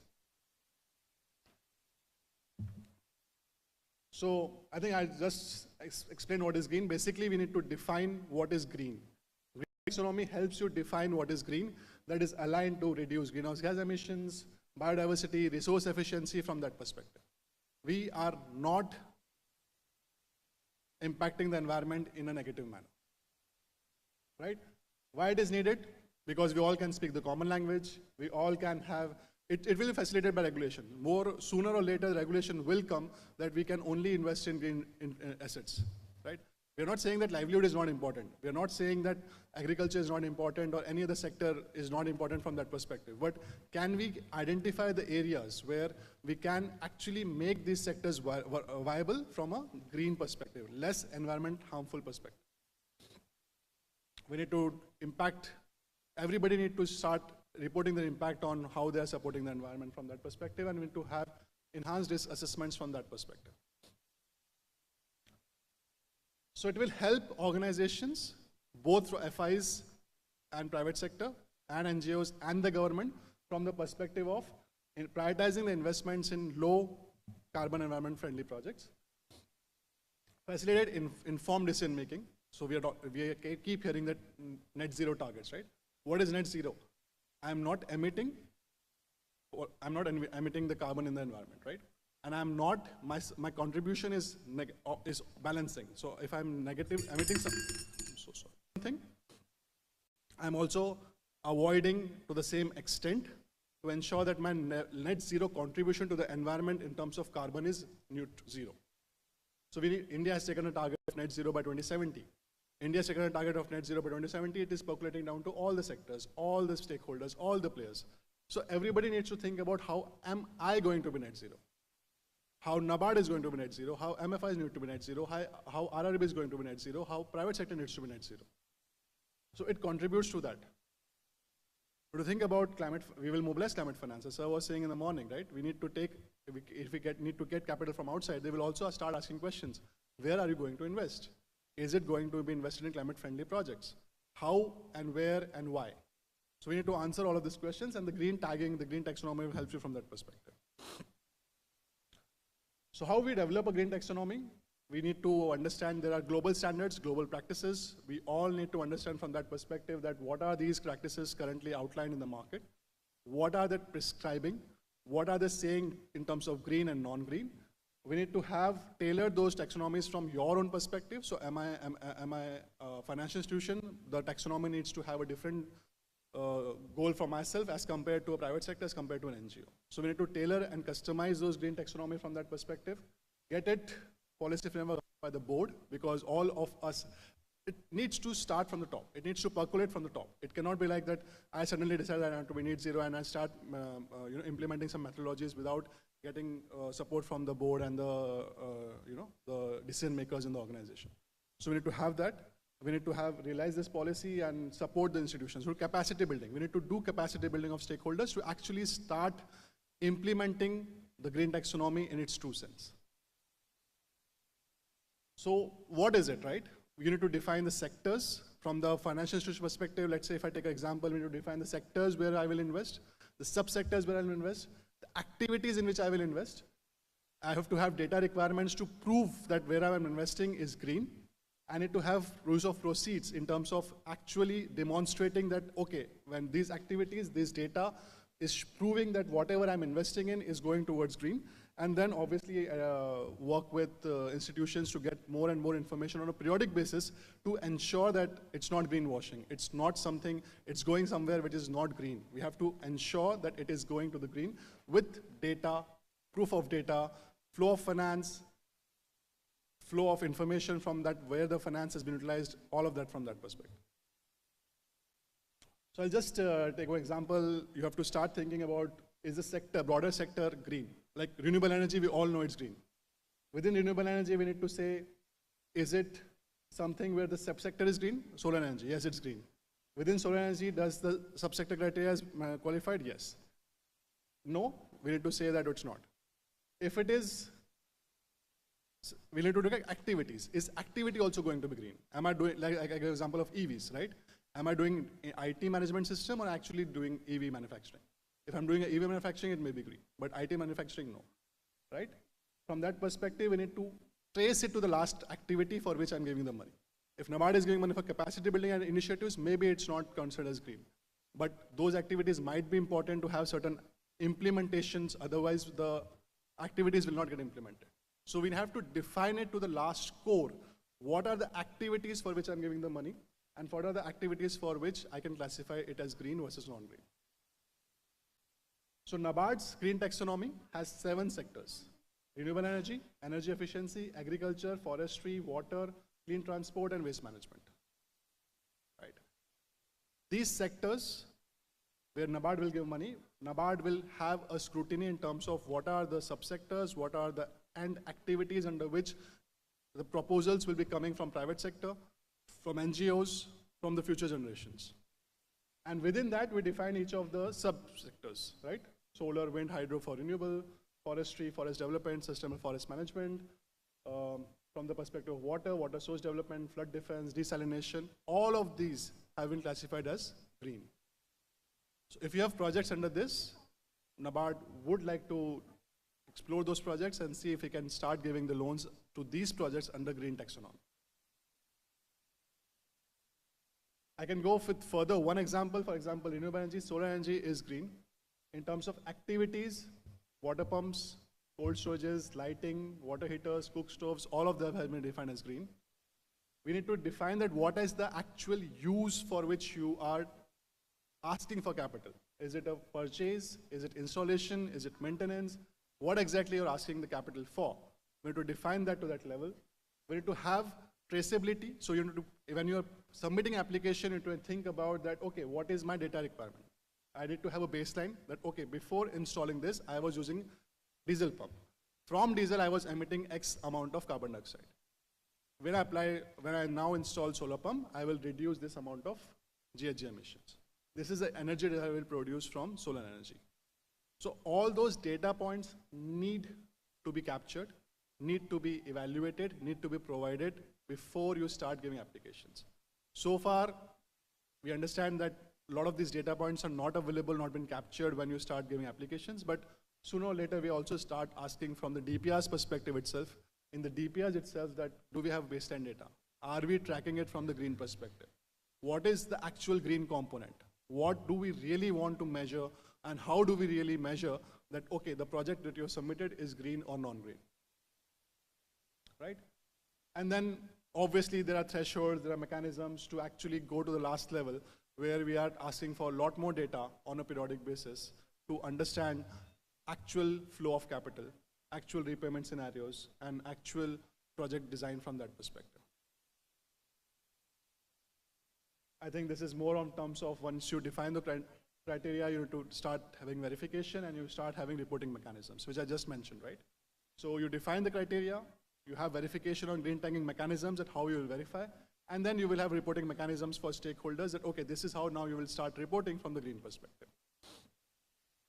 So one example which I try to give, let's say you are submitting a food park, which is just, the ma'am was just talking about food park. Let's say the construction cost is 100 crores, 90% is the construction cost, 10% is solar power. Is this 100 crore green? If you are submitting an application to NABARD to say that I want to take 100 crore, NABARD will say only 10% is green, because then you're using cement, steel, tiles, wood, all of that may not become under the green consideration. But if you're only submitting application for solar power, then NABARD might say that 100% of the project is green. So this way, we need to classify what is the ask, what is the loan amount, where are we actually asking from that perspective, where the actual loan or actual capital is going to flow, and how you're going to measure it. Then NABARD will not consider about 90% of the cost of the project. NABARD is only consider about a 10% cost, and then you have to report all the data respective to that 10% cost of the project. So we'll talk about energy generation for solar power, we only talk about the energy generation, GHG emissions, installation verification from that perspective. So think about when you're applying for NABARD, what is the green component that you are supporting in your project? It may not be 100% every time, it will not be 100% every time, but can we classify that somehow? We can say that 70% of the project is green, 80% of the project is green, 50% of the project is green, and say that, okay, we are contributing to environment in some manner as well. So I think this is what most of you wanted to know, what exactly the things which we need to include in the project proposal when we are reaching out to organizations like NABARD for loan. Definitely the objective, we need to clearly state how the project contributes to environmental sustainability, mitigation, adaptation, what exactly are we going to do with the project, what it is contributing to, how and when and where. Right. Description of green components, so please highlight what is a specific activity, infrastructure, process, what exactly is green in that project, and how that project is green from your perspective. We need to think, we need to hear that, we need to read that, okay, this is how the project is green. We need to have a baseline assessment. Okay, earlier there was no solar power, now there is solar energy, so baseline is 0. But in some cases, there might be some baseline. We were working with 5,000 farmers who were doing X earlier. Now we are going to scale this activity in a green manner for 10,000 farmers. So we had a baseline for 5,000 farmers, now the scale for 10,000 farmers. So what is a baseline assessment? What is a baseline environmental estimations, emissions? What is current status of resources? What is current status and how it is going to change? So you need to have a baseline. You need to have implementation plan, clearly define how you are going to implement the green component. Yes, we want to understand the whole project, but at least the green component. What is it, how it is, where it is. And obviously budget allocations. Clearly spelling out, is it 10 crores, 100 crores, 1,000 crores, what is green and how it will going to impact from that perspective. That is from the DPR perspective. At the project proposal stage, the detailed project report stage, you need to start involving these kind of information in the green project. I'm not saying that NABARD is asking for that. I'm saying more and more green projects will be supported in future. So if you start thinking from that perspective, it will help you in terms of, okay, this is how I define green, this is how the organizations define green, this is how I need to start thinking from the green perspective to contribute to the environment. to contribute to the goals that the government has, the organizations have, I myself have for myself to support the environment. And then on a regular basis, NABARD will ask you to obviously report the progress. Okay, you said that you will install the plant in 1 year, what happens there. So on a regular basis, we need to start understanding that. We need to have environmental impact matrices. There are methodologies, there are industry standards, there are benchmarks. So expect to start reporting on that aspects. Key performance indicators, not just from the environmental perspective, but at the start of every project, we start some KPIs. So how are you focusing on that from the mitigation perspective, risks perspectives, from the underperforming areas perspective, what is happening, how we are mitigating, what is our strategy from that perspective, and obviously financial tracking. How much budget is allocated in the green component, how much is left, how we are going to plan to utilize that, and all those areas. So this is what you're going to report on the regular basis. Right. So this is what the organizations need to report going forward on a regular basis, right? That how much I'm disbursing in green areas. What is my allocation in subsectors? What is my allocation in sectors, subsectors, where I'm actually spending the money? What areas I'm focusing on as an organization to support the environment? So think about this. So I've cut short the whole discussion as well from that perspective to just ensure that at this point in time, I'm just trying to give you the perspective that green taxonomy, many taxonomies are there. NABARD has its own green taxonomy. Or many organizations are coming up with taxonomies from that perspective. Government of India in the budget 2024 has mentioned that we need to have a climate taxonomy at India level. So all of the organizations, government, institutions are focusing on green, focusing on climate.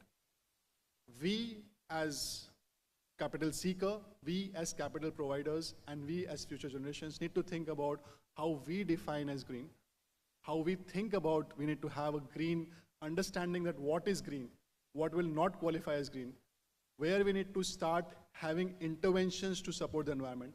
We go to the market seeking capital, we should think about, is my project green or not? Understand the components from that perspective and start designing the projects from that perspective. So that will help all of us and will help our future generation to see a better future and better environment from that perspective. I think I was the fastest.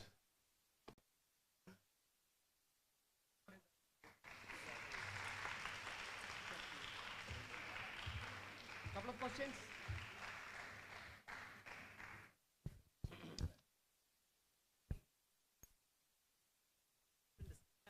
Can you please tell some examples so that the NGOs get an idea? Yeah, so for example, at the NABARD level also, we are currently doing TDF projects, watershed projects. We are looking at what is the component which is green in that. So Tribal Shed Development Tribal Development Fund, we have supported a lot of agroforestry projects. In the agroforestry projects, we have given capital for plantations, right? We have given capital for capacity building. We have given capital for restoration mechanisms. We have given capital. So in 100%, if you see, we have allocated 100 crores to that project. When we are doing direct activities from some of the things which I have shown on, we'll not be able to see now, but some of the things in terms of sub-activities, right? I'll quickly read. So in agriculture, climate-friendly agriculture practices, developing resilience, and agri R&D measurement, monitoring, and reporting. Right? So activities which are beyond this, capacity building, activities which are beyond this in terms of, allowances for travel and going to the stakeholders, activities where you are actually just doing a restoration mechanism with bricks and mortars, you are creating offices, centers from that perspective. Those are not covered. So in a typical TDF project, we have seen that 60 to 65% can be green, but 30-35% component will not be green.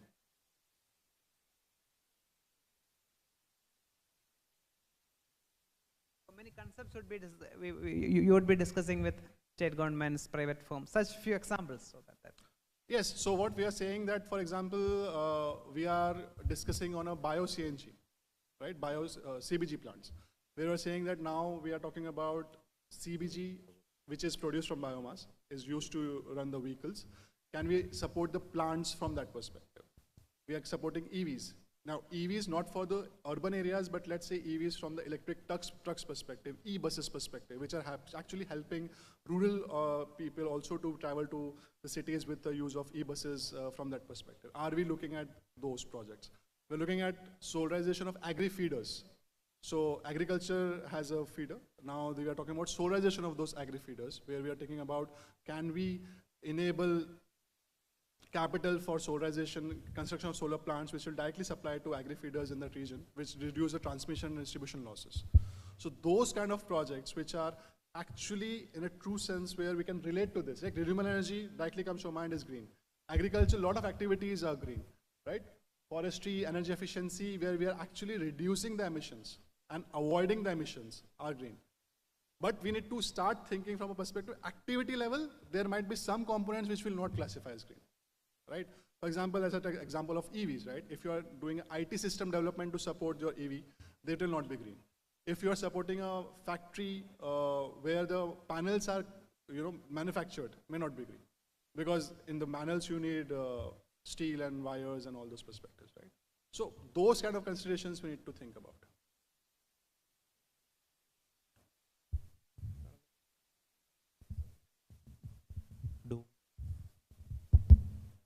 Hi, sir. Do we have any R&D research supports there in the forestry section or wildlife conservation or something? R&D, apart from agriculture. Agriculture we have, like I have found it.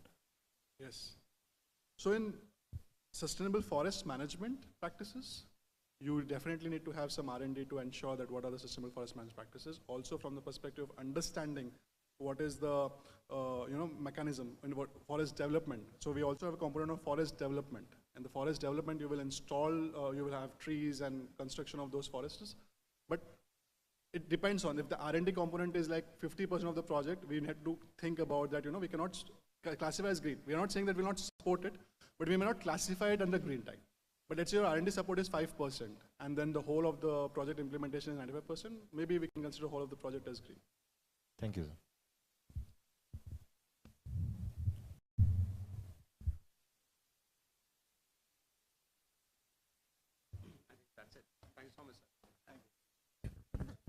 Thank you once again for your insightful and inspiring presentation, sir. We would like to express our gratitude for your time and effort. To present the memento, I would like to invite Dr. P.O. Namir to the dais.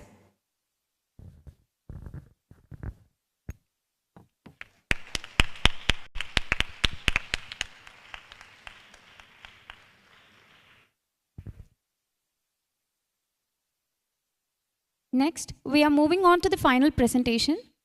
We welcome Dr. Jude Emmanuel, Environmental Scientist at the Directorate of Environment and Climate Change, to have the presentation on State Action Plan on Climate Change. He was also a former Assistant Professor and Head of the Department of Environmental Sciences at St. John's College, Anjal. Sir, we are grateful to have you here today. Warm welcome to the stage.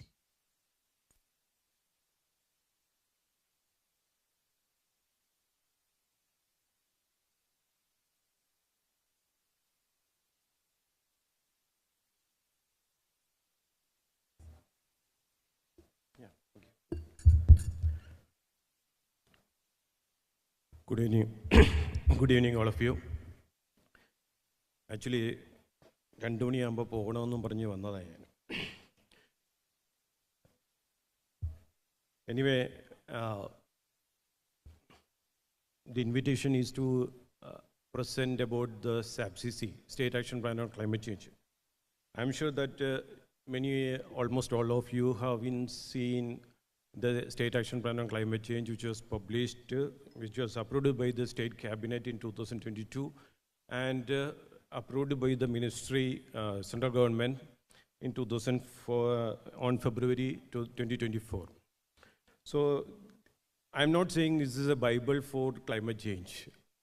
Actually, it will give you some insight into the different aspects of climate change, the impacts of climate change, what Kerala is going to face in the next future, in next 100 years, not more than, it's almost 50 years, to be frank. And what we can do to combat, to address the climate change. So it's only guidelines to think about climate change and to act on climate change. And basically, I am not an ardent fan of carbon neutral because as far as Kerala is concerned, we are not a greenhouse gas emitter. Our studies also revealed that the same situation. So I'll go through some overview of the case, Kerala State Action Plan on Climate Change version 2. The first version was in 2014.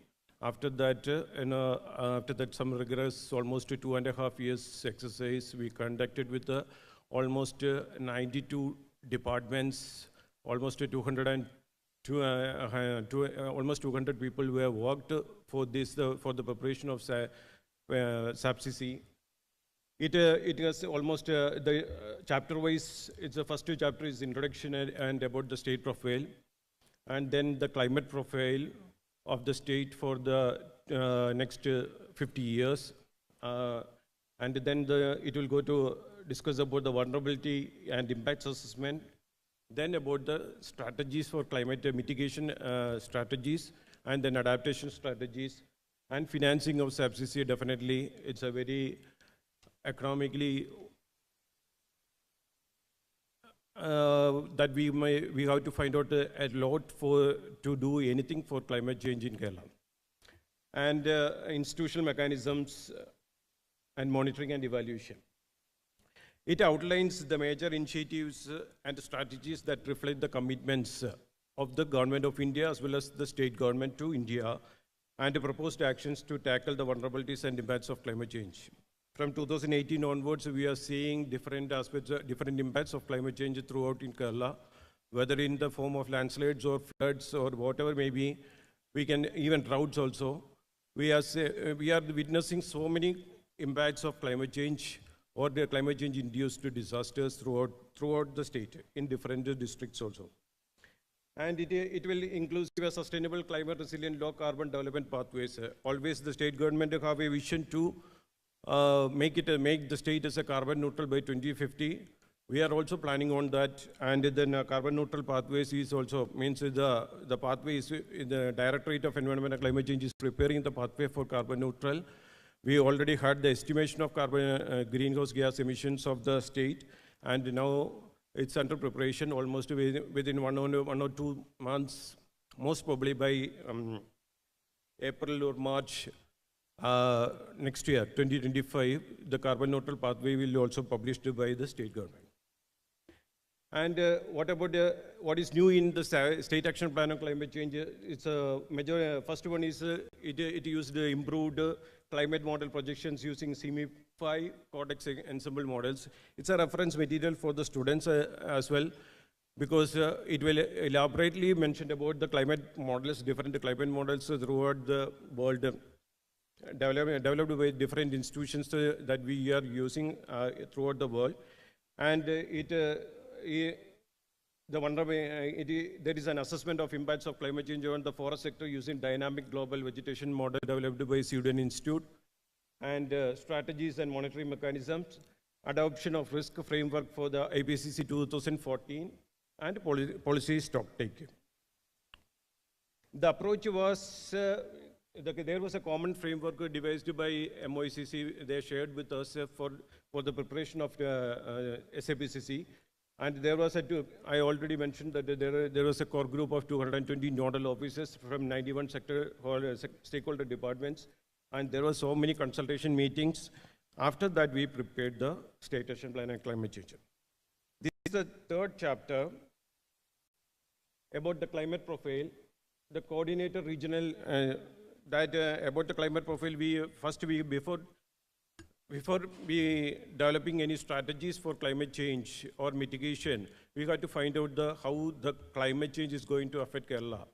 So first the regional climate downscaling experiment were conducted with the help of Digital University, and both the temperature and rainfall assessment was carried out.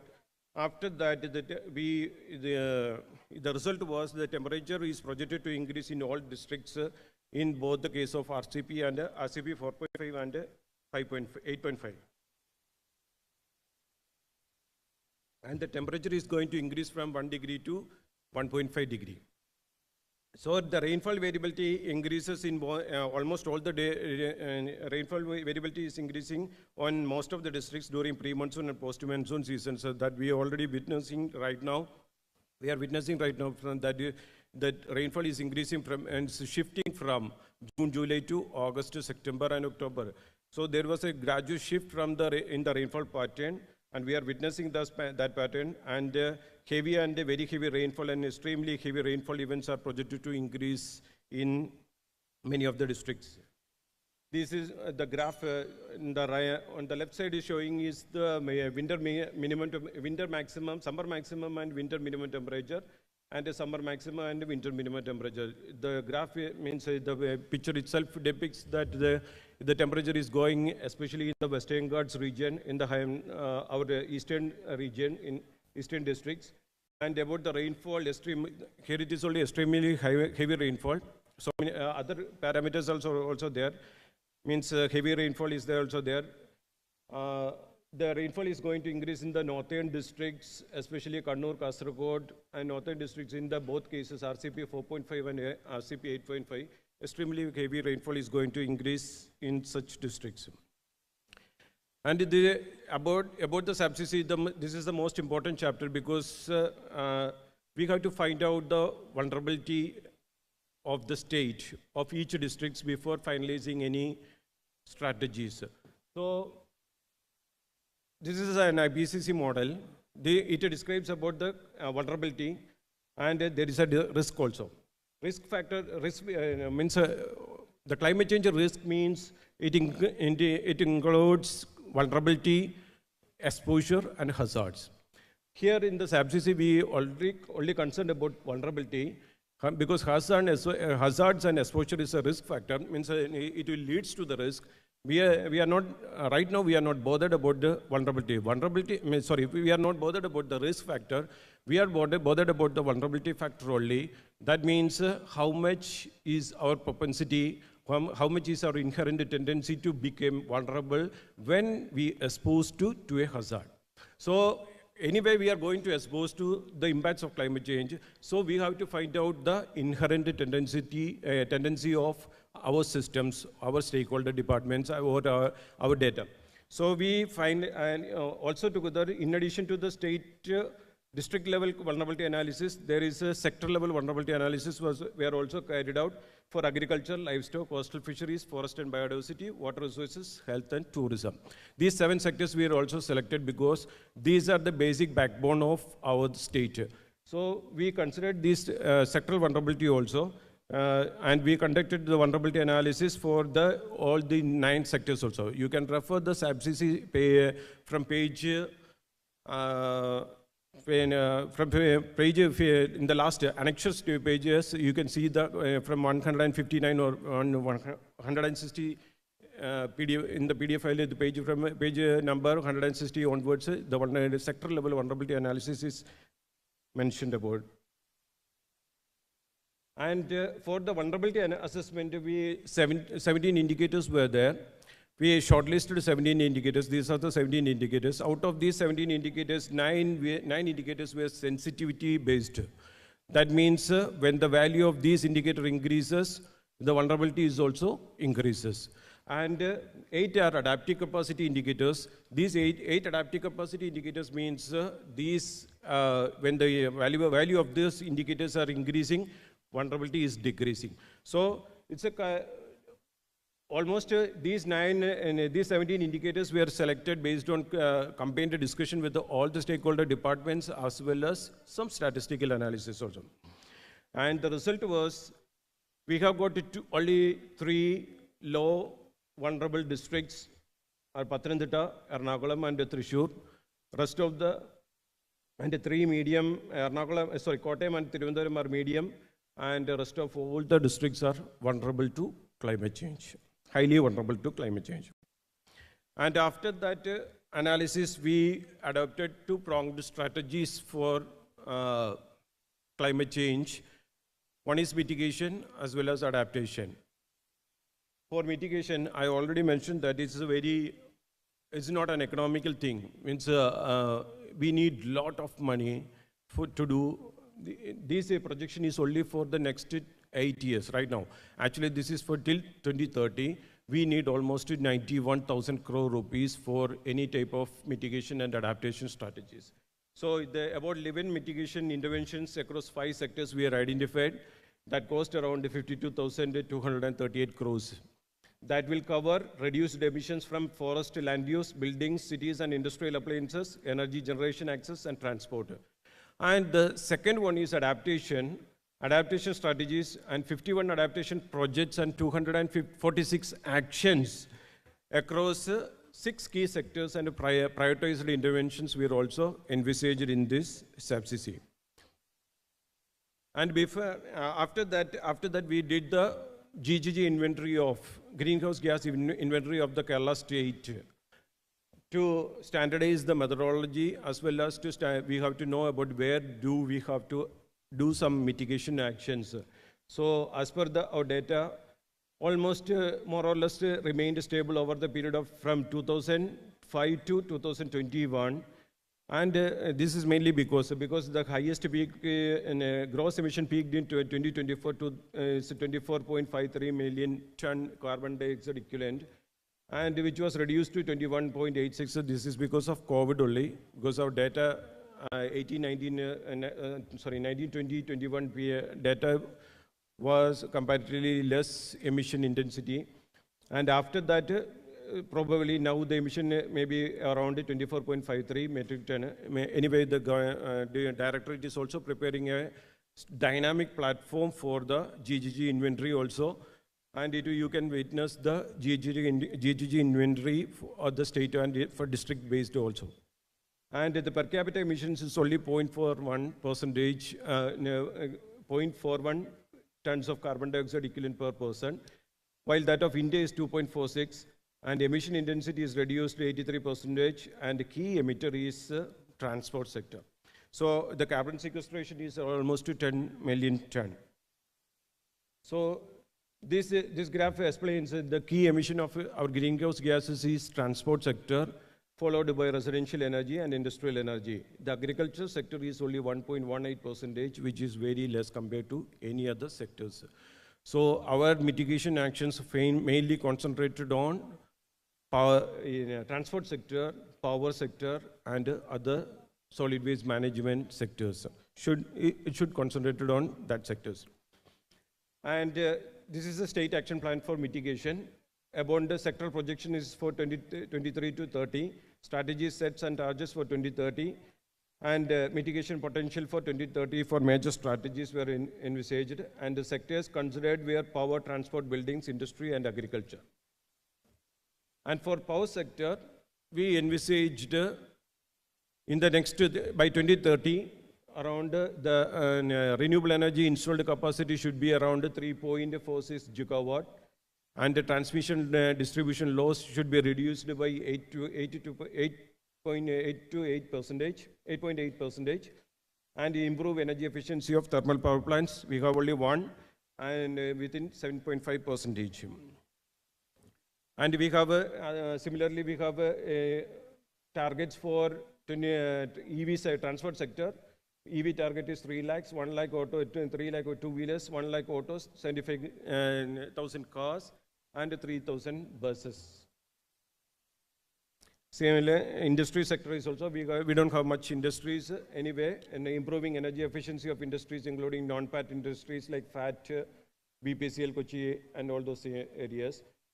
And building sectors, we are envisaging 100% LED lighting, and 50% LED penetration in housing, and energy efficient appliances. And the agriculture sector, almost 9% of the present agriculture pumps, the pumps used in agriculture activity should be either migrated to renewable energy based or solar pumps, solar pumps. And 11% of EE pumps energized by 26 megawatt solar powered feeder. 2.5 lakhs of EE pumps also we envisaged in this SAPCC. Altogether, 52,238 crores. Out of this, the state share is only 5%, because we don't have that much money to spend for these activities, and 23% is central share. The remaining 74% is from private sectors. That means the number from the private sectors means private sectors and any other sectors, like in NABARD, people will help you if you submitted better projects covering large area. Normally NABARD people ask for better large number of beneficiaries and for large area. Small projects they will not entertain. So this is a basic document. You can identify those projects and make the DPR according to the green energy means the protocols what NABARD is demanding. That type of projects you can submit to the NABARD, and there is the baseline data is also all the baseline data are available with the SAPCC or the Environment Department. We are also there is a knowledge portal. We are also going to inaugurate a knowledge portal for climate change, and from the knowledge portal you will get all the type of data, baseline data to the baseline data to formulating the projects. Similarly, adaptation strategies. I go for adaptation strategies. Anyway, climate change is a reality, and Kerala definitely is going to face so many climate change impacts in near future. So definitely we have to more concentrated in adaptation strategies, because climate change is a vicious, it will create a vicious cycle of poverty, especially the poor communities, vulnerable communities. Vulnerable communities for Kerala is so many vulnerable communities. Almost our coastal area are all vulnerable communities, especially the fishermen community, and the purely agriculture dependent populations all are vulnerable communities. So we have to concentrate purely dependent agriculture populations as well as the fishermen communities and animal husbandry, livestock, and those farmers directly depend upon livestock. So the priority sections, the middle one, adaptation strategies and projects based on drivers of sectoral vulnerabilities, 8 priority adaptation strategies, interventions, 43 sector specific adaptation, and 246 actions.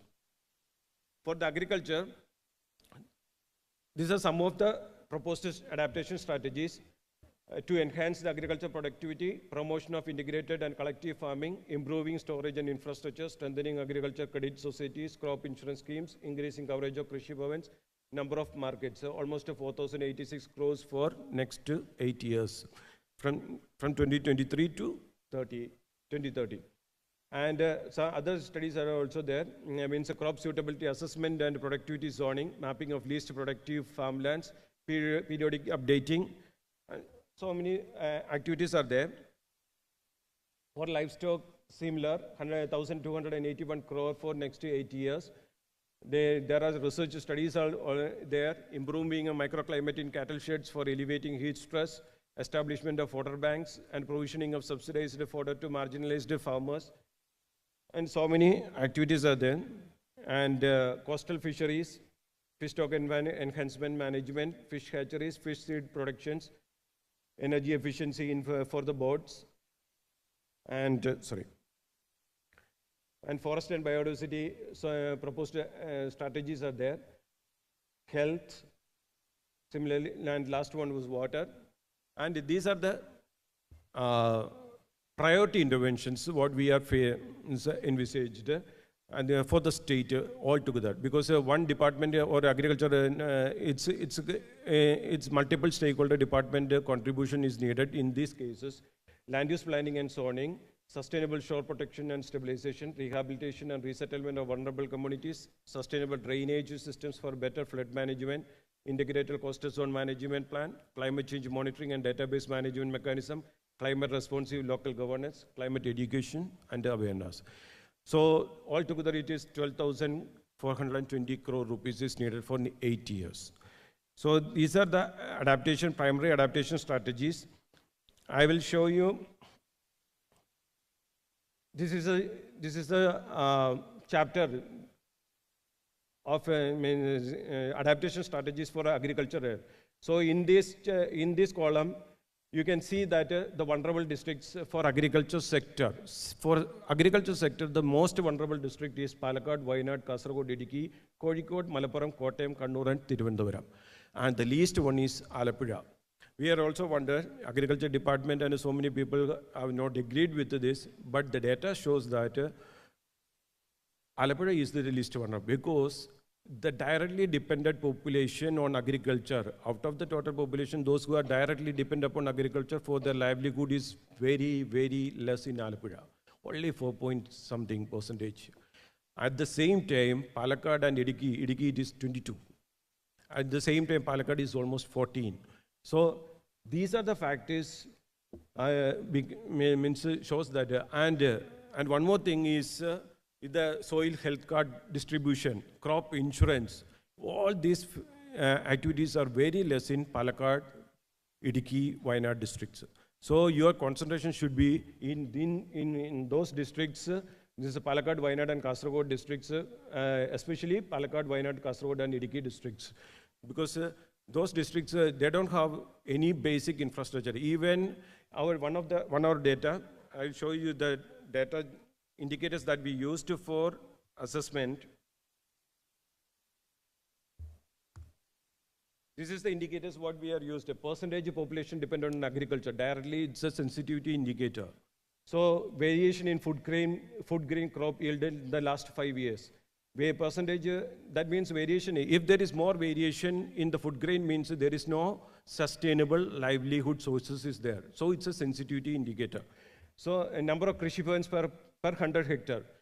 Alappuzha has got almost 7 or 8 Krishi Bhavans per 1,000 hectare. And a number of Krishi Bhavans per 1,000. At the same time, Idukki has got only point something. This is the difference. That's why Alappuzha is the least vulnerable. We have a package. Actually, the personal, the government personal experience data reveal Alappuzha package invest it's a waste of money. At the same time, we Idukki, Palakkad, Kasaragod, ധാരാളം area കിടപ്പുണ്ട്. We can develop all those areas. Develop ചെയ്യുന്ന ഏരിയയിൽ നമുക്ക് കൂടുതൽ invest ചെയ്യുകയാണെങ്കിൽ it will become കേരളത്തിനെ ഒരു sustainable agriculture state ആക്കി മാറ്റാൻ പറ്റുന്ന രീതിയിൽ നമുക്കവിടെ ഡെവലപ്പ് ചെയ്യാൻ പറ്റും. ഇത് പേഴ്സണലാണ്, ഒരിക്കലും ഗവൺമെൻറ്റിൻ്റെ കാഴ്ചപ്പാടല്ല. ഞാൻ എൻ്റെ പേഴ്സണലായിട്ട് പറഞ്ഞതാണ്, ആസ് എ സയൻറ്റിസ്റ്റ് എന്നുള്ള രീതിയിൽ പറഞ്ഞതാണ്. സോ ഇതാണ് സാബ്സിസിയെക്കുറിച്ച് സ്റ്റേറ്റ് ആക്ഷൻ. ഈ പേജിൽ നോക്കിയാൽ മതി. അടുത്ത സെക്ഷനിൽ അനിമൽ ഹസ്ബൻഡറി വരുന്നുണ്ട്, അതുപോലെ തന്നെ ഫിഷറീസ്, ബാക്കിയുള്ള എല്ലാ സെക്ടേഴ്സും 160 പേജസ് ഓൺവേർഡ്സ് അത് കവർ ചെയ്ത് വരുന്നുണ്ട്. നിങ്ങൾക്കത് കാണുമ്പോൾ മനസ്സിലാക്കാൻ പറ്റുന്നതാണ്. So total investment, potential financial sources, adaptation fund of government of India ഉണ്ട്, GCF ഉണ്ട്, GEF ഉണ്ട്, NAPFID ഉണ്ട്. ഇതെല്ലാം നമുക്ക് പൊട്ടൻഷ്യൽ സോഴ്സസ് ഓഫ് ഫണ്ട് ആണ്. Here in this SABCC, there is it's a document that will guide you to prepare the project. There is a vulnerability assessment is there, because vulnerability assessment is also part of this NABARD's project. In a vulnerability assessment, എന്താണ് vulnerability, എന്തുകൊണ്ടാണ് അത് vulnerable, ഏത് district ആണ് vulnerable.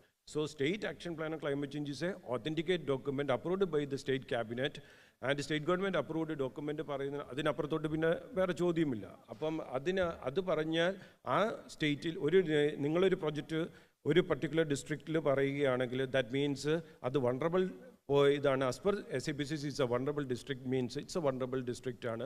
അത് NABARD അംഗീകരിക്കുകയും ചെയ്യും. It's will help you to write the DPR and all those procedures. Especially GCF funded projects ഒക്കെ എഴുതുന്ന എനിക്ക് പേഴ്സണൽ എക്സ്പീരിയൻസ് ഉള്ളതാണ്. GCF ഫണ്ടഡ് NABARDിൻ്റെ തന്നെ ബോർഡിൻ്റെ ട്രെയിനിങ്ങിന് ഞാൻ പോയിട്ടുള്ളതാണ്. ബേസിക്കലി അവർ കോൺസെൻട്രേറ്റ് ചെയ്യുന്നത് number of beneficiaries as well as the vulnerability factor, climate factor. ഇത് രണ്ടും വേണം.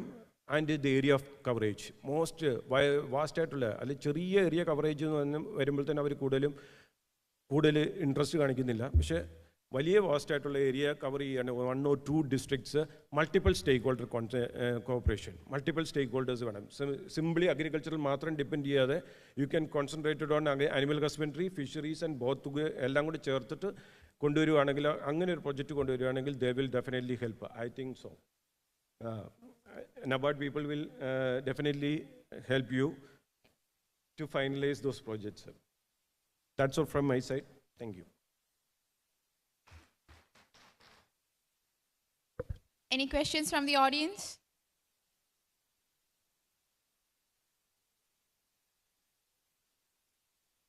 And that was the last presentation of this workshop. Thank you, sir. As a symbol of our thanks for your valuable thoughts, we present you with a memento. I invite our Dean, Dr. P.U. Namir, to hand over the memento.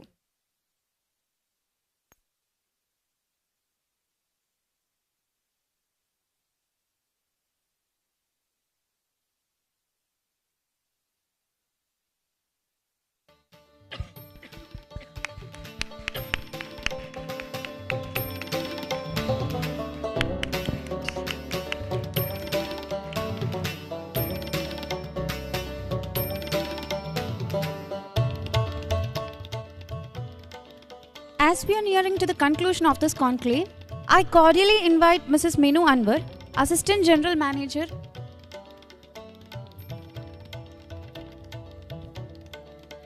I cordially invite Mrs. Minu Anwar, Assistant General Manager, NABARD from Kerala Regional Office, to facilitate a quick survey, validation and formal closing of the ceremony.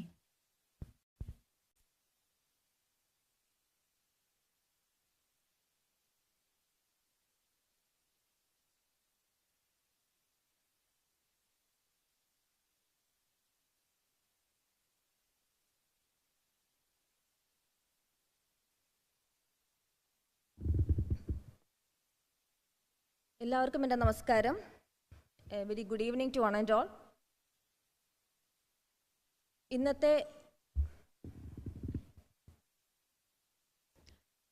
ഇന്നത്തെ ഈ ഒരു programme NABARD Kerala agriculture യൂണിവേഴ്സിറ്റിയുമായിട്ട് collaborate ചെയ്തിട്ട് climate change conclave എന്ന് പറഞ്ഞൊരു programme സംഘടിപ്പിക്കുന്നതിന് പിന്നാലെ അതിൻ്റെ main objective എന്ന് പറയുന്നത്, ഇന്ന് നമുക്കറിയാം, ഇന്ന് നമ്മുടെ രാജ്യം ഏറ്റവും കൂടുതൽ നേരിടുന്ന ഒരു പ്രശ്നമാണ് climate change.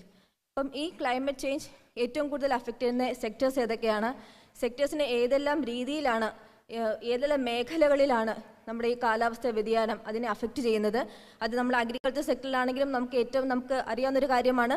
Agriculture sector it is a sector which is mainly depending on various external factors like weather government policies etcetera, and hence its performance is really erratic. അതുപോലെ തന്നെ നമ്മുടെ സംസ്ഥാനത്തിൻ്റെ കാര്യം എടുത്ത് നോക്കിയാലും ഇന്ന് നമ്മുടെ രാജ്യത്തിൽ ഏറ്റവും കൂടുതൽ ക്ലൈമറ്റ് ചേഞ്ചിൽ വൾണറബിൾ ആയിട്ടുള്ള ഒരു സ്റ്റേറ്റ് എന്ന് പറയുന്നത് കേരളമാണ്. 2018 മുതൽ നമ്മുടെ രാജ്യം നേരിടുന്ന ഈ ക്ലൈമറ്റ് ചേഞ്ചിൻ്റെ ഭാഗമായിട്ട് നമ്മുടെ സംസ്ഥാനം നേരിടുന്ന പല രീതിയിലുള്ള ആഘാതങ്ങൾ നമ്മൾ കണ്ടുവരുന്നതാണ്. അപ്പം ഇതെല്ലാം മുൻനിർത്തിക്കൊണ്ടാണ് ഇന്നത്തെ ഈ ഒരു programme climate change conclave NABARD Kerala agriculture യൂണിവേഴ്സിറ്റിയുമായിട്ട് സംയുക്തമായിട്ട് ഇന്ന് നടത്തിയത്. ഇതിൻ്റെ മെയിനായിട്ടുള്ള ഒരു ഒബ്ജക്റ്റീവ് എന്ന് പറയുന്നത് ഒരു അവയർനെസ് ക്രിയേഷനാണ്. അതായത് ഏതെല്ലാം സെക്ടേഴ്സിലാണ് ക്ലൈമറ്റ് ചേഞ്ച് അഫക്റ്റ് ചെയ്യുന്നത്, ഈ ക്ലൈമറ്റ് ചേഞ്ചിനെ നമുക്ക് തരണം ചെയ്യാൻ ഏതൊക്കെ രീതിയിലുള്ള ഫണ്ടിങ് ആണ്, എത്രമാത്രം ഫണ്ടിങ് നമുക്ക് ആവശ്യമുണ്ട്, അത് എത്രത്തോളം ഫണ്ടിങ് ആണ് നമുക്ക് അഡാപ്റ്റേഷനിൽ വേണ്ടത്, എത്രയാണ് നമുക്ക് മിറ്റിഗേഷനിൽ വേണ്ടത്, ഏതൊക്കെ ഏജൻസീസാണ് അല്ലെങ്കിൽ ഏതൊക്കെ ഗവൺമെൻറ് ഡിപ്പാർട്ട്മെൻറ്റ്സ് ആണ് സംയുക്തമായിട്ട് നമുക്ക് ഈ ക്ലൈമറ്റ് ചേഞ്ച് ഫണ്ടിങ്ങിൽ നമ്മോടൊപ്പം നിൽക്കുന്നത്. അപ്പം ഈ കാര്യങ്ങൾക്കൊക്കെ വേണ്ടിയിട്ടുള്ളൊരു സെൻസിറ്റൈസേഷനാണ് ഇന്നത്തെ ഈ ഒരു പ്രോഗ്രാം കൊണ്ട് നമ്മൾ ഉദ്ദേശിച്ചത്.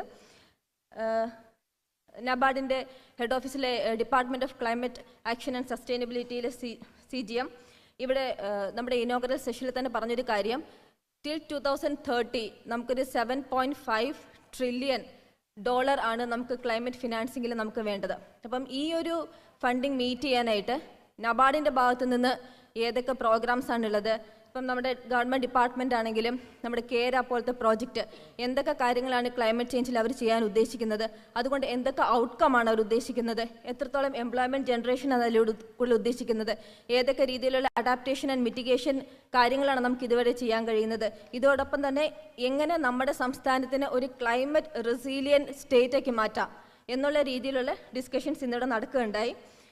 ഇന്ദിന മാഡം ഇവിടെ എടുത്ത സെഷനിൽ ഏതൊക്കെ climate resilient activities both in terms of adaptation as well as mitigation നമ്മുടെ സംസ്ഥാനത്ത് സ്പെസിഫിക് ആയിട്ട് നമുക്ക് ചെയ്യാൻ സാധിക്കും എന്നുള്ളതിൻ്റെ ഒരു ഡീറ്റെയിൽ പ്രസൻറ്റേഷൻ മാഡമോട് എടുക്കുകയുണ്ടായി. ഡിസാസ്റ്റർ മാനേജ്മെൻറ്റ് സെഷനിൽ കേരള യൂണിവേഴ്സിറ്റി സാർ വളരെ ഡീറ്റെയിൽ ആയിട്ട് സാർ മെയിനായിട്ട് പറഞ്ഞൊരു പോയിന്റ് ഉണ്ട്, നമ്മൾ ഏതൊരു പ്രോഗ്രാം അല്ലെങ്കിൽ പ്രോജക്റ്റ് നമ്മൾ ഡിസൈൻ ചെയ്താലും it should B location specific. അത് വളരെ വളരെ ഇമ്പോർട്ടൻ്റ് ആയിട്ടുള്ളൊരു കാര്യമാണ്. കാരണം നമ്മുടെ സംസ്ഥാനം എന്ന് പറയുന്നത് അല്ലെങ്കിൽ നമ്മുടെ കൺട്രി എന്ന് പറയുന്നത് തന്നെ നമ്മുടെ ടോപ്പോഗ്രഫി എടുത്ത് നോക്കിയാലും എല്ലാ രീതിയിലും വളരെ ഡൈവേഴ്സ് ആയിട്ടുള്ളൊരു കൺട്രിയാണ്. അപ്പോൾ അതുകൊണ്ട് തന്നെ നമ്മൾ ഏതൊരു ഇൻ്റർവെൻഷൻസ് നമ്മൾ കൊണ്ടുവരുമ്പോഴും it should be very very specific. അത് നമ്മുടെ ലൈവ്ലിഹുഡിനെയും കൂടെ എങ്ങനെ ഇമ്പാക്റ്റ് ചെയ്യുന്നു എന്ന രീതിയിലുള്ളൊരു അസസ്മെൻറ്റ് എടുത്തിട്ട് വേണം നമ്മൾ ഈ ക്ലൈമറ്റ് ചേഞ്ചിലെ ഏതൊരു പ്രോജക്റ്റാണെങ്കിൽ നമുക്ക് കൊണ്ടുവരേണ്ടത്. അത് അദ്ദേഹം വളരെ സ്പെസിഫിക് ആയിട്ട് അദ്ദേഹം പറയുകയുമുണ്ടായി. ഇൻ ദ ആഫ്റ്റർനൂൺ സെക്ഷനിൽ ഞങ്ങളുടെ കൺസൾട്ടൻറ്റ് ഹെഡ് ഓഫീസ് കൺസൾട്ടൻറ്റ് എന്താണ് ഗ്രീൻ ടാക്സോണമി, എന്തുകൊണ്ട് നമ്മളിപ്പം ഗ്രീൻ ടാക്സോണമിക്ക് ഇമ്പോർട്ടൻസ് കൊടുക്കുന്നു, നമ്മളൊരു പ്രോജക്റ്റ് സാങ്ഷൻ ചെയ്യുമ്പോൾ എന്തുകൊണ്ട് നമ്മളൊരു ഗ്രീൻ ഫിനാൻസിങ്ങിന് നമുക്ക് കൂടുതൽ എംഫസിസ് കൊടുക്കേണ്ടി വരുന്നു, എന്താണ് ഗവൺമെൻറ് ഇതിനൊരു മുന്നോട്ട് എന്തുകൊണ്ട് ഈ ഗ്രീൻ ടാക്സോണമി അത്ര ഇമ്പോർട്ടൻസ് കൊടുക്കുന്നു എന്നുള്ളതെല്ലാം നമ്മുടെ ഹെഡ് ഓഫീസിലെ കൺസൾട്ടൻറ്റ് വളരെ ഡീറ്റെയിൽ ആയിട്ട് പറയുകയുണ്ടായി. പിന്നെ നമ്മുടെ ലാസ്റ്റ് സെഷനായിട്ടുള്ള നമ്മുടെ SAPCC ആക്ച്വലി നമ്മുടെ ഏതൊരു ക്ലൈമറ്റ് ചേഞ്ച് ഇൻ്റർവെൻഷൻ നമ്മൾ സ്റ്റേറ്റിൽ കൊണ്ടുവന്നാലും നമ്മൾ റെഫറൻസ് ഡോക്യുമെൻ്റ് എന്ന് പറയുന്നത് SAPCC ആണ്. അപ്പം എൻ്റെ റിക്വസ്റ്റ് എന്ന് പറയുന്നത് ഇപ്പം ഇവിടെ വന്നിട്ടുള്ള എല്ലാ NGOs എനിക്ക് സ്പെസിഫിക് ആയിട്ട് പറയാനുള്ളത് നബാർഡ് സപ്പോർട്ട് ചെയ്തിട്ടുള്ള വയനാട്, പാലക്കാട് ആൻഡ് കാസർഗോഡ് ഈ 3 ജില്ലകളിലും നബാർഡ് KFW സോയിൽ പ്രോജക്റ്റ് എന്ന് പറഞ്ഞൊരു വാട്ടർഷെഡ് ഡെവലപ്മെൻറ്റ് പ്രോഗ്രാം നമ്മൾ ചെയ്തിട്ടുണ്ടായിരുന്നു. ഈ ഒരു പ്രോഗ്രാമിൻ്റെ ഒരു സ്പെസിഫിസിറ്റി എന്ന് പറയുന്നത് നമ്മളിവിടെ ക്ലൈമറ്റ് വൾനറബിൾ ആയിട്ടുള്ള ഹോട്ട്സ്പോട്ട്സിനാണ് ഐഡൻറ്റിഫൈ ചെയ്തിട്ടുണ്ടായിരുന്നത്.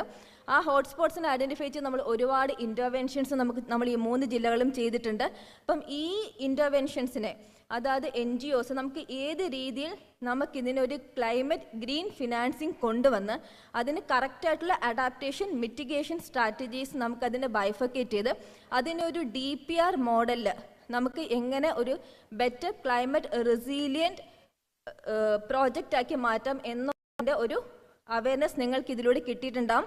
അത് എങ്ങനെ ഒരു പ്രോജക്റ്റ് രൂപേണ നമുക്കത് മാറ്റാമെന്നും അതിൻ്റെ ഒരു ഒബ്ജക്റ്റീവ് ഔട്ട്കം ആയിട്ട് എങ്ങനെ നമുക്കൊരു better livelihood opportunities in the existing climate change നമുക്ക് കൊടുക്കാൻ പറ്റും എന്ന രീതിയിലുള്ള DPR പ്രോജക്ട്സ് കൊണ്ടുവരേണ്ടതാണ്. അതിൽ ഓൾറെഡി തന്നെ ഈ 3 ജില്ലകളിലെയും NGOസിന് അടിക്കിയിട്ടുള്ള കപ്പാസിറ്റി ബിൽഡിംഗ് എല്ലാം നബാർഡ് തന്നു കഴിഞ്ഞു. അപ്പം ആ ഒരു എക്സ്പീരിയൻസും പ്ലസ് ഇന്നത്തെ ഈ ഒരു പ്രോഗ്രാമിൽ നിങ്ങൾ ഗെയിൻ ചെയ്ത നോളജ് വെച്ചിട്ട് നല്ലൊരു DPR പ്രിപ്പറേഷൻ നിങ്ങൾ ചെയ്യുക. അത് നബാർഡിൽ സബ്മിറ്റ് ചെയ്യാൻ പറ്റുന്നതാണ്. ഇതിനകത്ത് നിങ്ങൾ SAPCCയിൽ പറഞ്ഞിട്ടുള്ള കാര്യങ്ങൾ മാക്സിമം ഉൾക്കൊള്ളിക്കാൻ ശ്രമിക്കുക. നമ്മളെല്ലാവരും ഇന്നിവിടെ ഒത്തുകൂടിയിരിക്കുന്നത് നമ്മുടെ രാജ്യം ഇന്ന് നേരിടുന്ന ഏറ്റവും വലിയ പ്രശ്നമായ കാലാവസ്ഥ വ്യതിയാനത്തിനെ നമുക്ക് എങ്ങനെ തരണം ചെയ്യാമെന്നും അത് നമുക്കൊരു പോസിറ്റീവായിട്ട് നമ്മുടെ രാജ്യത്തിൻ്റെ ഡെവലപ്മെൻറ്റിന് നമുക്ക് എങ്ങനെ മുന്നോട്ട് കൊണ്ടുപോകാം എന്നുള്ള രീതിയിലൊരു അവലോകനം കൂടിയാണ് നമ്മുടെ ഇന്നത്തെ ഈ ഒരു മീറ്റിംഗ്. അപ്പം ഈ മീറ്റിങ്ങിൽ നിങ്ങൾ ഗെയിൻ ചെയ്തിട്ടുള്ള എല്ലാ ഇൻസൈറ്റ്സും ഉൾക്കൊണ്ട് നമുക്ക് എങ്ങനെ നമ്മുടെ കമ്മ്യൂണിറ്റിയെ ഒരു കമ്മ്യൂണിറ്റി ബെറ്റർമെൻറ്റിന് വേണ്ടിയിട്ട് നമുക്ക് സ്വയം പ്രവർത്തിക്കാമെന്നും കൂടി ആലോചിക്കുക. അതനുസരിച്ചുള്ള ഇൻ്റർവെൻഷൻസ് നിങ്ങൾ സ്വയമേ തന്നെ കണ്ടെത്തുക, അതിൻ്റെ പ്രോജക്റ്റുകൾ പ്രിപ്പയർ ചെയ്യുക, അതാത് ഇൻസ്റ്റിറ്റ്യൂഷൻ ഇൻക്ലൂഡിംഗ് നബാർഡിൽ സബ്മിറ്റ് ചെയ്യുക. So that we can aim for a betterment of our community and all the sectors of our country. Thank you. Thank you so much. Thank you, ma'am, for your kind words and sharing your insights.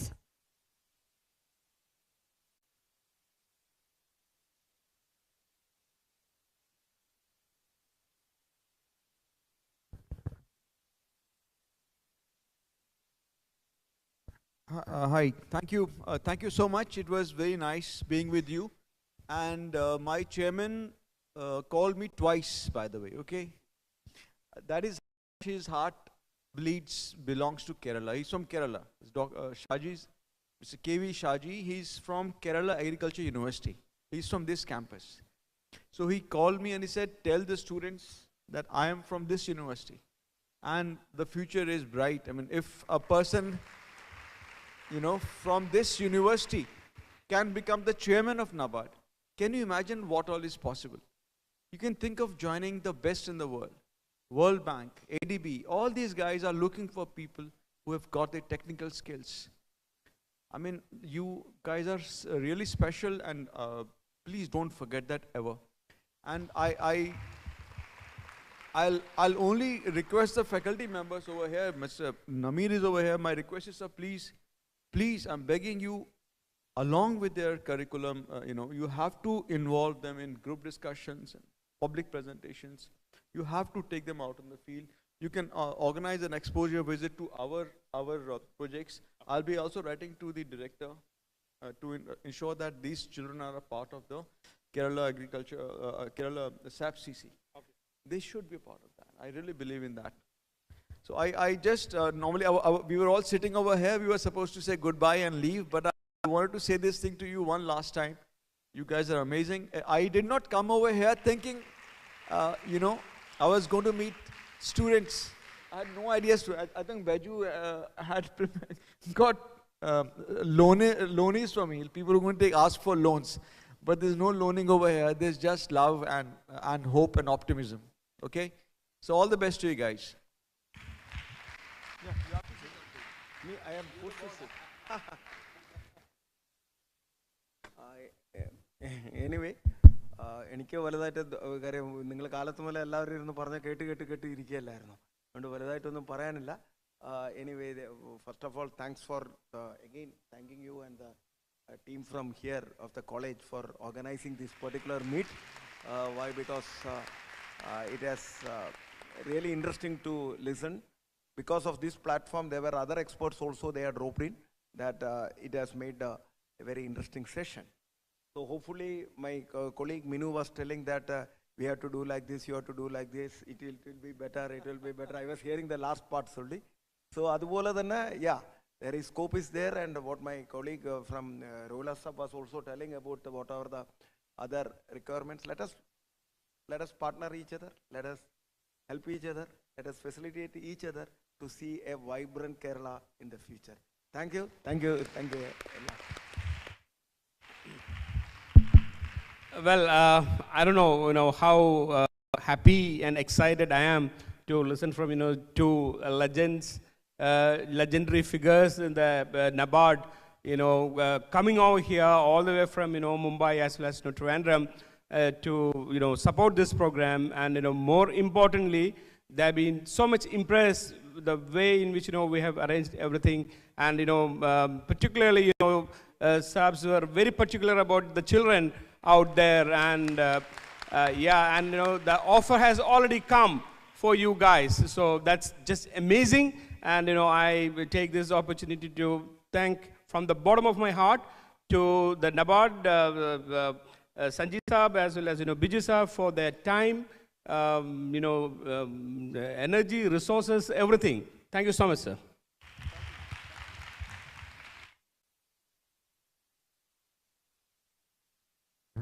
Finally, to deliver the vote of thanks, it's our privilege to invite Mr. Vasudev, Assistant Manager, NABARD.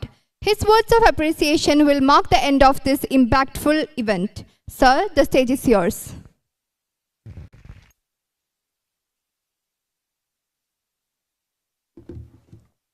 Good evening, everyone.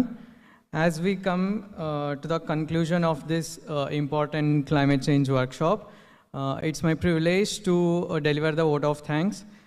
Firstly, I express my sincere gratitude to Dr. B. Ashok IAS, VC and Agriculture Production Commissioner, sir, for gracing this event with his insightful inaugural address. And, I sincerely thank CGM of NABARD Kerala Regional Office, Baiju Kurup sir, for his guidance and valuable inputs for organizing this event. Also, our Head Office, Department of Climate Action and Sustainability, CGM, Rohila sir, for his beautiful session on climate finance. Hope the participants over here have acquired great knowledge from his session. And I also extend my sincere gratitude to Dr. Namir sir for beautifully organizing this event.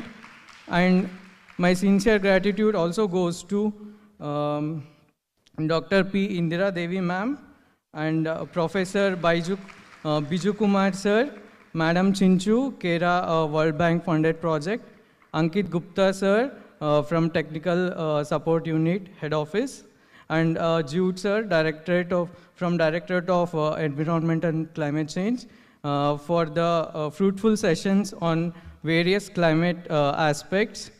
And I also thank my NABARD Kerala Regional Office team and DDMs of Thrissur, Palakkad, Idukki, Malappuram and Ernakulam for participating in the event. And I also thank the students of this College of Climate Change and Environmental Sciences for beautifully managing the event. And finally, the participants, I thank all the participants for your active involvement in this workshop, and for active involvement in this workshop, and I hope you all have equipped the great knowledge from this event. Let's work together for the climate resilience and sustainability. Thank you very much.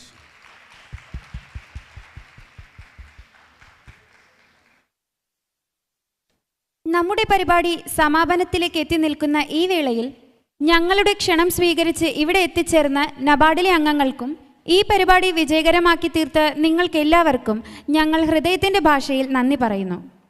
ദേശീയ ഗാനത്തോടു കൂടി ഈ പരിപാടി ഔദ്യോഗികമായി അവസാനിച്ചു എന്ന് അറിയിക്കുന്നു. जनगणमन अधिनायक जय हे भारत भाग्य विधाता पंजाब सिंध गुजरात मराठा द्राविड उत्कल बंगा विंध्य हिमाचल यमुना गंगा उच्चल जलधि तरंगा तव शुभ नामे जागे तव शुभ आशीष मागे गाहे तव जय गाथा जनगण मंगलदायक जय हे भारत भाग्य विधाता जय हे जय हे जय हे जय जय जय जय हे. പരിപാടിയിൽ രജിസ്റ്റർ ചെയ്ത എല്ലാവർക്കും സർട്ടിഫിക്കറ്റ് തയ്യാറാക്കി വെച്ചിട്ടുണ്ട്. രജിസ്ട്രേഷൻ ഡെസ്കിൻ്റെ അടുത്ത് നിന്ന് അത് കൈപ്പറ്റേണ്ടതാണ്.